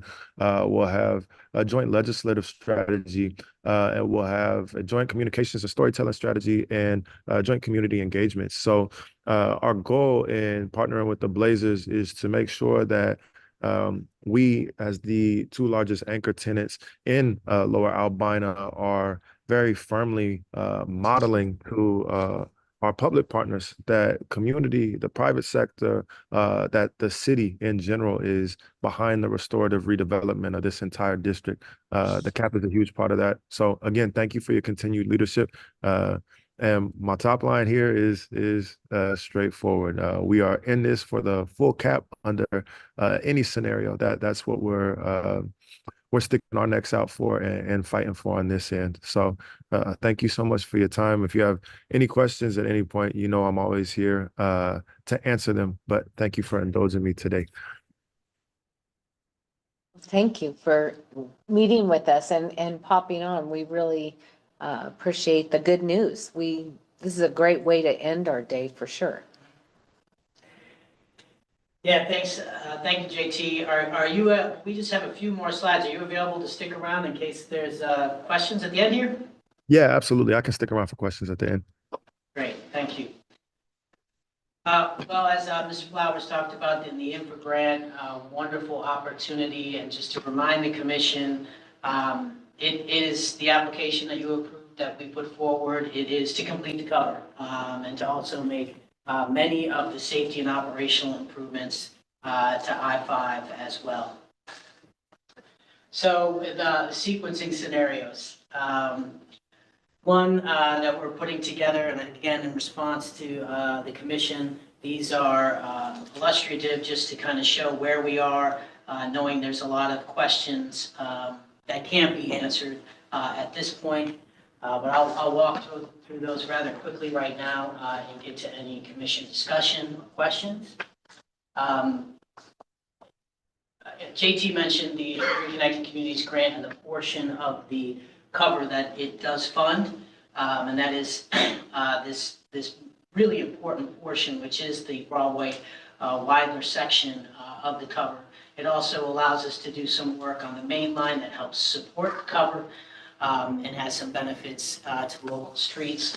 The cost of that is the dollars that have already been allocated, plus that $450 million, which is $610 million. Because of the level of design, that 30%, and because we're going through the process of negotiating with our federal partners on this grant agreement, construction is right now scheduled to happen in 2027. Sequencing number 2, and that's looking at the Reconnecting Communities grant and additional investments to support and prioritize the highway cover, and also look at the early construction opportunities. As the commission knows, we talked about those opportunities to do early construction when we started to designate some of this funding for design. So there are some pieces that are further along in design. But we also, as JT are very committed to seeing this cover done in full and where it is in its design as well. The full highway cover would take an additional $460 million. That's estimated right now based on the design, and we still have to go through the process that I've mentioned to the commission in the past of cost validation through the Federal Highway Administration, where we'll have a higher level of confidence in those numbers. And these are the portions of the early work packages that were done. And you did just approve the stormwater improvements were part of this that was approved just earlier. Mr. Brower's agreeing with me there, so I know I got that right. And then sequencing or scenario 3, and this is the full grant award as well as the match. I think you were interested, Commissioner Smith, on what else needs to be done. This is the full enchilada with the exception of the tie-ins on the auxiliary lanes at 84 and 405, which are also at a level of design of about 30%, where we've estimated that cost to be in between 200 and 400 million. That would be in addition to the cost that we have right here for the entire project, or for the entire pieces that will be funded through Reconnecting Communities, the full awarded grant, plus the match that you identified at your last meeting. And again, the construction start would be in 2027 with some of the early work being able to be done in 2025 if funding is available. So with that, I want to turn it back over to Assistant Director Brower to talk a little bit about those gaps and the timeline. Yeah, this portion to end this is really about the preview of coming attractions. What Mr. Finn has laid out are the options for how we can get moving on the Rose Quarter project and use those available funds that we have either awarded or that we hope will be awarded in the very near future. And one of the aspects that is really important and attractive about that is we can lock in some of the pricing on elements of this rather than face escalation on what we get going. So we don't know exactly when the infra grant will be awarded, when we'll find out about that, and we don't know exactly how much we will get. We do, very hopeful that we'll get some funding, but it's somewhere between, $0 and $750 million. So once we have that locked in, we're going to be spending the next, month or two after that, really refining the project work and coming back to you with options for how we would close the gap to completion of the project. So we anticipate in October or November, we'd be back to you with that discussion, with the options for how we close that, including, additional funding from the 2025 legislature, as we have seen, a very high level of interest from a variety of legislators and various constituents for completing this project. There could be additional funding from the STIP. Both of these sources could be bonded. We already saw earlier today the discussion around potential use of redistribution funds, and then looking to how we can move forward with that in a phased approach to get to full completion of this project over time and using various funding sources. So that's what we anticipate coming back to you once we have that key variable of the infra grant nailed down after USDT makes that announcement. With that, that's the end. Yeah, Madam Chair, I'd like to just add one more bullet onto that. Reflecting back on my reflection, is that if we did this a year ago, this would look different. So the other bullet that I would put on there is there could be other opportunities that we don't know have arisen yet, whether they're federal or otherwise. That's Brendan remaining very optimistic, and I'm glad I do, because it feels like that's paying dividends. But again, I really want to, before turning over to questions and comments, Madam Chair, really appreciate it. For the Albina Vision Trust, for the Historic Albina Advisory Board, all of our partners, we are all rowing in the same direction for this project right now, knowing there's still many waves to negotiate ahead of us. We appreciate the Commission's leadership, because without your leadership, without that initial keep it going moment that we had, I think about 9 months ago, almost a year ago, we wouldn't be here today. So I want to thank you and recognize your leadership as well. So Madam Chair, I'll turn it back to you. All right, so we have a comment here from Commissioner Chapman. Really a question, just recognizing that 6 months ago, a year ago, we were still thinking about the regional mobility tolling as a source of revenue for this. That's canceled, on hold indefinitely, TBD. How would that factor in with these various federal funding scenarios? If we get to 2025 and the legislature decides we do actually need to have some level of tolling? Want to take the first crack at that, or do you want me to? I would love to take the first crack at that. There's no sarcasm in my voice there, but no. So we didn't list tolling specifically, but that would really fall under that first bullet of additional funding from the 2025 legislature, which could be either in the form of additional, tax revenue that comes in, a la the $30 million set aside in HB 2017, or it could be the legislature reviewing the finance plans that we develop later this year and saying, you know what, it looks like the best opportunity would be to re-engage tolling. Before we got into the regional mobility pricing project, the original plan was actually to toll I-5 through the central portion of Portland. And so regardless of whether we went back to looking at tolling the entirety of the system, there would be options for tolling perhaps a smaller portion of the system to pay for improvements at the Rose Quarter. And I think that's going to be one of the pieces that we may have the legislature put back on the table, depending on what direction they want to go with this. But that will be part of the conversation.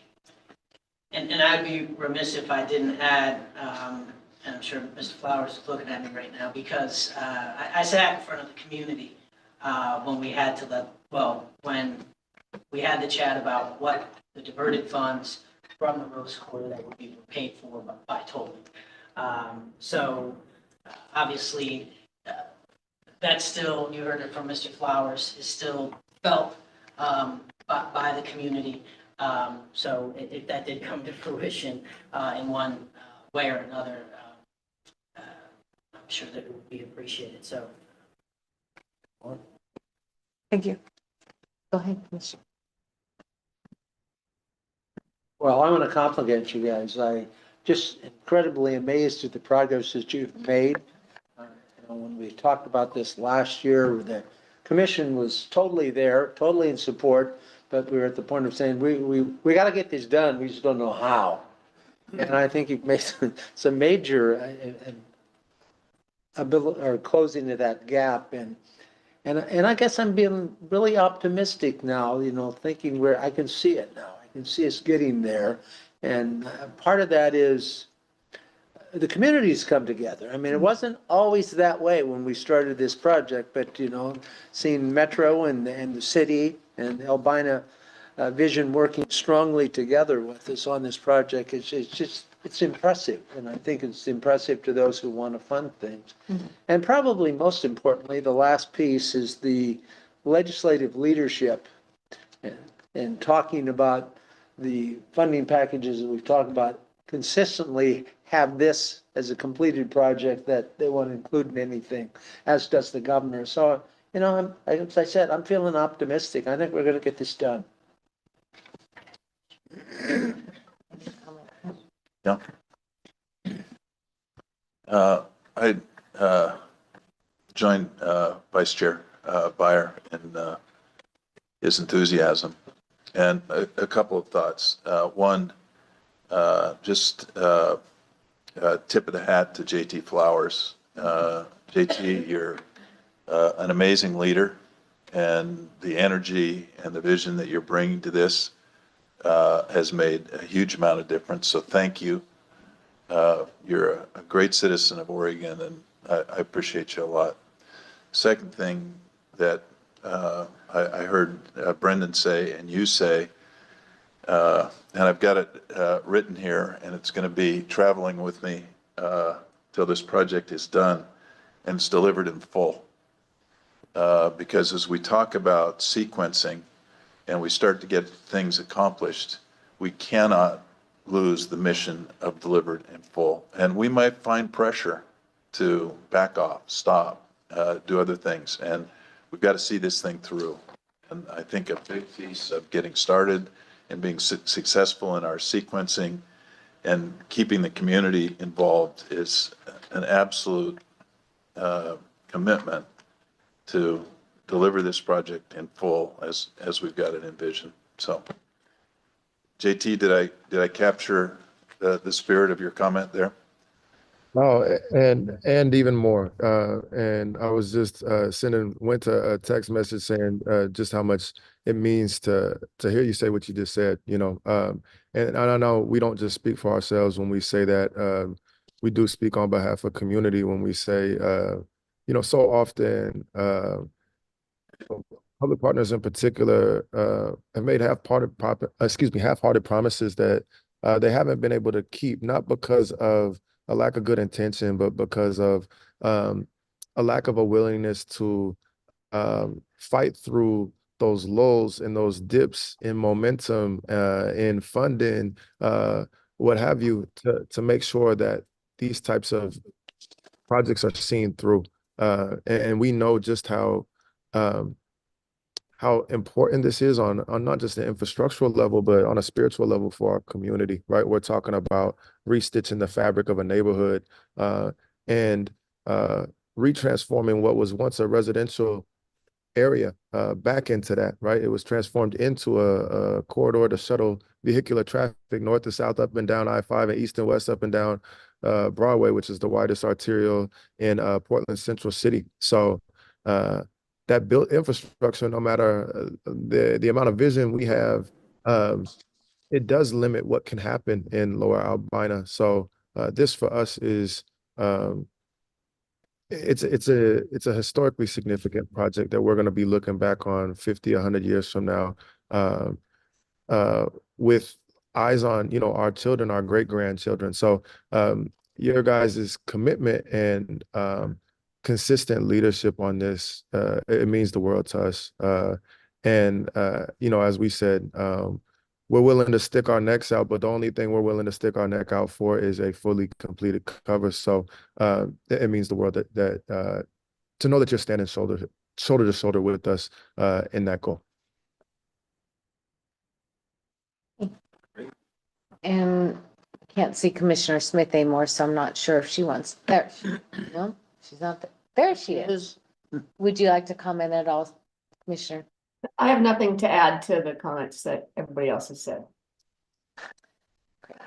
Well, again, thank you for the good news and for the continued partnership. And I think that it's kind of a conversation we had at lunchtime. When communities finally quit trying to worry about just themselves and they start really working as a community, great things can happen. And I think this is proof, along with, this doesn't happen in a vacuum, and thank you to the staff, because I know working with our delegation in Washington DC, and going after these funds is the reason that this moved. It doesn't happen just because somebody feels good about something or hears about it. It takes an effort of a big team. So thank you for your hard work and keep after it. Because now that we have our toe or our foot in the door, now you can crack it all the way open. So keep after it, Brendan. Thank you. All right. Would it be Mr. Chap? possible to say one last thing? Is that I'm so sorry. I'm on Oh, virtual here, so absolutely. I couldn't chime in a way that didn't feel rude. I just wanted to second that, Chair Brown. Shout out to and a major hats off to ODOT staff for being so incredibly responsive and for approaching this partnership with a genuine open mind, an open heart, and a willingness to really put some substance and meat and potatoes behind the word partnership. We're grateful for it, and I know that as we continue to strengthen and build our relationship, more good things are going to continue to flow through the door. But just wanted to second that. Thank you to staff for continuing to move this work along. It wouldn't be possible without y'all, and we're incredibly grateful for you on this end. That goes to Brendan, that goes to Mr. Brower, that also goes to Project Director Megan Channel. So thank you to everybody. And of course, I'll be remiss without thanking Director Strickler. So yeah, we're grateful to you. We appreciate you. Right. Thank you. All right. So not that I know Travis is staying, Ray is joining us, not that I realized we're the last thing on our agenda, I believe. There's the operations report. Oh, how come I don't? Very brief on that, so. It's not on my page. It's the. So then we don't have the retroact? On the back. Oh, no? All right, well. So, no, I'm just joking. Okay. So you're not last, right? Glad you're here. For the record, Travis Brower, Assistant Director for Revenue Finance Compliance, but Mr. Maybe is starting first. Thank you, Assistant Director. For the record, my name is Ray Maybe, Assistant Program Administrator for the Interstate Bridge Replacement Program. Happy to be here, Chair Brown, Commissioners, to give you a program update before I hand it over to the Assistant Director to talk all things money and tolling. I think the Director Strickler mentioned this earlier, but I want to take a moment for a bit of recognition from both agencies, our program partners, which I like to call name here. We've got the Port of Portland, the Port of Vancouver, the City of Vancouver, the City of Portland, TriMet, C-Tran, RTC, and Metro. We were awarded $1.499 billion Bridge Investment Program grant from the Federal Highway Administration. The largest grant that's come out of that program to date. I think Brent Spence got $1.2 billion. So we're very proud of that, and it wouldn't have happened with the things that we just mentioned here, with alignment between the community and the region and the partners that's brought the confidence of the federal agencies to grant this award and help us address the problems in this corridor. They recognize, I think, the solution we're bringing addresses those issues. So, one, I'd like to start off with that, and I think I have some things on here about events. We do have an event being planned, I think, next month with the Federal Highway Administrator coming again to the program to celebrate that grant. But we've been busy since the last time we've been here in front of you, doing many different events and tours, industry outreach, specifically with our business and construction industries, as well as extensive community engagement. We are in the middle of progressing our NEPA work, our environmental work, and that can be a quiet time. And we're making sure that we stay connected with our partners and community throughout that period. As you see, we've had Secretary Buttigieg out. That was a fantastic opportunity to meet the Secretary and have him tour the bridge. I'd like to say that he spoke about the bridge and the issues in a way that made me think he'd been watching this project from its inception, even back in CRC. Very impressed with his grasp of the issues and support. And again, we had a roundtable with Senators Murray and Cantwell to celebrate our $600 million mega grant from USDOT.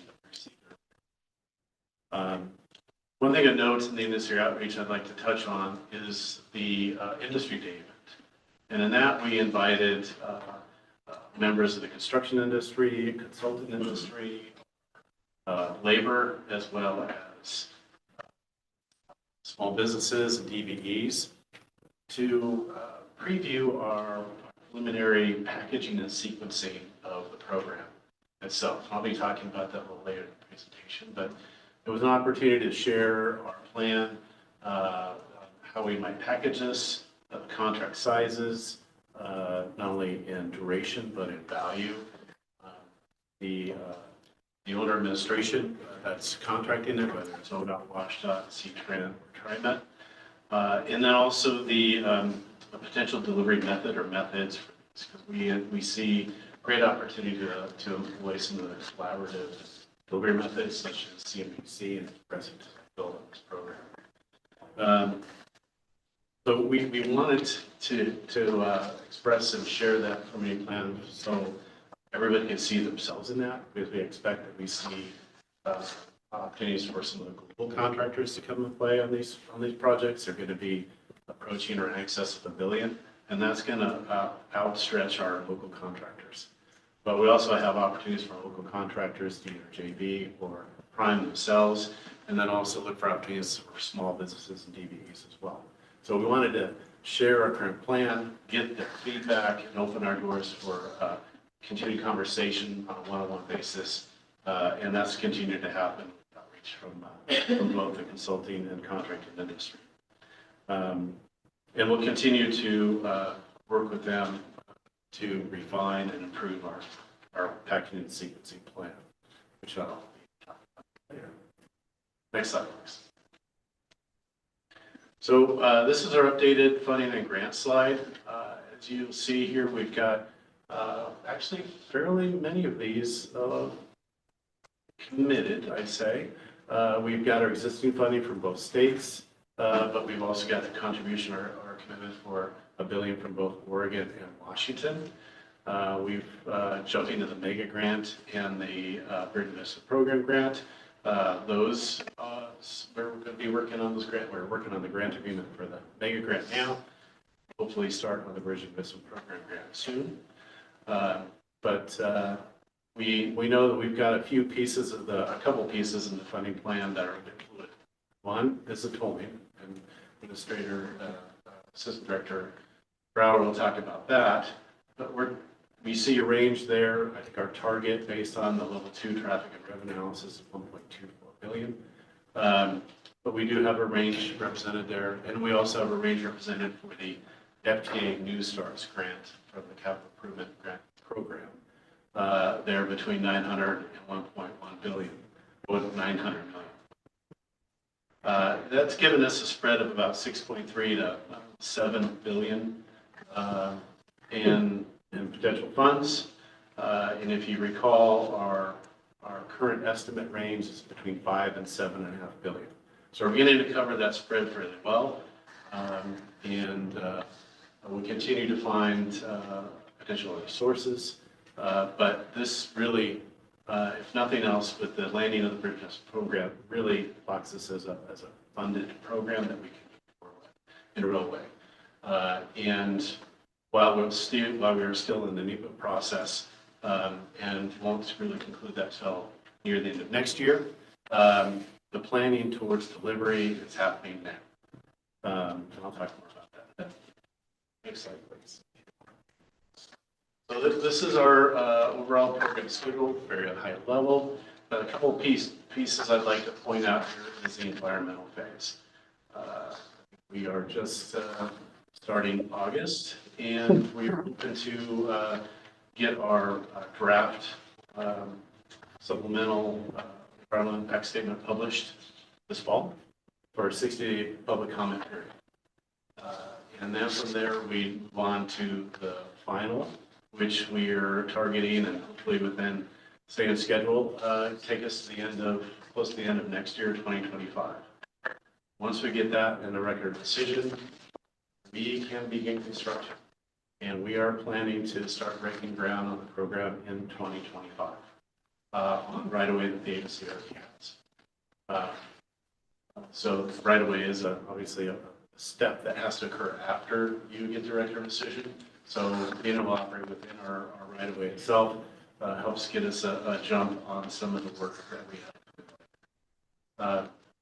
But we're also planning through the permitting process this year and the next, continuing on, because we will be in a continuous design and construction process because we have 28 pages that are spread out of over likely about 15 years of work. So that's going to be an ongoing process as we move forward.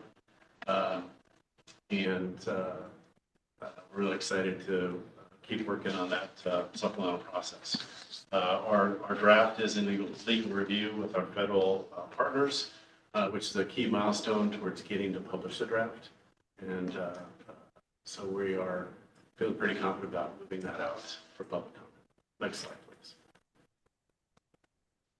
So I mentioned the previous cost estimate. It's right now about a year and a half, 2 years old. We were hoping to move into a new estimate about this time, but with the shift in our draft supplemental, we needed to kind of shift that out too, because after the draft is when we refine the options that we have that we're studying there and define with our partners in the program the alternative going into our options or the project, moving into the final supplemental process. That allows us to know the project that we're estimating with more certainty and be able to get an estimate about this time, maybe July next year. Right now, we are looking at a couple of things to make sure that we're addressing some of the things we're seeing in the industry around escalation.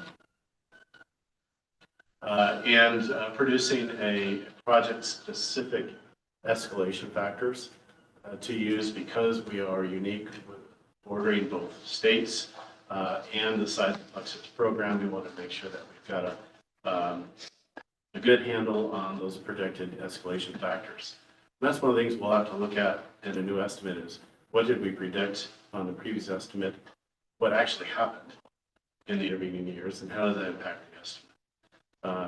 And it's important to note that we are at a low level of design at the moment. And so in our estimates, because it is risk-based, we've accounted for that low level of design in our estimate itself, knowing that there's a lot of unknowns yet to define.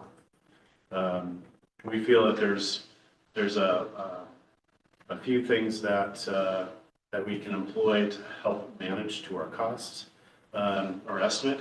One is to make sure that we're moving forward the design development in a wise manner and employing VE studies and constructability reviews throughout the process. That we are allocating risk appropriately. We've been watching large projects across the country and some to our partners to the north of Washington that have come in well over their engineer's estimate. And we've engaged industry to understand why. What did they see that made them bid so much higher in those projects? Was it the delivery method? Was it the way the state allocated risk in their bid documents? Stood behind or not their geotechnical work that they proposed? Was this something the contractor could count on? Was this something that they said they couldn't and they had to assume some fairly conservative parameters? So we've tried to dig in there to understand where they've seen risk so we can address that as well. And one of the risks they've seen is on those multi-year contracts, 4 to 5 years, that are $1 billion plus. Guess we're going to have a few of those. And so understanding those risks and how they see that, how we can best mitigate those has been really fruitful conversations for us. One of the key things also for us is to stay on schedule. That's a killer when you start sliding out. So keeping us on schedule, getting through that environmental process so we can start building is going to be key. And then if we see additional pressures on the project and on the estimate, we are pursuing other grants as well. We've got 3 main big grants already targeted for the program, but there's others we can seek, such as Infra, the Southern Rose Quarter, and the Connecting Communities as well. We do have a community connector in Washington, in Evergreen, that's also part of the transit station there and the connection between downtown Vancouver and Fort Vancouver. That would be a good candidate for the Connecting Communities. But at the end of the day, we know we're not going back to the legislature for additional funds. They've done their work, and we definitely appreciate and honor that, and we will build within our budget. And some may be wondering what happens if we push up against that budget, and that's a great question. It's a bit early to start planning for that. And when the time is right, if we get to that point, the discussion about potential phasing of elements of the program could be discussed. But at this point, we think we want to continue to stay within our program budget and estimate we have today. Yeah. Yes, go ahead. Yeah, the third bullet point there, Ray, is a real important one to me, which is we will manage to the budget we have and deliver the program with available funding. So I would imagine you're running into all kinds of people that have great ideas about what they can add on to this project. And we have to manage within our available funding. So our available funding at the moment is, somewhere close to the prior slide we took a look at. Yes. And that's it. Commissioner Baker, yes. Yeah, that's it. And I would worry if we create an expectation that it's going to be bigger than that, because that's the funding that's available. And as you point out, we've got legislatures that have made a commitment. Chances are they're not going to go back and revisit that. We've got some projections as it relates to tolling. We've had some wonderful contributions, coming in from the feds. I don't know how much more is available there, but I think we got a pretty good view right now of how much money we can spend on this project. It would probably be an error to think or to project that it's going to be that much greater and create some expectations among certain parties that we'd have to go back on. And because, we know also from our early estimates that, as you pointed out, we've got costs, going up all over the place. So Mr. Finn and I have had some lively conversations about that over the course of the last year as it relates to scope creep and other things. But I think you've probably got pretty close to the number you're going to be able to spend based on the commitments that have been made so far. But I just wanted to make sure I understood what your view of these words, deliver the program with available funding, means. And is that clear, to those that are working on the project and your partners? Yeah, Chair Brown, Commissioner Baker, yes, it is. The size of the program is a bit daunting, and it may be easy to think that there's things that could be budget dust and fit within that, and that there could be a blast for Christmas tree put on. Mm-hmm. But as I thought about budget dust, I thought about dust bunnies, because budget dust becomes the dust bunnies, and it becomes real, and they add up. And so keeping that in mind, that every dollar counts, and that everybody who's interested in this program would like a little something more out of it. And managing that is something that we're vigilant with and keep on top of mind as we're talking to our partners. And Thank you. thank you. Next slide. So I mentioned the conceptual packaging. And this is a diagram of our current concepts of the packaging plan. We've got 28 different packages. The colors represent construction contract parameters or extents. And there are so many that in smaller detail that we've had to put some in the inset box there, where we've got some transit packages. About half of these 28 packages are related to transit, by the way. Some of them focus on, in the box there, around park-and-ride structures, tracking systems, station finishes, procurement of light rail vehicles and buses. But the balance of that on the sheet with the colors is our approach towards building this project while we're maintaining traffic. That is a challenge. We've committed to maintaining traffic at 3 through lanes in each direction throughout the duration of the program. We'll have some lane closures and limited closures in the evenings, but through our commuting hours, we want to make sure that we have 3 through lanes in each direction to keep traffic flowing and keep commerce good to people moving across the river. We like to joke that we asked to close the interstate because it will be a lot easier to build.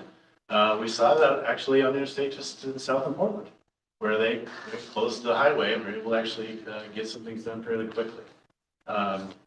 We know that's not possible here. So being able to have projects that are discrete, that they're able to build and then move on to the next stage of the follow-on contracts and keep things moving is key for us. And then looking at this, if you think about, look at the original, or not original, the center of the diagram there, the Columbia River Bridges, I believe that's blue, sorry, I'm color challenged. That's really the center of the whole project. All the modes, whether it's bikes and pedestrians, transit, trucks and cars, all go over the bridge. And that's our key point to start the program for the first major contract. And then building out from there to a next, the approach contracts. Now, the approach contract would be, include SR-14 as well as touchdown at Hain Island. These projects themselves are both in excess of $1 billion and multi-year, 4 to 5 year contracts. Not insignificant efforts that we see opportunities for alternative delivery, design build, progressive design build, being considered on both of those to make sure that we're bringing in innovation from the industry. Moving to the south into Oregon, we've got Oregon north and south and kind of a splitting of the directions. Again, we're looking at fairly large contracts, sub $1 billion, but also looking for a collaborative contracting method such as CMGC, a progressive applied there as well because of the complexities and keeping traffic moving and staging between moving traffic around in an effective way. This will continue to be refined and look for opportunities for additional opportunities for local contractors. On the other hand, we also heard that it might be easier for some of the global contractors to come in and take this all in one bite. That's what Brent Spence is doing, but they're looking at a multi-billion-dollar project and very few bidders. We don't think that's a solution that's applicable for our site or our community, and would give us the bids we are looking. We want to make sure that we have something that's buildable, biddable, and brings the best talent to bear across the country.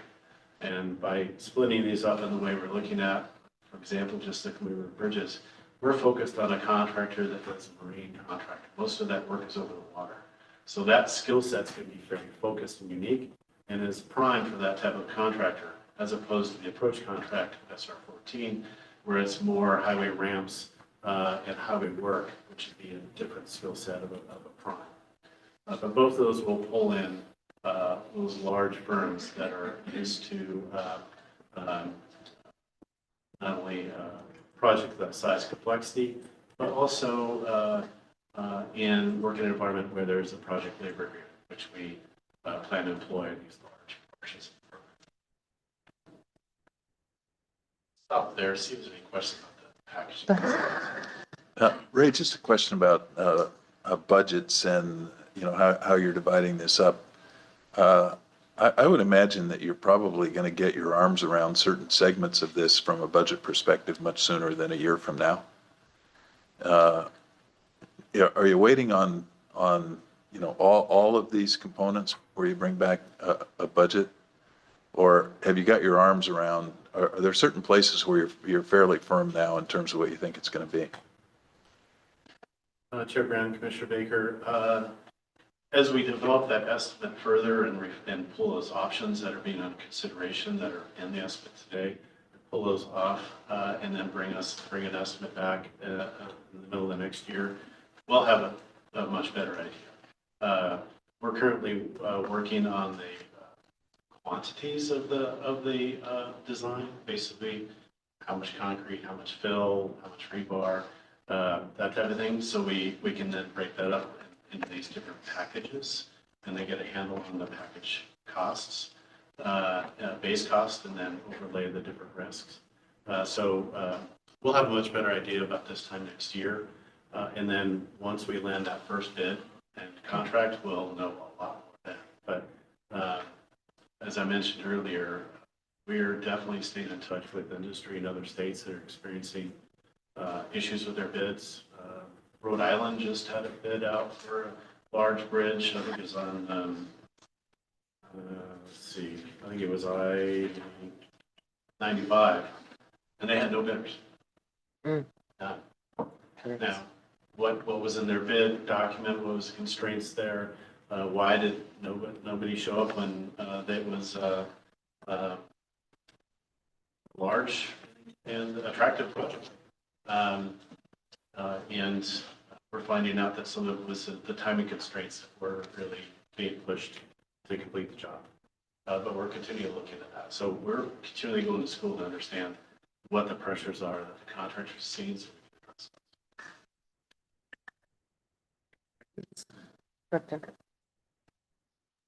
I'll just add one comment to that to address your question, Commissioner Baker, and then Ray, please, as always, correct me if I get this wrong.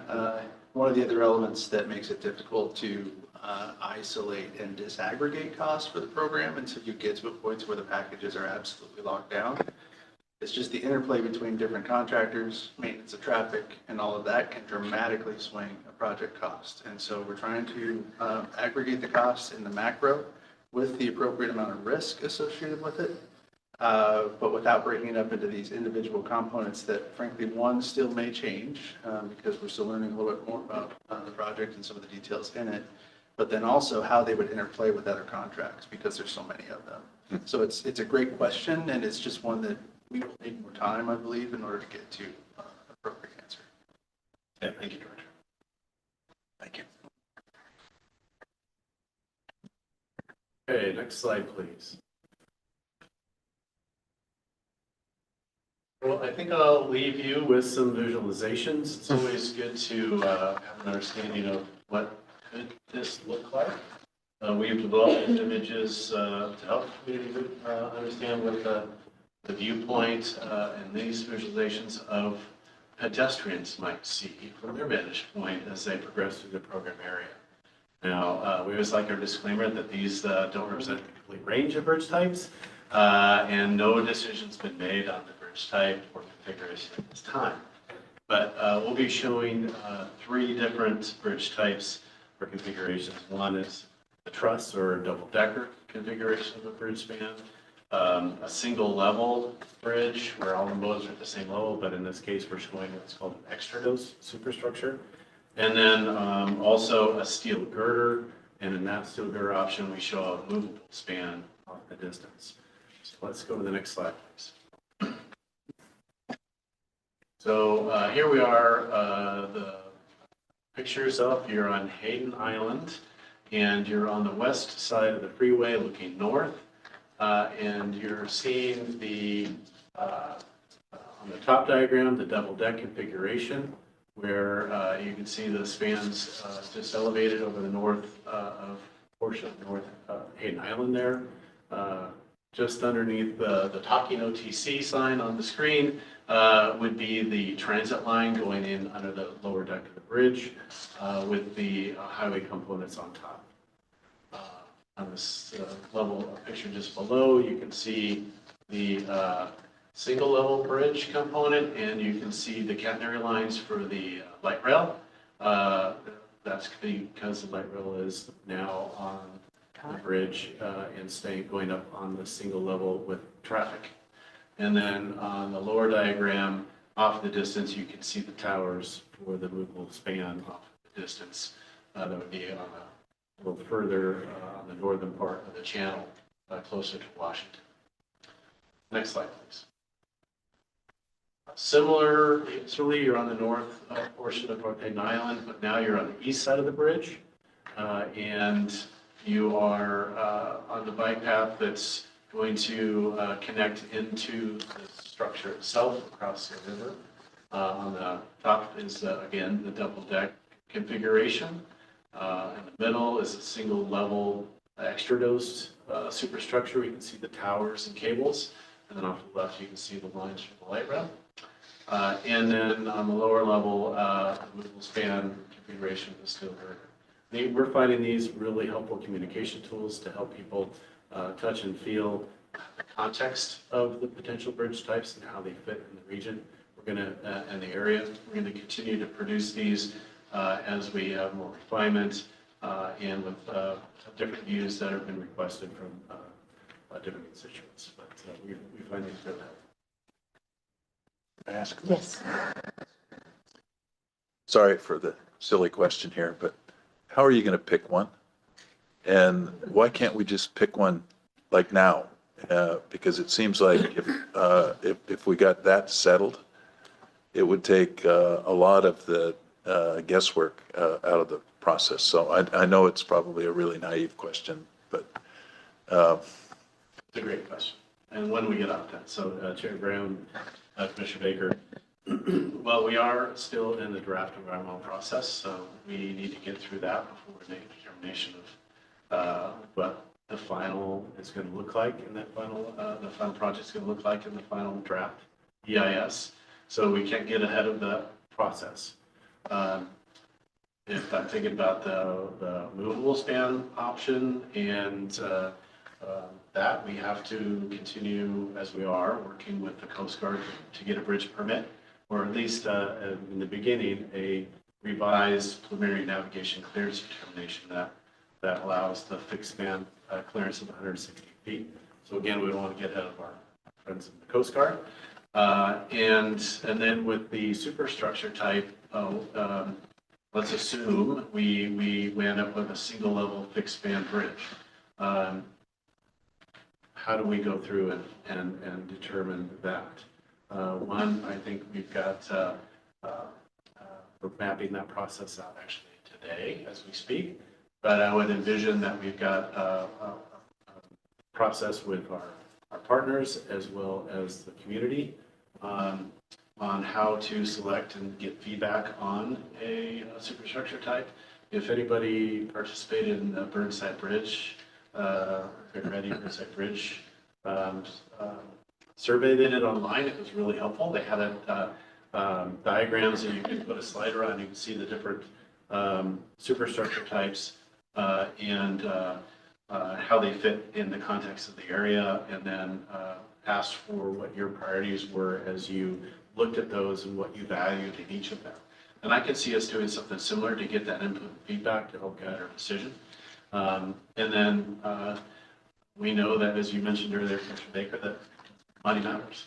So we'll be looking at what we can afford as well and see how that fits into our decision-making process. So in the end, who decides? That's a good question. I would say it is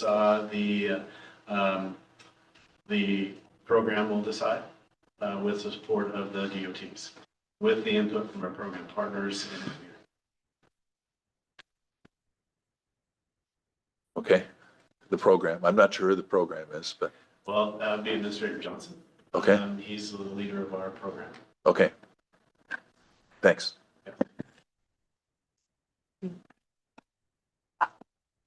I'm probably oversimplifying this, but I just wanted to make sure that I'm not missing something from our last conversation when we actually came to visit the bridge. There's obviously the concern about the Pearson Airfield and having a lift span bridge going into the airspace. And then there's a concern about the clearance under the bridge and the fabricators that are upriver that want to be able to get large structures out. So we're already lowering the clearance because we want to be level enough for the MAX line or the light rail. So I'm wondering how much less clearance would there be with the double-decker configuration or lowering the bridge low enough to then be able to have a lift span? And I don't see any viable option that meets both of those restrictions other than the literal middle option. So for Chair Brown, Commissioner Chapman, great question, lots of questions in that question. And maybe I'll start with that yes, we have to thread the needle and maximize the opportunities for all the modes. There is a perception that the controlling factor on the clearance on the bridge and the grades is potentially light rail. Actually, it's the truck traffic. We want to make sure we have grades that are not impeding or hampering their ability to move across the river. And then also our pedestrians as well. But And I've tried biking over Tillicum, so please don't make it that steep. Okay. I haven't tried that. So yeah, at 116 foot fixed span, we need a Coast Guard bridge permit. And to do that, we will need to work with our fabricators, and we are in discussions and negotiations with them that are at the Columbia Business Center. They've reached agreement in the previous program, and we have confidence that we will reach agreement again, such that they can tell the Coast Guard they don't need more than 116 feet. And there's other interested parties that we're talking to as well, the business center themselves, that the Coast Guard's looking for a head nod from. But in that case, we are, the 116 feet is the maximum peak that we can have in the grade and still touch down on Hayden Island and SR 14 in Vancouver.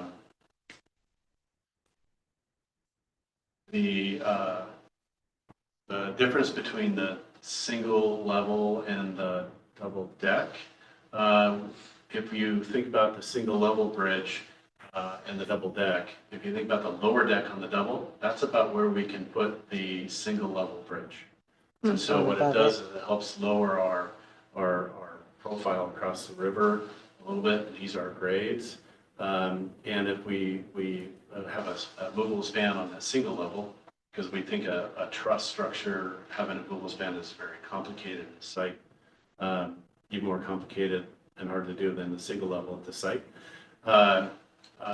The nav channel, primary channel in our proposed project is a bit south from the current channel, which moves those towers a little further away than from the envelope for Pearson Airfield.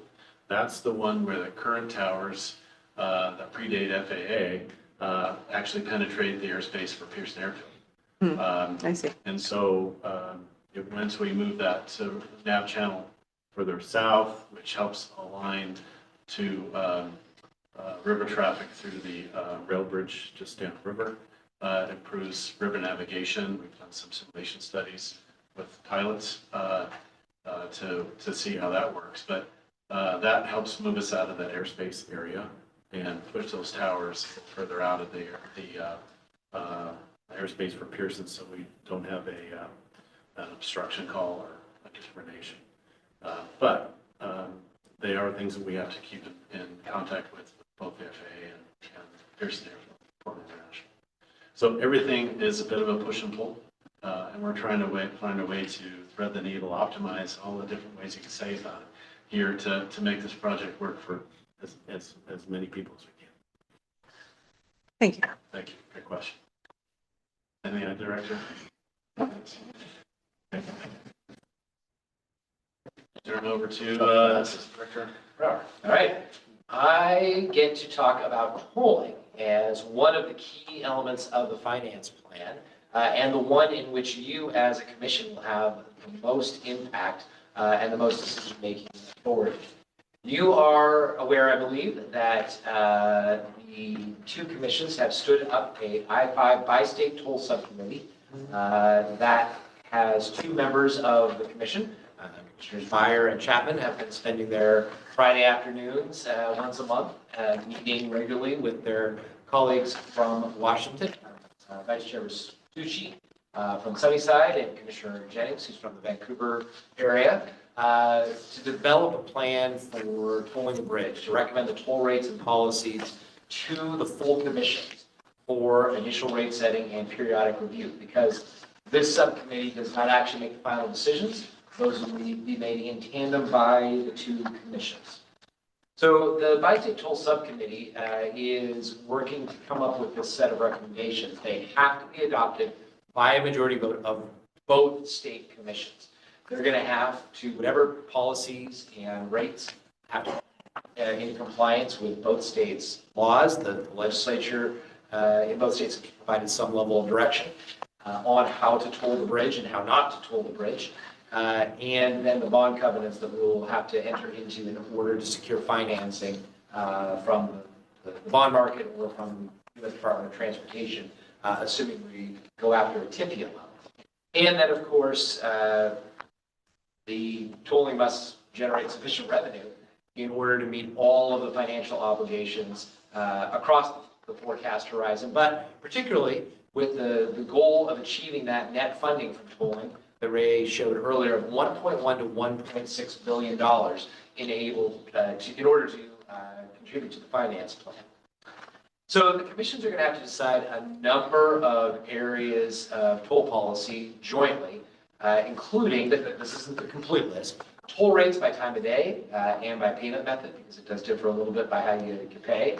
The toll rate multiples for trucks, the hours of operation, particularly during the pre-completion time period, which we'll talk about in a while, the escalation of toll rates to keep up with inflation, and any potential discounts and exemptions. You're familiar with these in the sense that we went through the process for most of these last year before the governor paused tolling on other areas. So you're going to be re-engaging those conversations in collaboration with your colleagues across the river.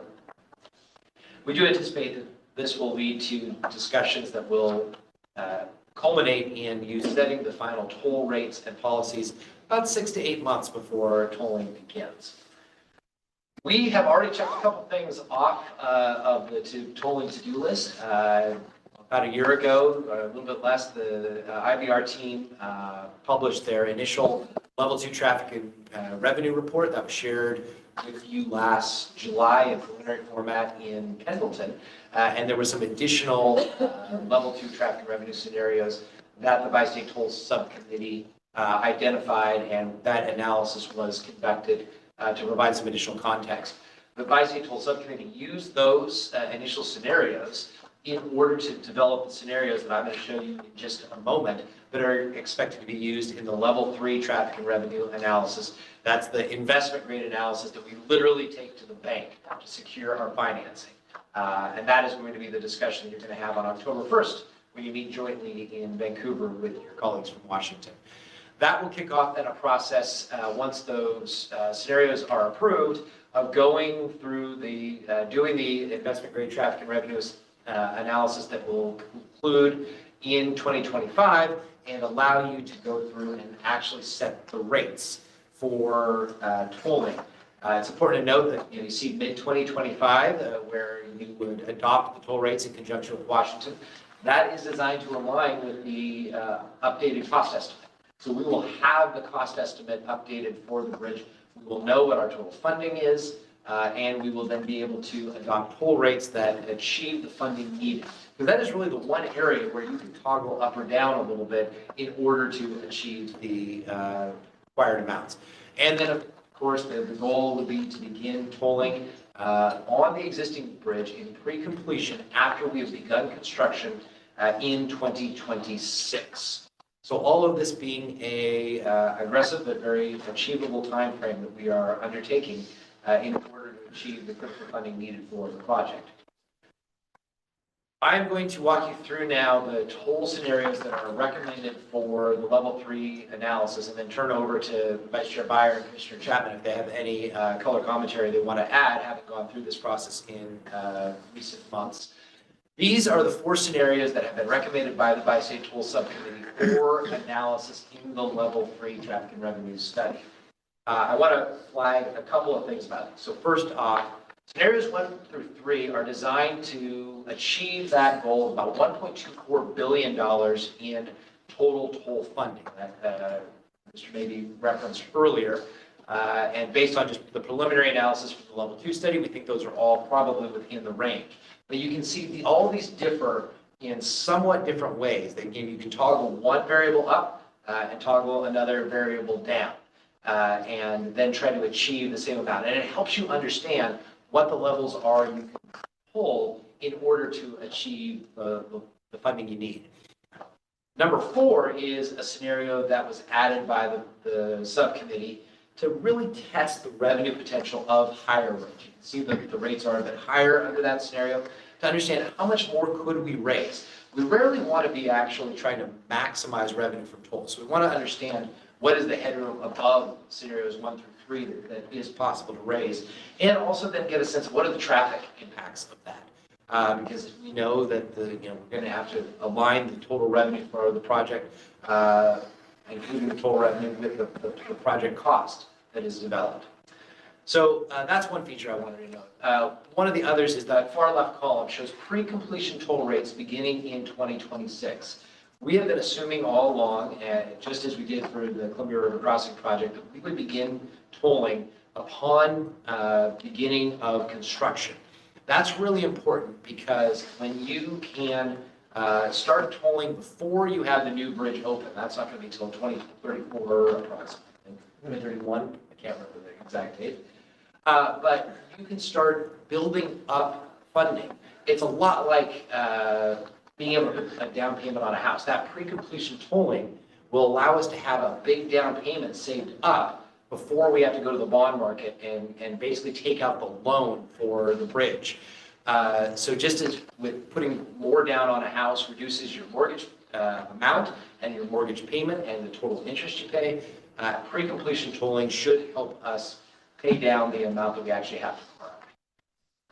The other thing I wanted to note is you see the right-hand column talks about the low-income toll program.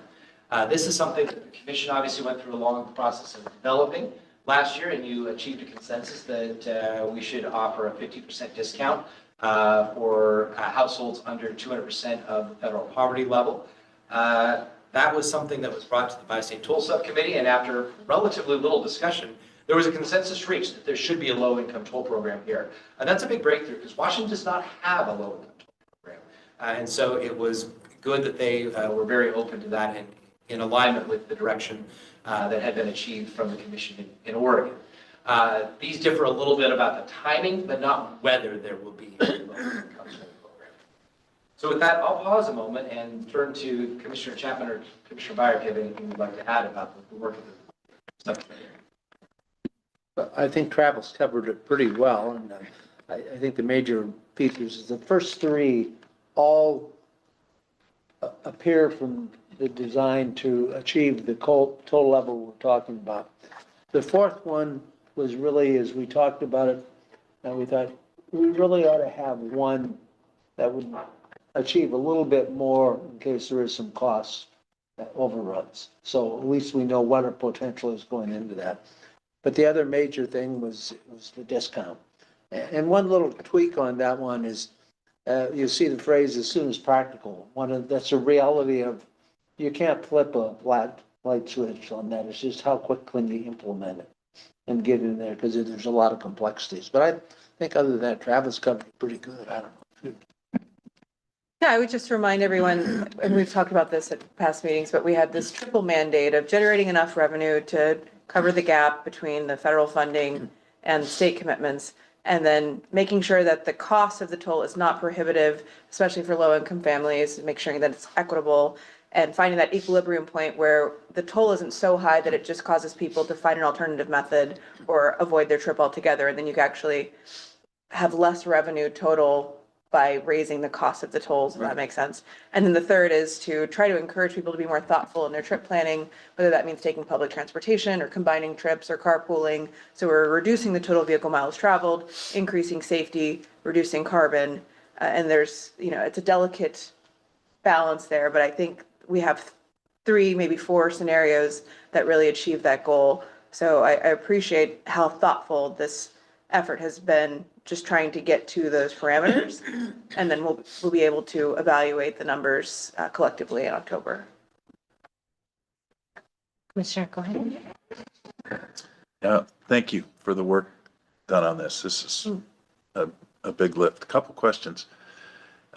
One is on the, I know we've talked about when to begin the tolling program. Have you talked about when to end the tolling program? And is that a decision that we're going to make going in, or is that for future, consideration? The other is when we leave the Glenn Jackson Bridge untolled, we're going to create some diversion issues and some other. Did you consider the possibilities of putting tolling on the Glenn Jackson Bridge and maybe accelerating off of the IBR? I know that there's there's rules and regulations, and there's a number of things that we'd have to get through in terms of asking for exemptions, but. Yeah, I'm trying to remember.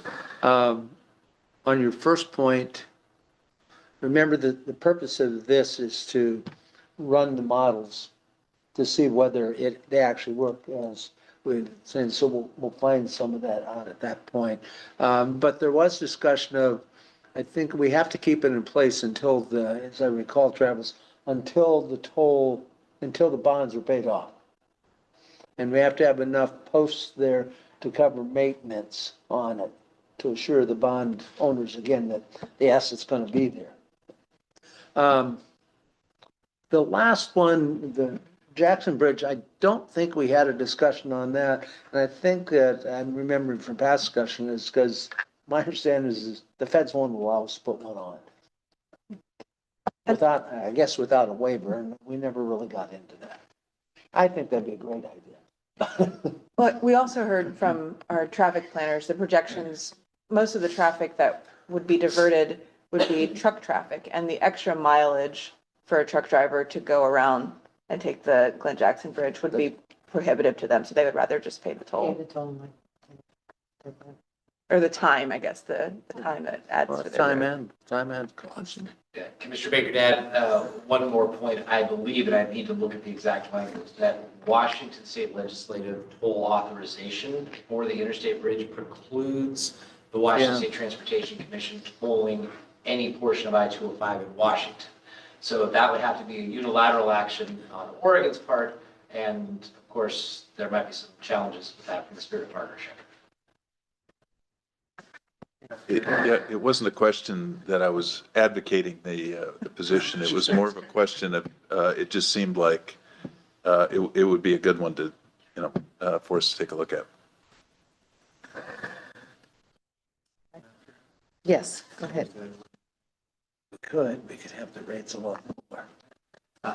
In further response, so Travis, I think really well, some of the past analysis, and this is dated years back, showed that price point, how much of that diversion actually finds its way to 205 versus would stay in the corridor, to Commissioner Chapman's point. The other piece, though, that I would just offer as a point of policy consideration. Now, I say this because it's not my decision, so I'm going to institute a little bit of bias here based upon other things that we have in discussion and other issues that we've dealt with, Astoria Megler being one of them. But I, for one, struggle with removing tolls altogether on any major facility that you've had to put one on to begin with because of the ongoing maintenance and operation costs that we realize more today. By way of example, we took the toll off the Astoria Megler Bridge in 1993, if I remember correctly. Christmas Eve. Yep. And since Merry that date, Christmas. And since that date, we spent more than $130 million on that bridge in maintenance. So it is a policy consideration. It is one that the commission certainly has to weigh in on. But I would just tell you that I carry a bias in that regard simply because we're experiencing the impact of an ongoing maintenance and operation shortfall right now.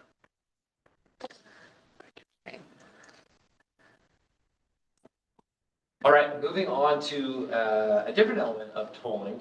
You will recall that in 2023, we undertook a comprehensive rewrite of our toll rules. We worked with you, we worked with the statewide toll rulemaking advisory committee, and shared multiple drafts, worked with you through a variety of the issues around the low-income toll program, travel exemptions, and a variety of other things, and did that with multiple stakeholder groups as well, and through travel consultation, the rulemaking process, a very comprehensive and extensive effort. However, when the governor paused tolling in March, we put that on hold for obvious reasons. But now we believe it is time to pick that up and move forward. There are a number of elements that are going to be important to move forward with those toll rules in order to move forward with the Interstate Bridge. So we have picked up that rewrite of the toll rules and are bringing it forward to you for your consideration. We're not asking for your approval today because there's actually a formal rulemaking process that we will be going through, but we do want to bring that to you today and make sure you're comfortable as we move through this process. What we have done essentially is taken the entirety of the rules that have been gone through that extensive public process and finished the drafting, working with the Department of Justice, and then picked out the sections that we believe are necessary to move forward on the Interstate Bridge. So there are a number of sections related to tollway project designation, which is a required process in the state that is in statute delegated to ODOT, but we more appropriately taken up by the Transportation Commission, as well as processes for rate setting and rate review and revision.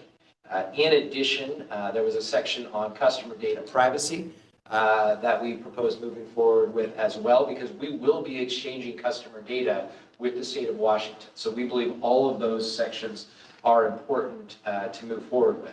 There are a number of sections that were drafted through that process that were specific to Oregon side tolling. So we were to be the toll authority that we have left on the cutting room floor, essentially. That includes all of the elements related to accounts and discounts, exemptions, and enforcement for the most part that really are not applicable. And we want to honor the fact that we are standing down the toll program. Oregon will not be a toll authority. You will be a toll authority in the sense of working with Washington to approve toll rates and ensure that WashDOT can collect resources. ODOT will not be collecting toll revenue. So there's also, I should note, sections that we identified. There was a little bit of a perhaps too wide of an opening for unsolicited toll proposals from the private sector. So we revised those in order to make sure that we had a process in place if we receive that, because we have received some interest potentially. We want to make sure that there's a good process in place. There were two sections of the existing toll rules that were not rewritten and that we would propose to leave in place. One of those is just a policy statement about interoperability with Washington, which still remains valid. And then there is a section on civil penalties that we propose leaving in place as a placeholder.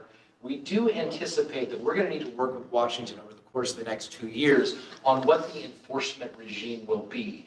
They will be collecting the tolls, but they will need to work with us, particularly through DMV, on how we place registration holds or take other action to ensure that Oregonians and for vehicles registered in Oregon are paying their tolls. So we would leave that in place, but I would note that we will likely be back to you to tweak some of these elements. I noted in the very last bullet here, you will in 2025 need to go through the rulemaking process for the actual rate table that will be inserted into rule.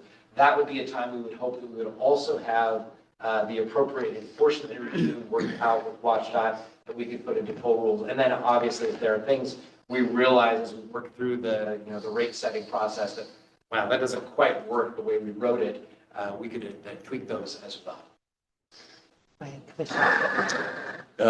Travis, would it be possible to have these exceptions that you're proposing as it relates to the Interstate Bridge and leave everything else the same in Oregon? Because there is a possibility at some point in time that we would have tolling in Oregon where all of the rules that we had in place would apply, that maybe we would be, just as a suggestion, maybe we would,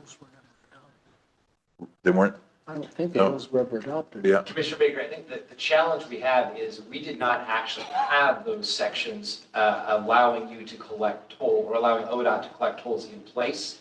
And we did not think it was appropriate as an agency to bring them forward if there is no Oregon toll program, if it is merely Oregon collaborating with Washington. So that's why those would be additive to the existing set of toll rules rather than just leaving them in place or revising the existing. Got it. Thank you. You could, of course, make a different decision than what we recommend today, but that was our recommendation. It would be awkward for us to propose rules implying that we're going to be collecting tolls. Travis, I'm remembering our last meeting, there was some discussion about some statutory changes that would be necessary for collection and other things. And I wonder, I don't want to lose those as we get into the session. I'm getting a thumbs up out there, so, okay. Commissioner Byard, we do have a legislative concept around the Interstate Bridge, which is focused primarily on the statutory changes we need to construct the bridge, but I cannot remember all the content. There were some collection issues that came up, and Washington has it in their statutes, but they would need it in Oregon statutes, similar pieces, in order to operate the program. How to come up with like, but. No, I just don't want to make sure they're not lost. Okay. So, Commissioners, point being of all of this, that we bring this to you today, the packet is in, or the rules that are proposed are in your packet. I will note that there was one section of existing rules we realized on Tuesday were left out, and that is the civil penalty. That is existing rule that is not being recommended for change as a placeholder for the discussions on enforcement. But we would propose that we would put those out for public comment in September, and then likely come back to you in November to review and ratify those. There's a chance we might be able to make October, but I think November is more likely in order to begin the next steps in the process. Did we have a rules advisory committee? Yeah. I wonder, it seems like it'd be good form to take the proposals back to that rules advisory committee before we do the public hearing. Yeah, Commissioner Byer, that's an excellent point. That was one of the things we had committed to for them. We can't do so in a formal way as they are no longer a panel body, but we were going to share them with them through the public comment process. So yes, thank you for reminding me. I know that that's a major general legislative topic now about agencies not following the process and doing it in different ways. And one of the strong points was using the rules advisory committee. Commissioner Byer, I will say that one of the goals of moving forward is to honor the work that what we call the STRAC, the Statewide Toll Rulemaking Advisory Committee, did. And in general, we took what they had done and simply narrowed sections that were not relevant. There was only a couple sections that we actually added to the revisions because they related to those unsolicited toll proposals when we realized we had a little bit of an opening. Wouldn't hurt to call them together for a brief meeting, even if it's not official, and tell them what you're doing and let them run through. So I was scrolling through my calendar, trying to figure out our timeline on all of this. And it looks like we have a tentative hold for October 1st to meet with the Washington contingent, the other commission, to talk about this. So how does that fall into your timeline just there for September with the rules? Is there anything that's going to impact that conversation at all? No, Chair Brown, those are parallel but separate conversations. Okay. So that actually set me up well for our final slide, which is that the next steps that we're going to be asking for is on October 1st, we would bring you together with the Washington State Transportation Commission in full to review and hopefully approve the scenarios that are recommended by the subcommittee for the level 3 traffic and revenue analysis. The second step then would be on that parallel track, but separate, to review and hopefully approve the reduced scope rulemaking that is going to go out for public comment. And then third, that would allow us to take the next important step, which is for you to review and approve the IVR as a tollway project. That is one of the steps that is needed for the project to move forward, and it is one of the things that we will need to have in place, say for the Federal Transit Administration, to be confident that we have pretty much all of the approvals needed in order to move the project forward. So that will be the next step that you need to take before you can set rates for the tollway. It needs to actually be designated a tollway. Okay. So with that, we are open to any questions or comments or feedback. So any questions from the rest of the commission? I see Sharon saying no. I think we've questioned you to death, or commented you to death. And so I think we are finished with that. Excellent. Thanks. Thank you. So thank you. Have many opportunities to hear from us again. Final item? Yes. I just found my other agenda. Like, oh yeah, we do have more. Running out of energy. Yes. Do we need to stretch at all? You guys keep rolling? Okay. Chair Brown, members of the commission, for the record, again, I am Travis Brower, ODOT's Assistant Director for Revenue Finance Compliance.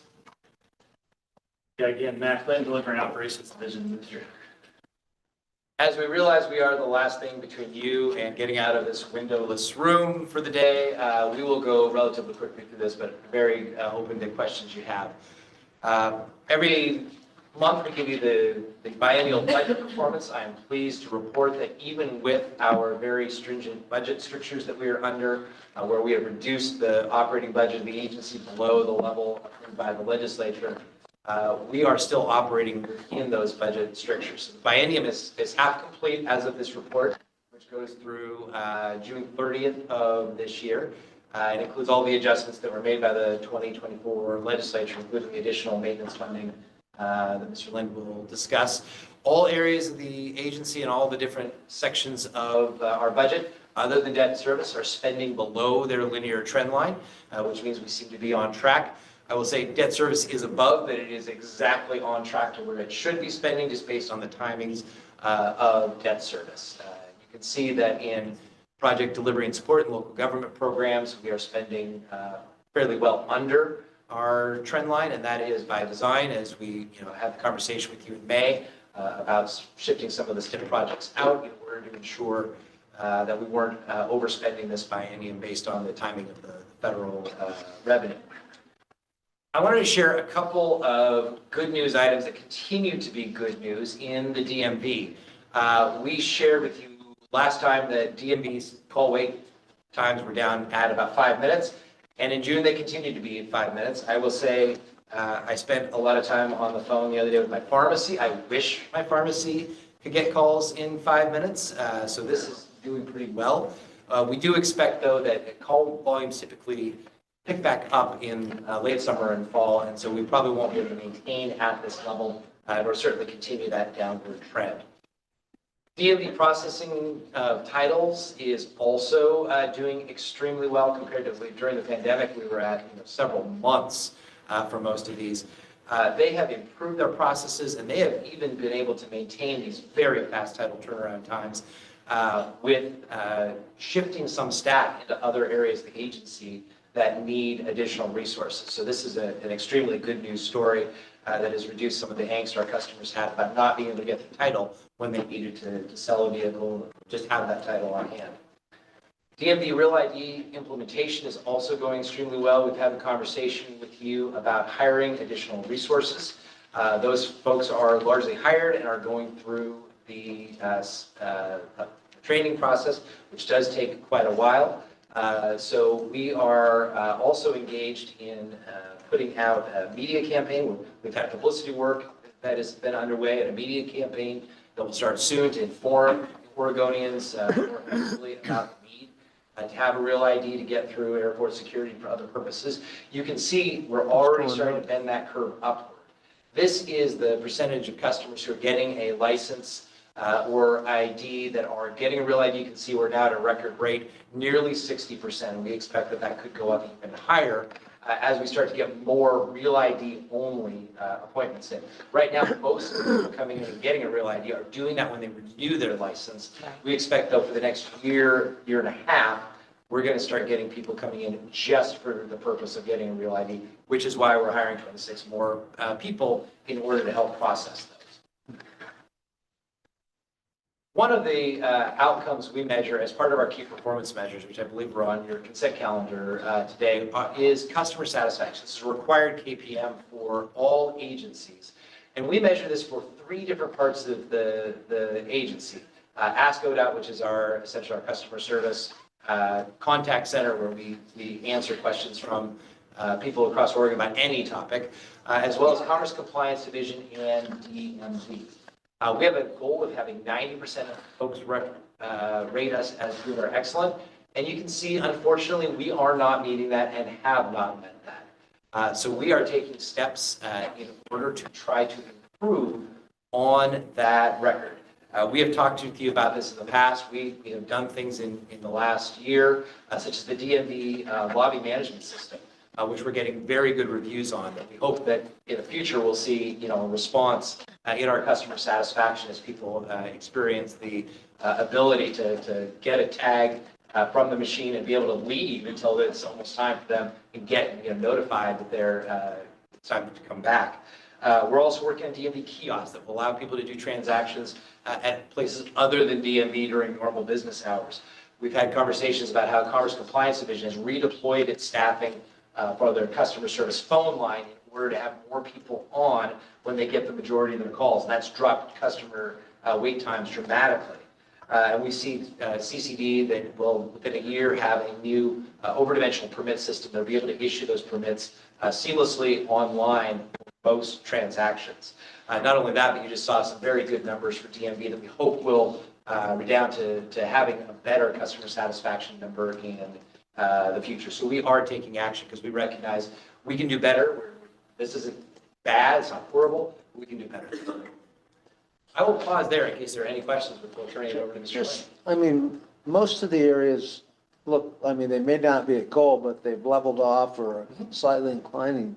The compliance division is a really strange chart there, and it's going in the wrong direction. Commissioner Byer, yeah, it is an interesting one. And I will also note that we've had some conversations about how we may want to calculate CCD, because remember, this is both an area of customer service and a regulated industry. So we are asking people about how they feel about our customer service when we ticket them for violating law. I feel great about it. That may or may not be something that would get you agreement on. So it may be that we need to look at how we measure that. So yeah. Well, it's interesting though, I get that, but it's interesting in the spike and then down. Let's see, 2020, so that'd be pre-COVID. Yes, I believe these data, and I should confirm this beforehand, are the data we report in that year, but it's for the previous year. So what you see is, DMV though, had a drop and has now recovered. But Commerce Compliance Division has had a more interesting pattern. It's hard to explain. Well, yeah, it's a real different pattern. I mean, it is significant.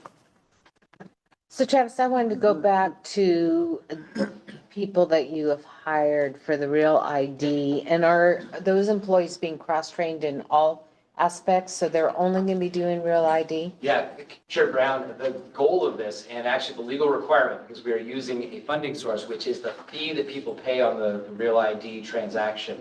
So they can only do real ID transactions. It's actually good though, in the sense that we will have dedicated slots for appointments for real IDs in those offices. And so people should be able to get in much more expeditiously to get their real ID done than if we didn't have those dedicated staffing. Now, I will note that because of the way we have fairly regular customer turnover in DMV, And these are limited duration positions. Some of these people will move into DMV positions and then be cross-trained across them. But we are providing that surge capacity for that specific set of transactions that we expect to have a large number of in the coming year. I was going to ask you too, do you know, was there any indication of how many people got passports during the time when there was when we pushed the idea, go get your passport? Do we have a number in Oregon that we know did that? Chair Brown, I believe we have looked at that, but I don't actually have that data here. I think we have seen an update there. Interesting. If most of them are getting the real ID when they have to renew their driver's license. And this phenomena that this can only be used on that, how will that work? I mean, somebody comes in and to renew their driver's license, and I know what happened. They said, do you want to get a real ID? Right. Yeah, Vice Chair Byer, so if you have a real ID specific appointment, I mean, if you are renewing your license and getting a real ID, then yes, you'd go to one of our real ID transactions. So that will be something our lobby queuing system can actually assign people, even if you don't have an appointment, to go to one of those specialists. There is a little bit of friction in this, obviously, but it was, unfortunately, it's one of the legal requirements that if we're using those fees to fund these positions, which we are, then we can't just have them doing the totality of the work. Too bad. Because we could use the help on the other end. How is it a legal requirement? Because it's I mean, federal dollars. I remember when we passed the law, we said that the real ID program had to pay for itself, but I'm not sure that that was a restriction on the only use of those funds. Vice Chair Byer, I believe if you read the statute, it does say that it is for the purposes of, the fee is to be used for that specific purpose. So that has been the interpretation. Way to go.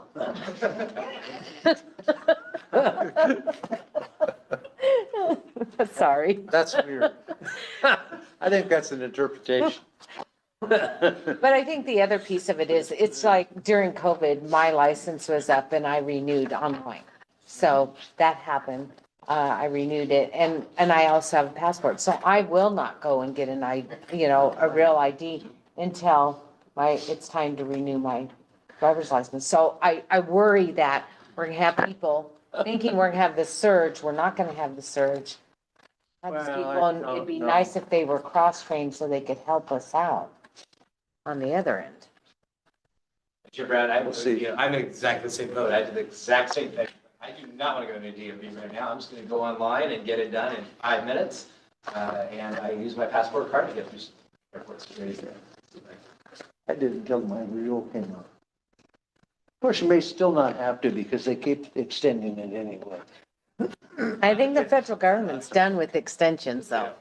I think they're done. We've heard in no certain terms that they are done.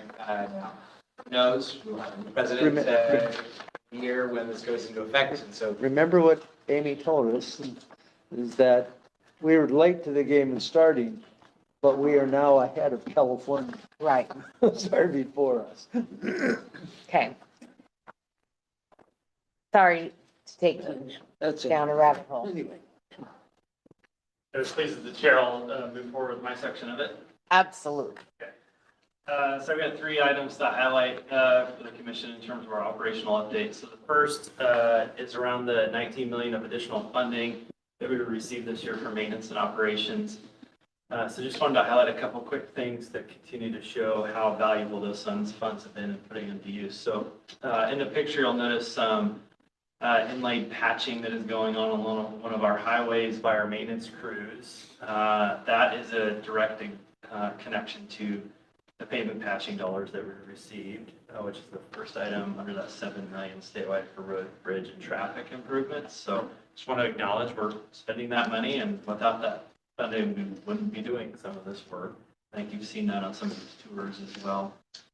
The other one I wanted to highlight, as we're in the middle of summer right now, we're always preparing for winter, and so excited to report that out of the 10-yard dump trucks or snow plows that we're trying to procure with the additional $4 million of funding, We have 8 where the trucks have been shipped from the manufacturer to the facility that helps prepare them with the hydraulic pumps and the snow plows and all the pieces that have to be added. So that's well on our way to have that those resources before this winter. And the first one showed up last week at our Salem fleet section so that we could finish our final preparation work. So we're about ready to start deploying the first one. Of course, our goal is to have all 10 of those out with the crews before snow flies. So obviously 10 trucks, super important and useful. Wish it was a lot more, but certainly appreciate the additional funding. We're well on track to have those online and ready to go. So I wanted to highlight those areas. Then in the cleanup efforts, so the additional $20 million of funding we received to do cleanup in the Portland metro area, I think we're well underway now. We've got the machine moving, we've got the contractors on board, and I think we're making significant progress. We've got some stats on the screen there for you in terms of the amount of cleanup. But I wanted to highlight in the pictures as an example of, I think the director mentioned in his remarks this morning, we were able to shut down I-84 for a 13-hour period over a weekend to do a coordinated cleanup with many of our partners, including TriMet, Union Pacific Railroad, City of Portland, and our crews, and just a remarkable effort. I do want to call out Mr. Rod Stevens, who's in the room, our ace photographer, who helped capture this in real time, including some time-lapse pictures and videos. So, Rod, I know you had a very long day documenting that, so thank you. Because it's telling our story in a different way around the effort that we're putting into it and the progress we're making. I did want to cite a couple just quick stats for that 1 13-hour period. We cleaned up 378 tags or graffiti clusters. They reused 171 gallons of paint in that 13-hour period. Yeah, Commissioner Fire, that's the reaction I had as well. 1,000 pounds of litter. We cleaned 14 signs and we replaced 18 signs. In addition to all those efforts, we also used the opportunity to do a lot of work in that corridor, replacing lighting, cleaning out storm drains, sweeping the entire corridor, which really is a benefit to not have our staff out there during live traffic or at night when we deal with other factors. So coordinated effort that I think by all accounts was very successful. We've seen some of the graffiti come back, but clearly not to the extent that it was before. So I just wanted to highlight that. Thank our crews. I know it was a lot of prep work getting ready for it by our regional and maintenance team, but certainly with our partners doing it. So successful event.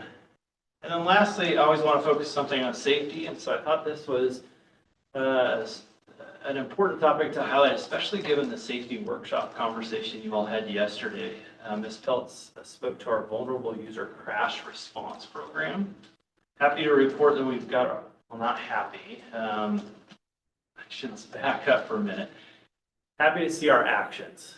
Certainly not happy to see that we continue to see fatalities on the system. But we have our first effort where we've done the rapid assessment to say what happened at a location. Is there something we can do at that location in a low cost and expedient way? So we had an unfortunate pedestrian fatality in Reedsport earlier this year on Highway 101. And the team mobilized, as described yesterday, to evaluate what could be done. So the picture you can see, we're going to go in and add a single overhead rapid flashing beacon at this location. We're updating the lighting. That's kind of a dark corridor area, and then doing some advanced signing and pavement markings. We're going to end up spending about $500,000 at this location. So improvements that we've made later this winter and into next spring. The delay is ordering the light pole and the sign structure that you see there, but really being aggressive in how we can put that work out on the ground. To date, we've reviewed 22 pedestrian or vulnerable user fatalities and serious injuries statewide. So reviewed 22 of them. This is the first one that met our criteria where we felt like we could go make some rapid improvements on the system. So felt like that was a good one to highlight given not only yesterday's conversation, but where we're at in the deployment of that program. So those are the 3 areas I wanted to highlight. So is this a crosswalk? There, sorry, Chair Brown, Vice Chair Byer, it's an unmarked crosswalk today. So it's a legal crosswalk, as in Oregon, all intersections are crosswalks. It is an But it's intersection. unmarked, so the effort would also include marking that and putting some advanced notification together too. Great question, though. So just a quick question for you, Matt. So when you said you guys have reviewed 22, does that mean there's been 22 fatalities this year? Yeah, 22 fatalities or serious injuries. I don't have the breakdown between. Okay, so it those. includes serious injuries too? It does include serious injuries, and some of them that we're evaluating to your discussion yesterday, from an engineering standpoint, may not be something we can do to have prevented that. But in cases where we can, and I call them the lower cost solutions, that's the approach we're taking. The second question I have for you on that is, on the split of urban versus rural, are they even? Do we see more in urban areas? You know? Yeah, Chair Brown, we're not calling it an urban program, but it very much is. In the urban area? Yeah, where we're seeing the pedestrians and the bicyclists use this system.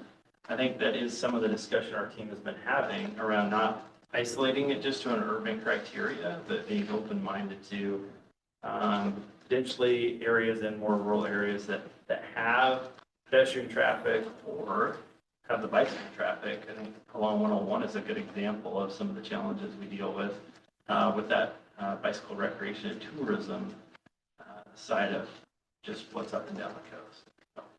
Well, I know for the Rogue Valley Transportation District, one of the things that we struggle with and I'll give you an example, is the city of Ashland. It is a, highly populated college town. There's a lot of pedestrians, a lot of bicyclists.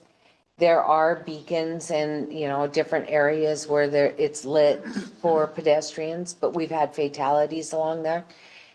I can tell you from a driver's perspective, from a bus driver's perspective, there is so much going on around them that it is really difficult. And I'll tell you, I would never be a bus driver for that reason. It's just, it's frightening. And so then I think of myself as I get older and I'm a senior and like this morning, somebody was behind a bush when I was pulling out of the driveway of the hotel and never saw them until I was like right there. And I thought, I don't think they realized I was coming out of the driveway.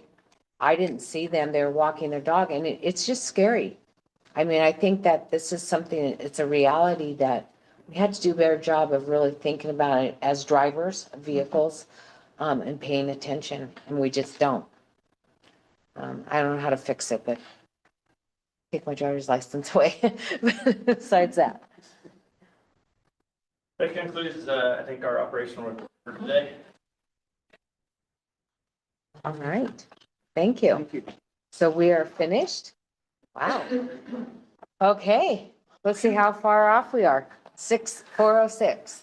Well done. So we did well. Any last comments from any of the commissioners before we adjourn?